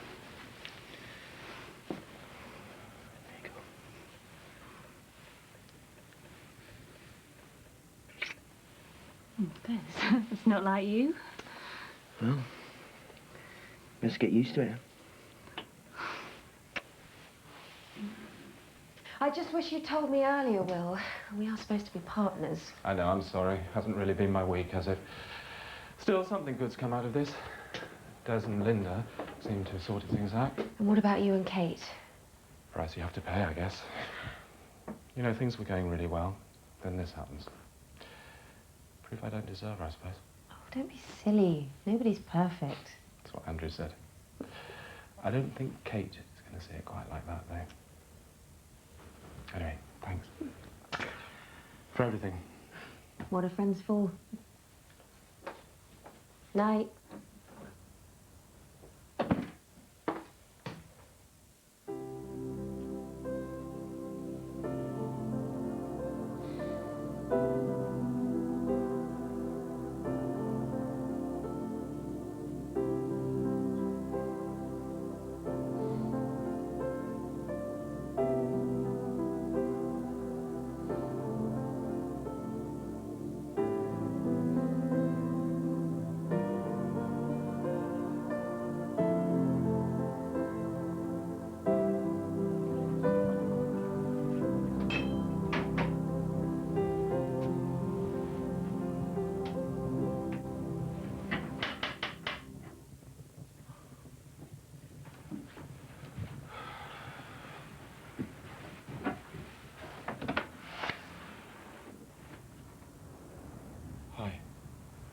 Guess what I've got in my pocket? I can't imagine. A toothbrush. Come in.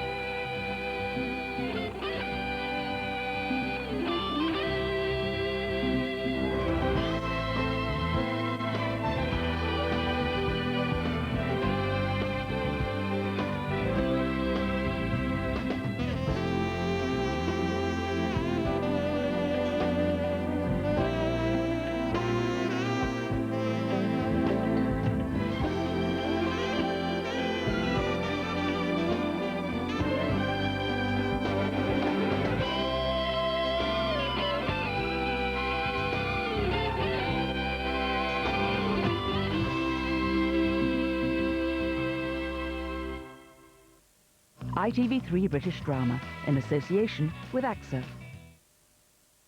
From land to sea, religion to war, they defended a greater cause and gave their all for what they believed. If they have lawful complaint against this person, where is the law? They sacrificed everything in search of salvation. This time, the truth. Two of Britain's finest ambassadors. Nations need heroes, Mr. Hornblower. Are united on ITV3 for a drama double. Saturday from 6. The following is a paid advertisement for Time Life's music collection. Listen, people, what I'm telling you. I keep away from a runaround stew, yeah. It was a time of record hops, cars with big fins, ponytails, and beehives.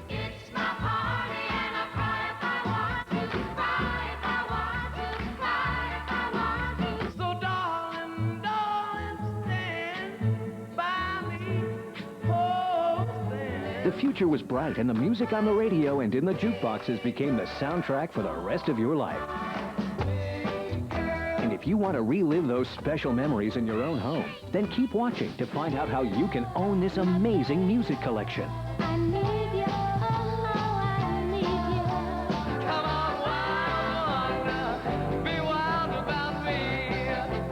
Oh, wild one. Hi, I'm Bobby Rydell, and it's great to be here at Ruby's. You know, when we were growing up, there was a place like this where kids hung out. And whether it was an ice cream parlor, a diner, the local soda fountain, or a drive-in, they all had a jukebox that never stopped pumping out one great song after another.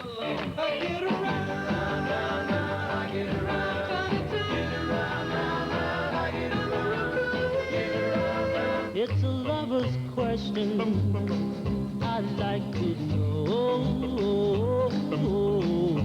The late 50s and early 60s was a very special time in pop music. We call it the jukebox era. It was filled with music that makes you feel good, makes you smile. It takes you back to a simpler, more innocent time. It's about the cars, the clothes, dances, old friends, all of those great memories. These are songs that make you feel young again. Whenever I want you, all I have to do is dream, dream, dream, dream. One fine day, you're gonna want me for your girl. They say that I won't last too long on Broadway. Little bitty pretty one, come on and talk to me. Lovey one. Now, before we go any further, I'd like to introduce my co-host for today's show, Denise Marie. Thanks, Bobby. Hi, everyone. I'm so glad to be here today. You know, there's really never been anything quite like the Jukebox Memories collection. These songs have lived on, and they all have a special place in our hearts. You know, that's right, and we're just getting started. So sit back, relax, and take this trip down memory lane, because you're going to see and hear some of the most incredible music by some of the greatest artists ever put together in one collection.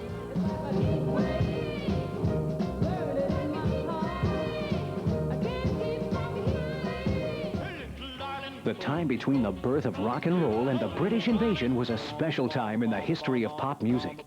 And now, Time Life proudly presents the absolute best music from that magical time in the Jukebox Memories collection.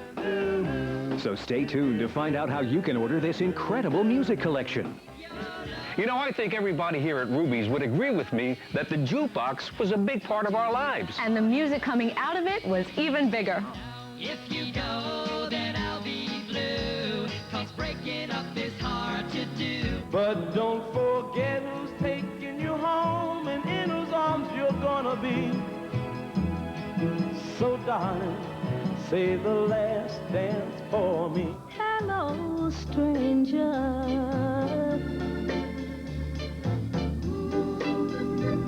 It seems so good to see you back again. You lost that love and feeling. Oh, that love and feeling. You know, these songs bring back memories of some of those great firsts in my life, like my first ride in a convertible with the top down. Our day will come, and we'll have everything. Or maybe your first crush.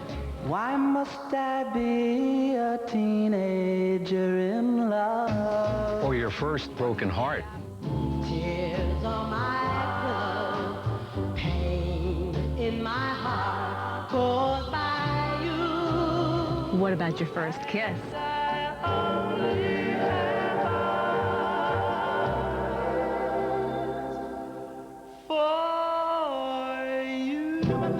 You know, some of the biggest names in the history of pop music came out of this era.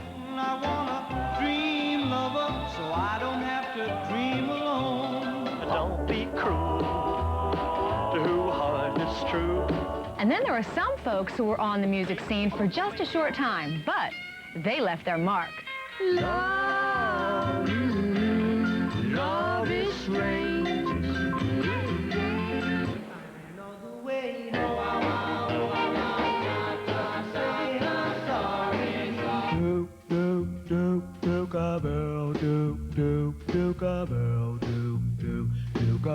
You're 16, you're beautiful, and you're mine. The jukebox era was a time when your favorite radio station was your own personal jukebox. The hits never stopped. These songs sound even better today. They are timeless. And now the music, the memories, and the good times are alive again in the Jukebox Memories collection. As we stroll along together, holding hands, walking all alone. Time Life has put together the 150 greatest songs from this era into one fabulous collection.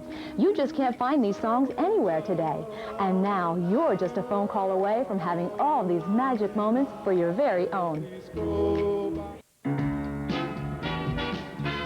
Between the birth of rock and roll in the mid-50s and the British invasion in the mid-60s, American pop music took the world by storm. And now Time Life has put it all together into a brand new collection called Jukebox Memories.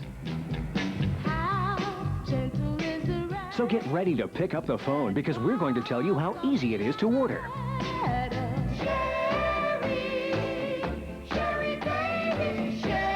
You'll relive all the great times, incredible songs, and artists you heard on the radio, in jukeboxes, and on your own 45s. I want you and all your charms whenever I want you. All I have to do is dream, dream, dream, dream. Nothing you could do could make me untrue to my God, my God. You get 150 original hits by the original artists, all digitally remastered by Time Life to give you studio-perfect sound. My boyfriend's back and you're gonna be in trouble.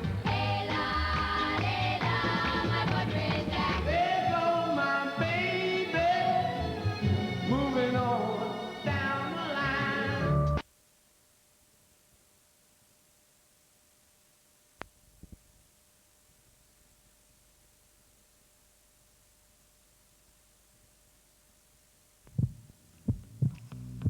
ITV3 British Drama, in association with AXA, for insurance, investments, pensions and healthcare. Be life confident.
he's in the kitchen. Dad? Mr. Simmons. Oh, stupid. Fall on the Arga, did we? No ambulance available for an hour, they said. I didn't know what else to do. There's been a big motorway crash near Derby. Have you got any cling film? We need to wrap his arm in some. Okay, Mr. Simmons. All right. Quickly.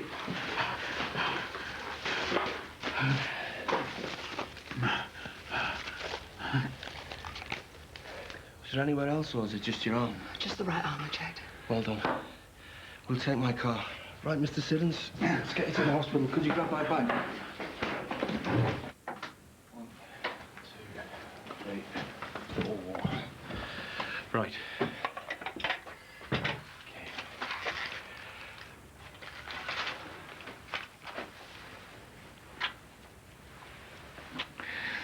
Move in with me. What? You heard. Leave that place impromptu, move in here. Don't be silly. These are hideous. If Andrew and Eric are edgy around each other tonight, it won't be because of the napkins. Why, what's the problem? I don't know. I had to practically twist his arm to get him here. Oh, this'll be fun then. I mean it, you know. Move in with me. It's too soon to make a decision like that. Uh-uh.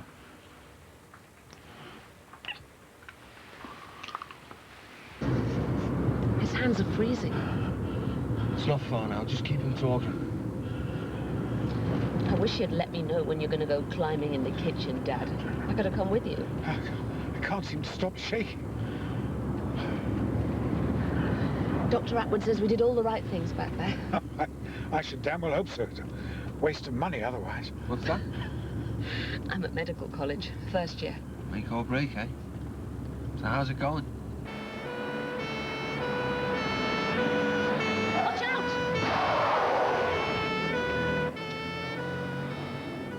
You okay? Dad? No extra damage. Didn't you see it? It just came from nowhere. Sorry. It's okay.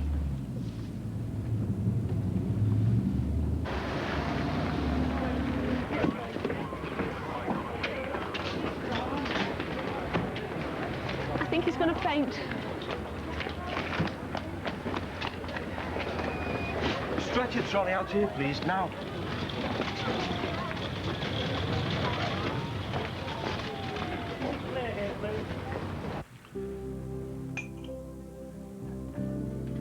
Well, I told him 7:30 for 8. Well, he's on call. Maybe he's just using that as an excuse. Let's call him up. No. Give him a bit longer. I'll turn the meat down. Excuse me.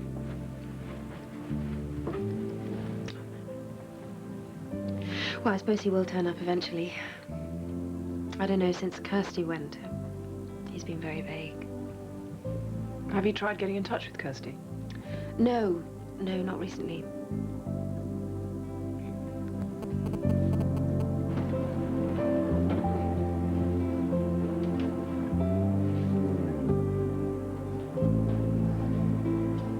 Superficial but extensive burns to the right forearm and hand. He's pretty shaken up, so they're keeping him in overnight.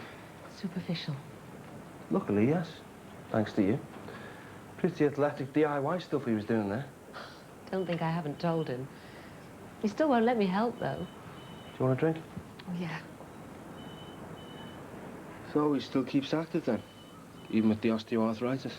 Active's an understatement. But Dr. Matthews seems to think it's best to keep both hips moving. She's right. It's 12 years since his first hip replacement. The bone's too worn to take another operation, and now the other hip's deteriorating. How'd you take your coffee? I don't. Hot chocolate? Fine. It's only a matter of time before he really needs me. How do you mean? To look after him. He'll be through college by then. Fully fledged doctor. You reckon? Of course. I should get home, pick up some things for Dad. Can I give you a lift? You sure? Yeah. You look incredibly tired, you know. Do I? You should get an early night. Believe me, there's nothing I'd like better. I've got this stupid dinner party to go to. Well, thanks. Again. I'll just tell Dad.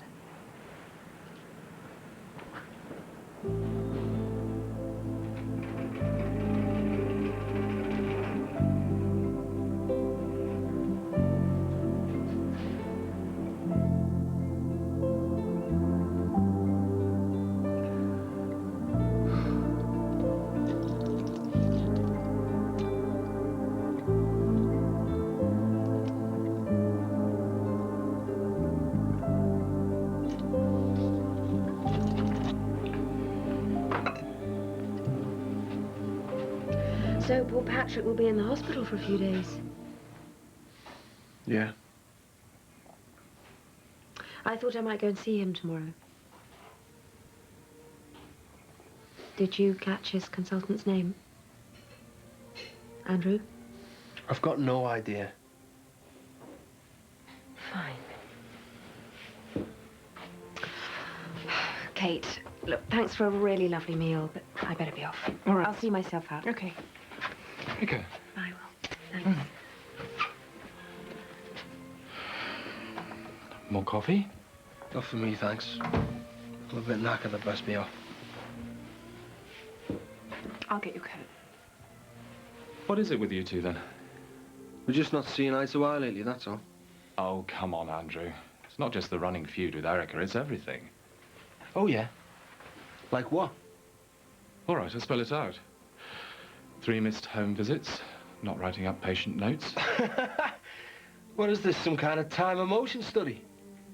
Andrew, when a problem, any problem, affects the running of the practice, it has to become my concern, okay? Thanks a lot, Kate. Good night. Night.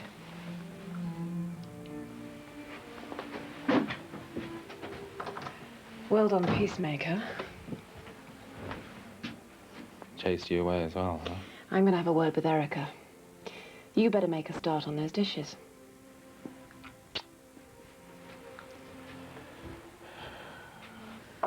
Did Will send you? Actually, I don't do errands. No. Of course not. Though he is at his wit's end trying to figure out what's wrong between you two. It's got nothing to do with the practice. So it's personal. Yes. Andrew and me, we made a big mistake. A big, stupid, one-off mistake. I see. And he's not handling it too well. You saw him tonight. I want to sort things out with him, and he just blanks me out. Well, maybe if you just give it some time. Yeah, it's all I can do, isn't it? Look, Kate, I'm really not ready to tell Will about this. Of course not. Don't worry. Thanks.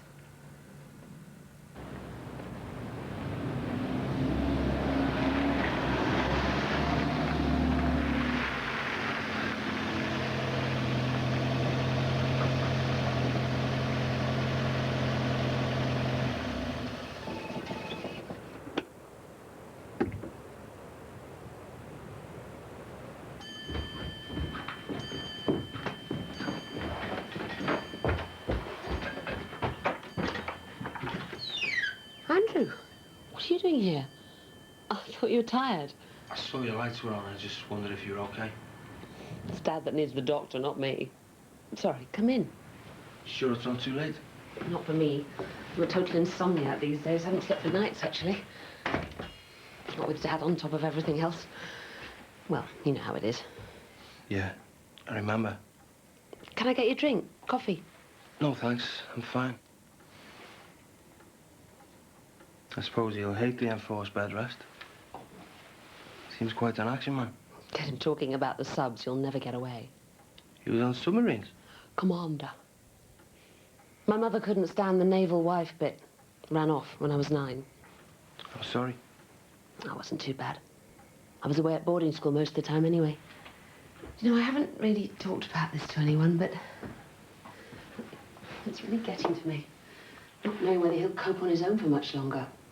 Well, I want to look after him, but everyone says that first year med school's a party compared to the second. Louise, I'm the last person to ask for advice.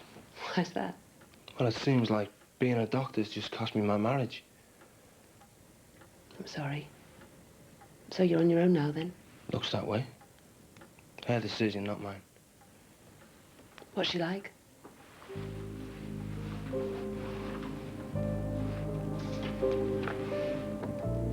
She looks really nice. Sorry, I'm not prying, am I? No, of course not.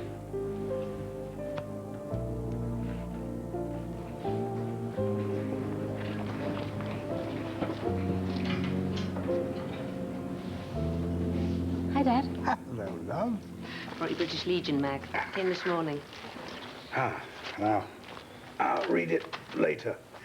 You're doing a grand job. Are you in pain, Dad? Oh, don't harp on it. How's the study going? It's not going at all. I'm too busy worrying myself stupid about you. Nonsense. It'll be right as rain in a couple of days. I'm extending my break. I'm going to look after you. But what about your grades? I rang college today. I told them I'm not going back until you're completely better. Now, you listen to me, Louise. You are not chucking away all that hard work just because I'm a bit below par. You're going back. Dad? You are. No argument. I'm afraid this place is a bit of a mess. Can't be as bad as my place at college. I see what you mean. Oh, you're taking these antidepressants? Yeah, I wondered if they were all cracked up to be. I tried it last term, when college was piling on the pressure. And? Life didn't change overnight, if that's what you're after. Yeah, I know what you mean. How would Kirsty feel about this? Feel about what? These antidepressants. She'd flip, probably. People think we're made of sterner stuff, you see. It's our own fault. Dad thinks that about me. Kirsty probably thinks it about you. Yeah, I think you're right. How about we go for a walk? Fresh air will do us both good.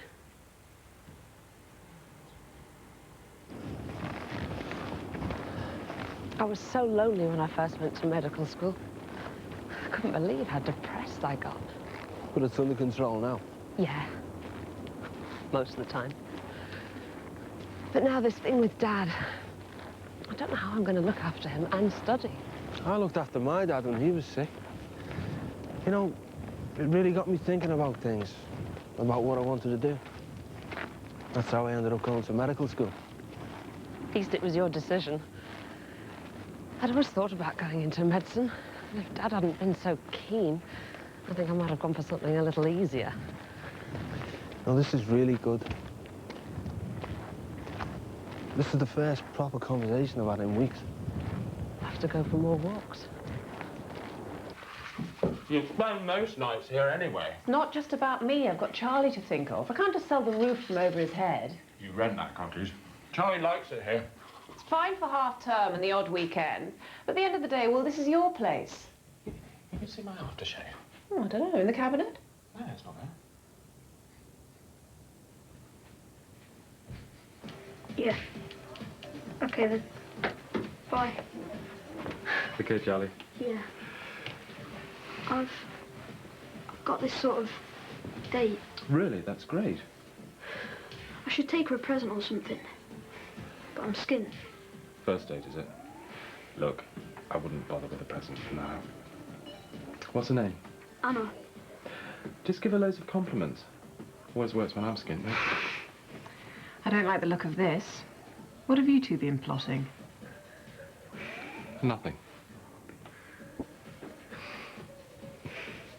I've told you before, I can look after myself. Oh, calm down, Dad. I've made up my mind. You've been talking to Dr. Atwood. We've talked about it, sure, but it's my decision. You need looking after. I've looked after myself this long. I shall continue to do so. 6 accidents in as many months? I don't think so. Problems? You could say that, yes. It's healing nicely. How did it happen? Now, Easing my sea legs, this damned arthritis. Do me a favour, Erica. Anything, Patrick? Have a word with Louise. She's got it into her head to leave medical college. Yeah, of course.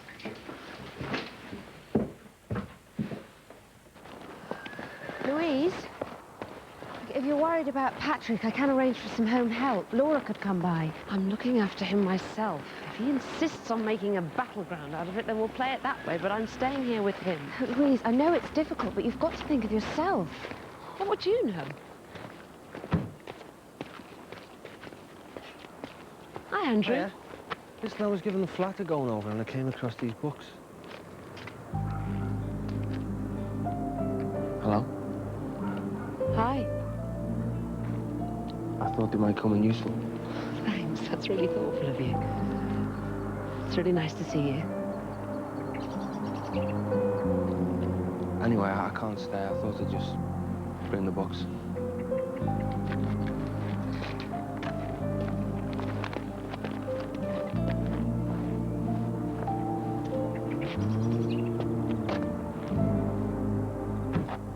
I don't mean to complain, but he was half an hour late yesterday for the mother and baby clinic, and he really upset Mrs. Forsyth. I've had a word with him. Let's see how things shape up, all right? I know he's been under a lot of pressure, but it makes it hard for the rest of us. Okay, Kim. Hi. I've got an appointment with Andrew. Dr. Atwood. Okay, Mr. Hardcastle. Cheers, Doctor. Thank you. So we still got this tonsillitis then? Worse today, if anything. Right. Let's take a look. Just open.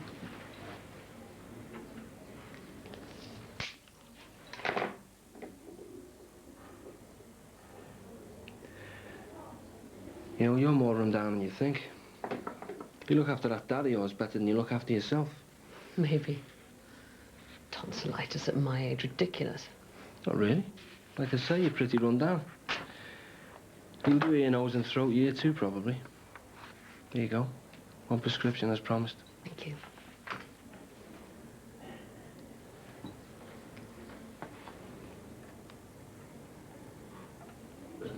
Don't touch me! Get out of my way!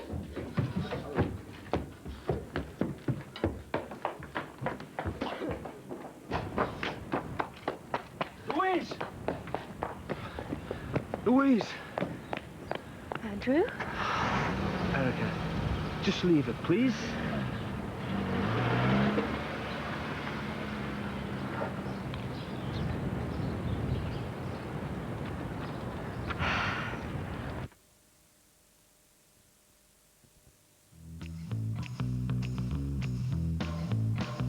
ITV3 British Drama in association with AXA.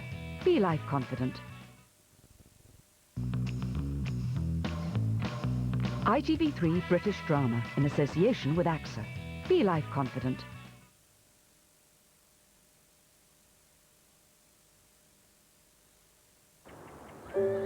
You useless old man who just managed to prepare a spot of lunch. Not hungry. Oh. I thought I was the one supposed to be off my food. Something's wrong. What is it? Listen, guessing games aren't my strong point, remember? I went to pick up my prescription at the beaches. When I was there in Andrew's office... Oh, Andrew now, is it? Oh. He touched me.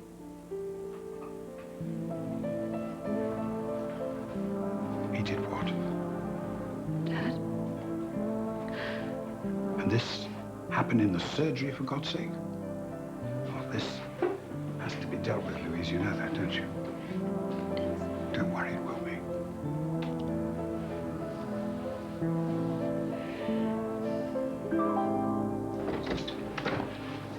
Mr. Siddons. How's the arm? Today, in this surgery, your Dr. Atwood assaulted my daughter. I beg your pardon. You heard me. I'm here to file a complaint against him. Against you, whatever it takes. Mr. Siddons, please, if you would just explain it to me exactly. Oh, I'll explain all right.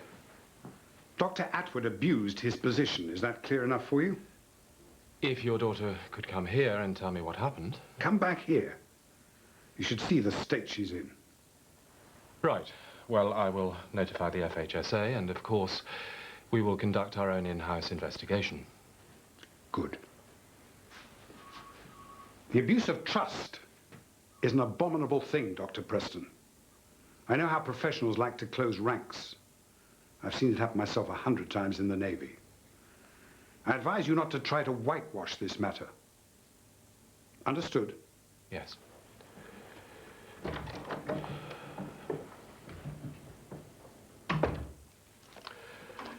Kim? Yes? Have you seen Andrew? I think he's gone out for a walk. Right.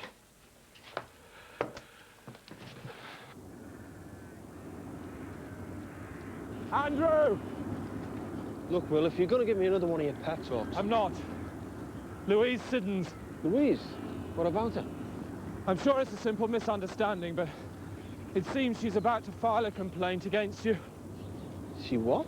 I've just had her father around here. He said you assaulted her. She said that? Yeah. She's coming in tomorrow morning. I'm sorry, Andrew. I had to start the in-house complaints procedure. Right, of course. This must be Patrick, not Louise. She must have told him. Told him what? It's a mistake, Will. Patrick's got the wrong end of the stick, that's all. I'll soon clear it up. You can't just go round to her home, for God's sake.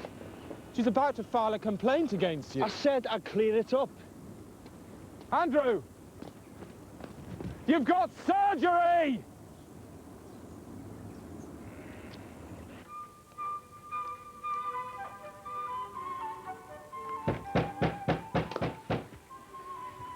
What is that?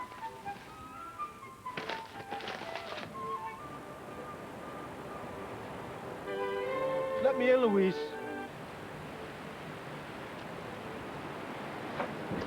You get away from here. Go on, get out now. It's all right, Mr. Siddons. All right, you've taken blatant bloody advantage of my daughter's trust in you.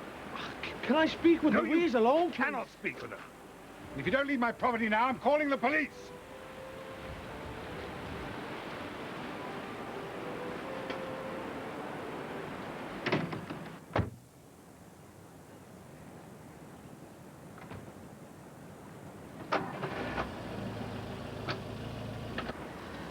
Louise is what? Yep.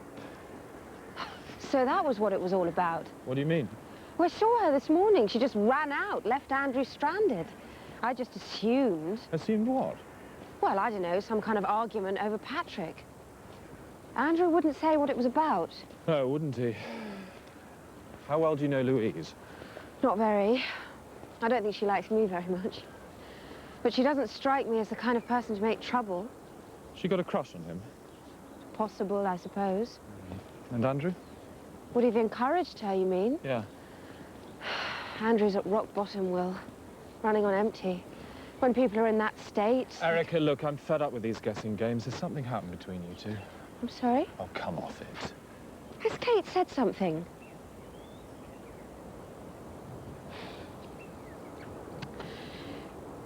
Andrew and I slept together once. He's been beating himself up over it ever since. If it was such a problem, why couldn't you have told me? Because it was none of your business. And because it wasn't something either of us was particularly proud of.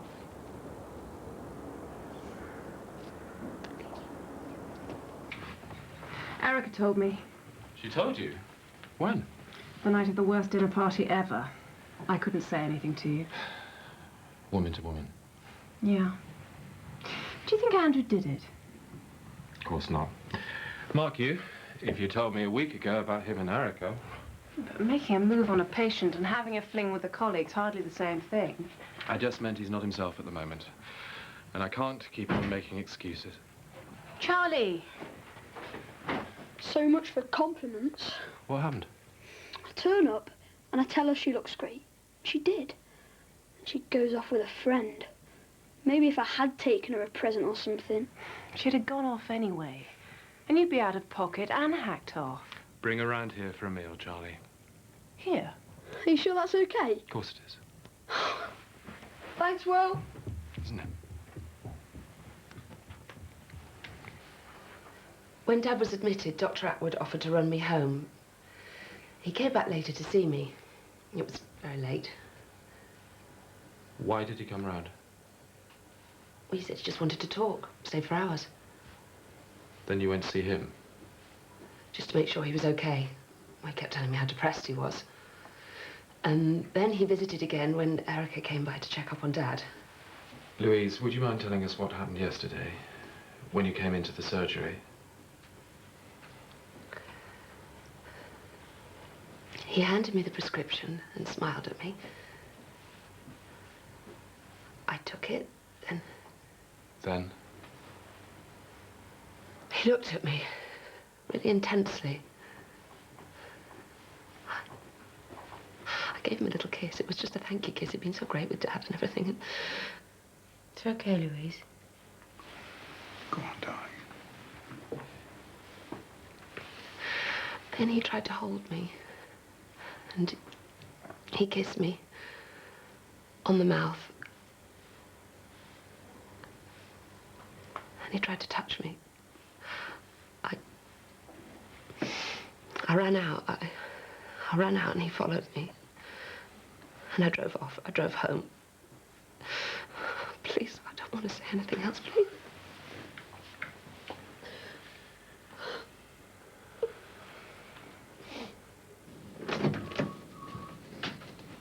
Well, what did she say? I can't discuss it, you know that. Oh, I see. Good old patient's rights, eh? So when exactly do my rights kick in? I bet you're just itching to ask me, aren't you? Andrew. Well, go on. There's no one around. Ask me. Okay, then. Did you make a pass at her? You know me, Erica. I'm easy. Will knows about us. You told Will? No. I didn't exactly tell him, Andrew. He sort of guessed. If they take this seriously, I could be struck off. You know that. Andrew!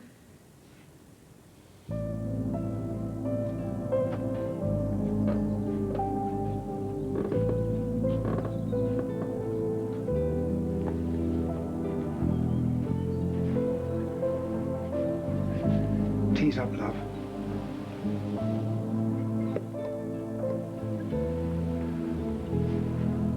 Louise.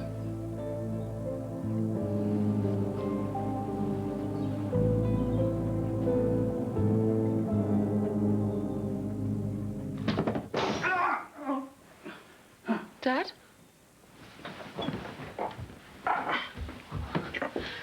Dad? What have you done? Call Erica. You chased her. Saw it for myself. True. And you heard the round his room. Are you sure you couldn't hear what they were saying? No, just that the voices were raised. Well, something must have happened to have made her so upset. She doesn't seem like the kind of girl to make something up like this. What do you think? Well, you know how he's been recently. Well, go on. Don't mind me. Andrew. Exchanging versions of events, were we? So what's the verdict? Did I assault her? Didn't I assault her? Well, come on. Who's for? Who's against? We were only saying... I know what you were doing, Laura. Okay? I know. Right, just follow my finger, Patrick. Other way, please. Any progress?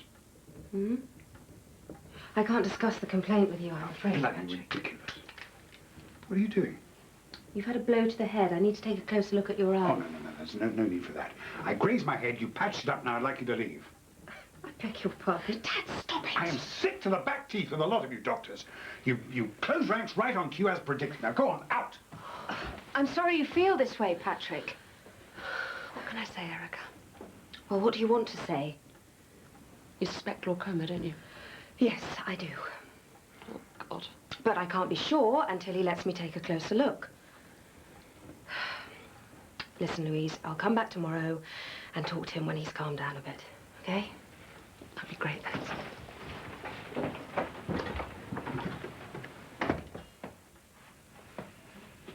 I'll make us some lunch. Dad, I think I'll go down to the shops.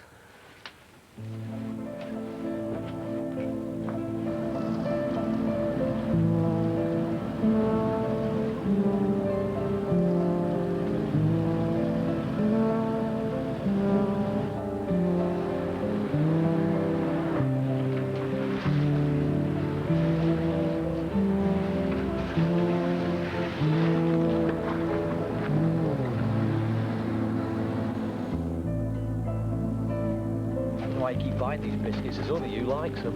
When was the last time you cleaned this car? It's Thursday, it was. Andrew. We need to talk, Louise. No, we don't. Get out of my way, please. I said we need to talk. Take your hands off me. Just tell me. Why? Why are you doing this to me? Andrew. Just leave me alone, Andrew. Do you hear? Come on, Andrew, let's get you home, eh?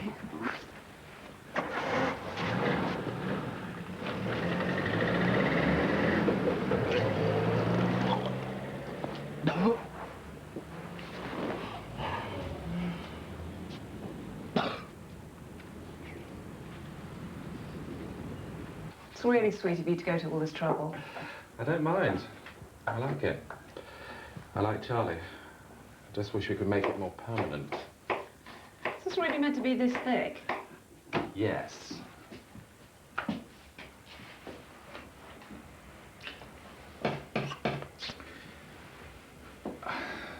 I'll go, shall I? Your house? Keep stirring.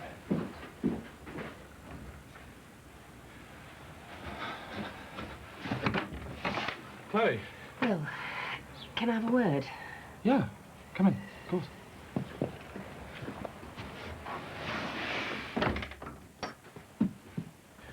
James or Chloe. They thought they should tell me. I'm glad they did. Why, Andrew? Look, you shouldn't have confronted her. Can't see what difference it makes. Louise will mention it. Won't look good. Hewlin's coming in tomorrow. The FHSA? Yeah. Get your statement together. Just to help me out, eh? Cheers. Andrew. Antidepressants? What, you gonna lecture me on the side effects now? They weren't around when I needed them. Any good? Look, Will, this is just no good. Andrew, talk to me. You can't carry on like this, you know?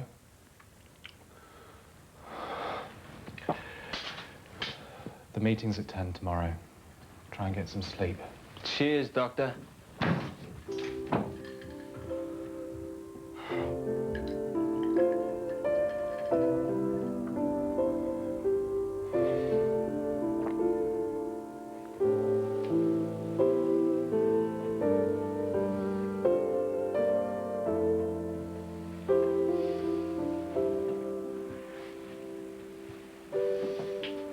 Andrew. Andrew. Kirsty? It's all okay. It's okay now.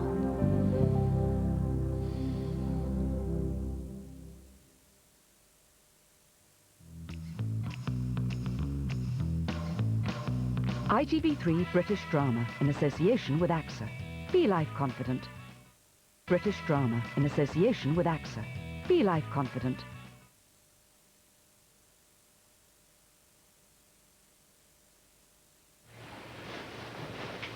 Don't worry, I'm here. Will phoned you, didn't he? No, Erica did. Erica? What did she say? She told me all about it. About that business with the girl. Kirsty. Sleep. I'm here now.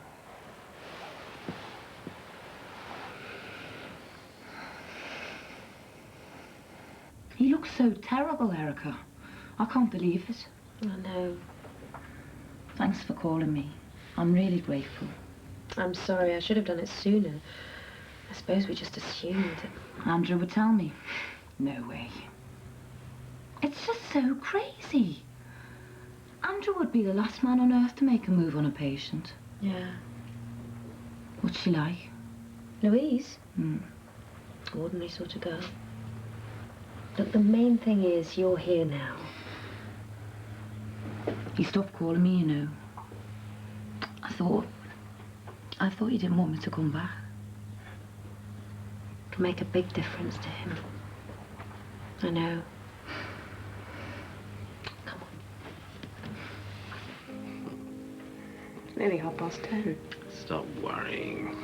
Anna's mum's bringing him home. She told you. Pizza here, movie, supper at her place. Not bad for a first day. I really like doing this. Endless evenings, waiting in for Charlie. Endless girlfriends. You, me, here, home. You're rambling, Tarzan. He really likes it here. You said yourself how well we're getting on, You think I'm using Charlie as an excuse? At least let him tell you what he wants, yeah? All right. I'll ask him. Good.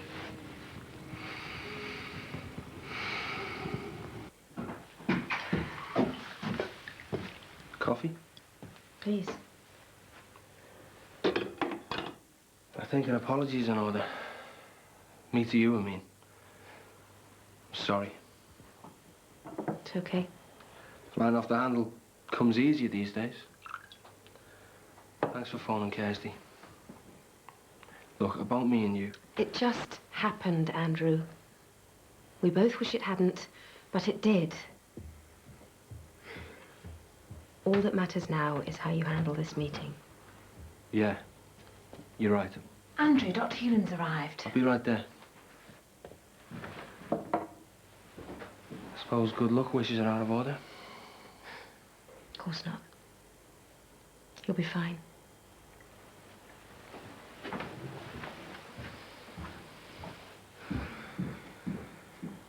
I called after her in the car park. She ignored me and just ran off. Then Erica came outside, said something. I don't remember what exactly. And I went back inside. I see. Thank you, Dr. Atwood. If we could go back to the actual moment of the alleged contact between you. You say she kissed you on the cheek. As far as I can understand it, Miss Siddons doesn't deny that. But she says that you then kissed her on the mouth.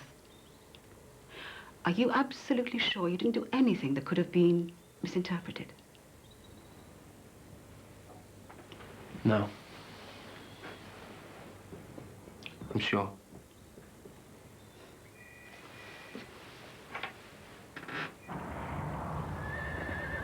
Doctor? So you finally got news for us, have you? Patrick, you're a man who likes to face facts, aren't you? So why can't you face this simple fact about yourself? You may have glaucoma. I do not have glaucoma. I've watched you, Patrick. I know you're having problems with your vision. So I'm going blind, I know. Not necessarily. If it is glaucoma, then basically all that's happening is the fluid in your eye, which would normally be drained away, is being blocked, causing pressure to build up within the eye. Now, if you leave it, you could go blind. But a simple operation can rectify it. I don't believe it. I'm too old for operations. I'm 40 years older than you. I've already had one hip done, and I don't want my eyes tampered with. Please, Dad. Erica's right. We sort out our own problems in this family, Dr. Matthews. We survived worse than this, and I do not need your help now. Now, if you'll excuse me, I have work to do. I'm so sorry, Erica. So, would you like to move here? To Carlisle? Yeah, great. What, just like that? Yeah, great. Well, apart from everything else, Anna lives here. Makes total sense. And it beats Brompton. Anyway, gotta go. Said I'd call Anna. Go on then. He's impulsive, just like his father. So, now he wants us all to live together. He's impulsive, huh? Charlie may have made up his mind in 5 seconds flat. Just not sure that I have.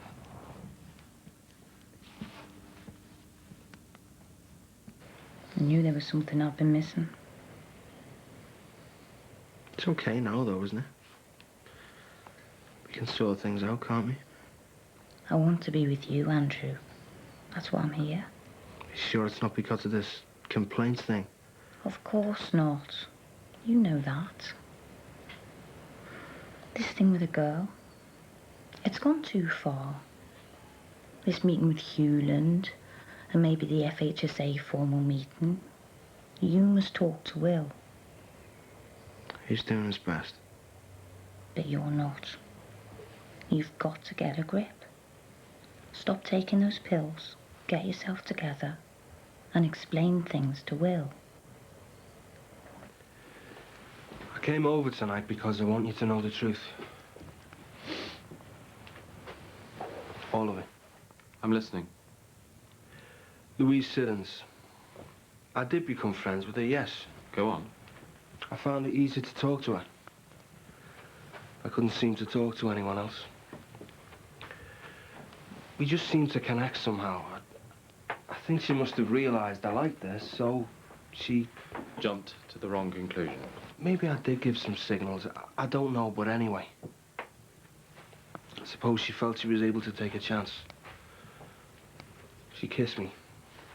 I told her she got it wrong. She took it so badly, Will. I handled it all like a lead balloon. I'm sorry, Andrew. And then Erica. That was so stupid. I risked everything I've ever had with Kirsty. Stupid. Have you told Kirsty? Not yet. I'm afraid, Will. If she left me again, I don't know what I'd do.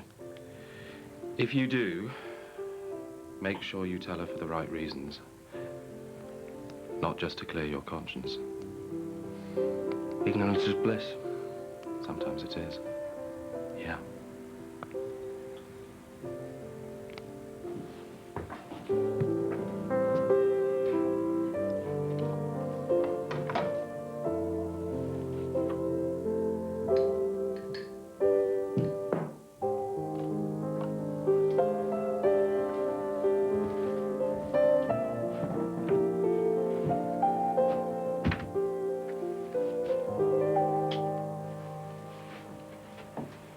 Turn it off, Dad. I'm trying to sleep. You're still cross with me. You were appalling to Erica, you know that. She's a doctor. She's used to it. I suppose I'll have to get used to it too, will I? Dealing with rude old men who don't want to hear the truth. When I qualify. If I qualify. Don't be silly. Of course you'll qualify. I wish I shared your unshakable faith in me. I really do. What do you mean? You're supposed to know it all, Dad. You work it out. Come on, Louise. This isn't you. How do you know? You don't know anything. Turn out the lights and leave me in peace. I said turn them out. Louise! Just leave me alone, do you hear? Leave me alone!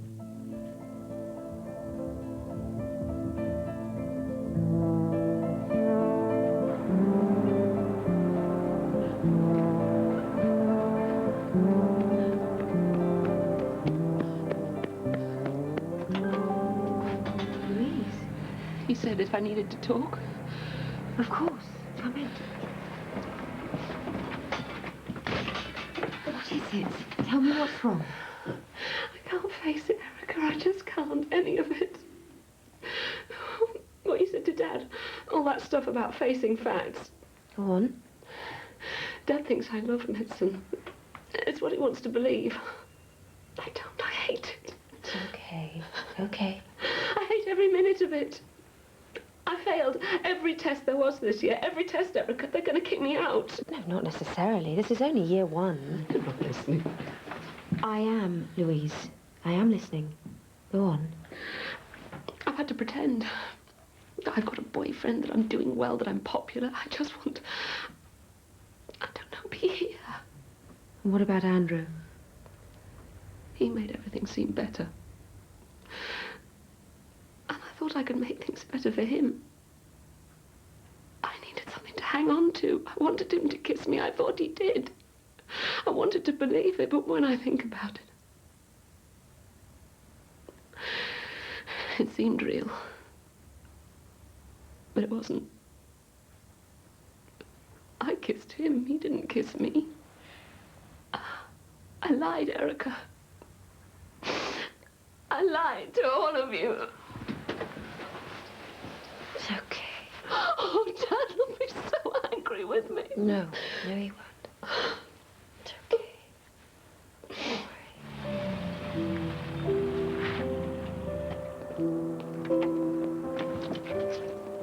It's okay. You stay here. What are you doing here? Patrick asked me to come over, give him my side of the story. How's Louise? Not very well. She's explained everything. She's going to withdraw the complaint.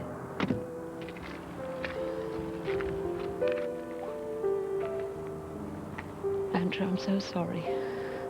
What I did. It's okay. How can it be? Louise, I mean it. It's all right.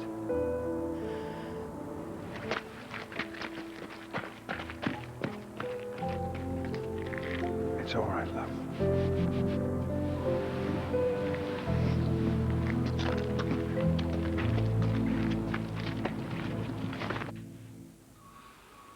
Yep. It's glaucoma. What happens now? I book you in for an operation.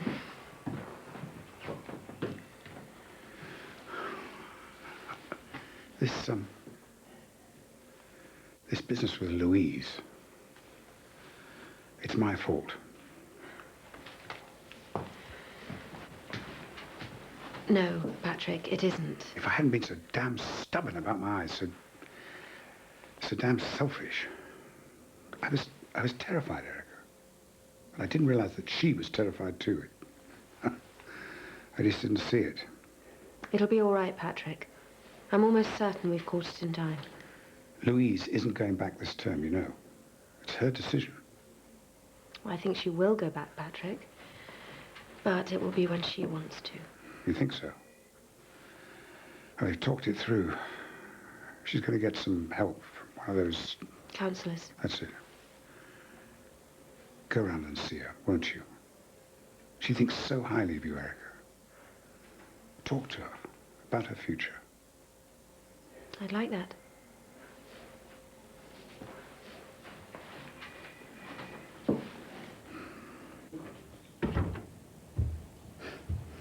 You're home early? What's this, a new Preston policy or what?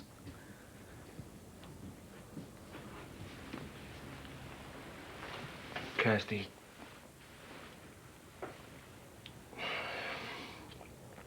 I've got something to tell you. Okay. Erica and I, we slept together. It was just one night only. After you'd gone, I was depressed. We got drunk. I tried to pretend the whole thing didn't happen, but I just felt so guilty. It was nothing, Kirsty. Nothing.